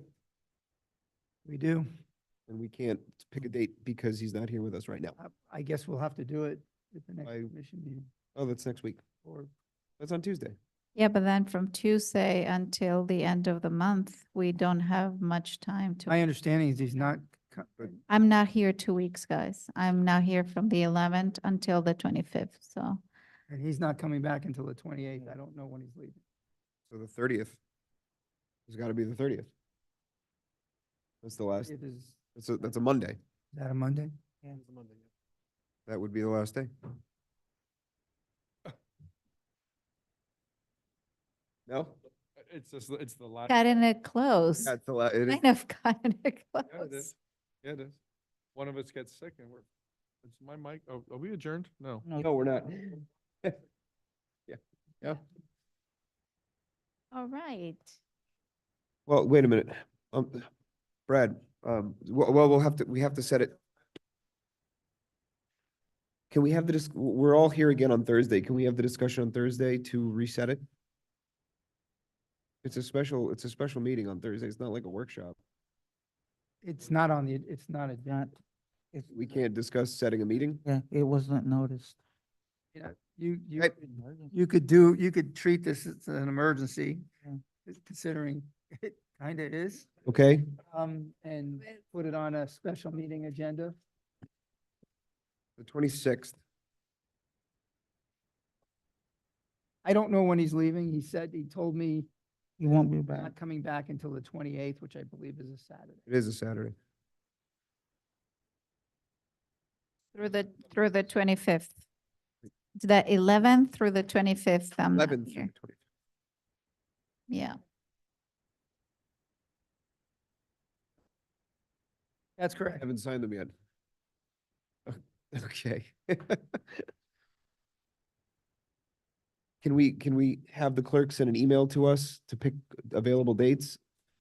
Because I don't want to wait until the 10th, quite honestly. Yes, you can do that. Then that's. You obviously do not respond all. Don't I think reply we so- follow that. Okay, so are we adding to Thursday's agenda or are we emailing to find So we faster. can't. Thursday's agenda? Okay, I mean, I can send the email and I have a, Probably don't we wouldn't be a do- bad idea to have those dates for Thursday. and on cut Thursday, it. right? why don't we do both then? Why don't we start the email thread and then if it's resolved before Thursday, we don't have to discuss it then. But if it's not, then we can quickly set the date. Gotcha. Sound good? Then on the 10th, by the 10th, we need to have a date. And the reason why I'm saying that is we're Well- going to have to amend the Resolution. resolution. Okay. Setting the hearings. Well, we'll have a date by has Thursday to the be a- latest. Does it have to be like a working day? Saturday or Sunday? It cannot be Sunday. I believe it can be a Saturday. I've got to look at it. None specifically right now, just. Saying like it could be on a Saturday too, if that's another day for availability. Not that I love it, but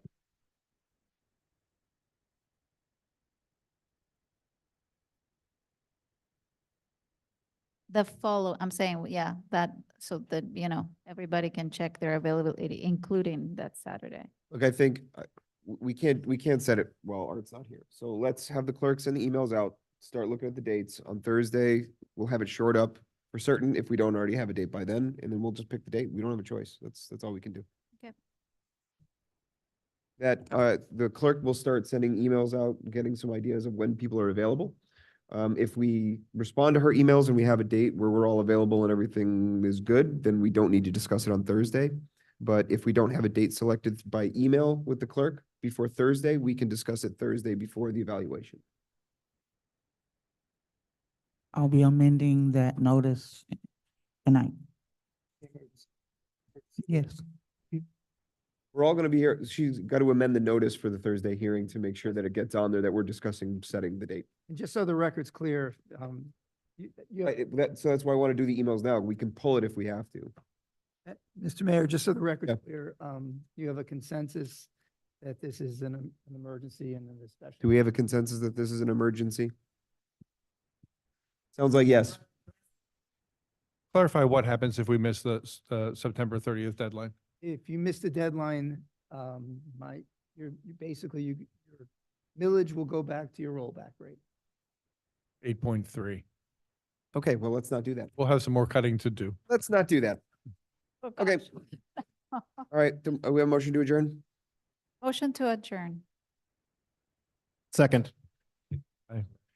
Oh, can we just, we didn't vote on to adjourn yet. Can we just make can I make a motion that we donate $1, that we donate $1 to his thing or whatever we have to do to discuss it tonight? Second, Yes. all in favor? Aye. Aye. And got you it. got $1. And you get $1. Okay. Thank you, Dan. Yes, I'll talk to make sure we have it correct. Okay, so we have a motion pending to adjourn in a second. All in favor? Aye.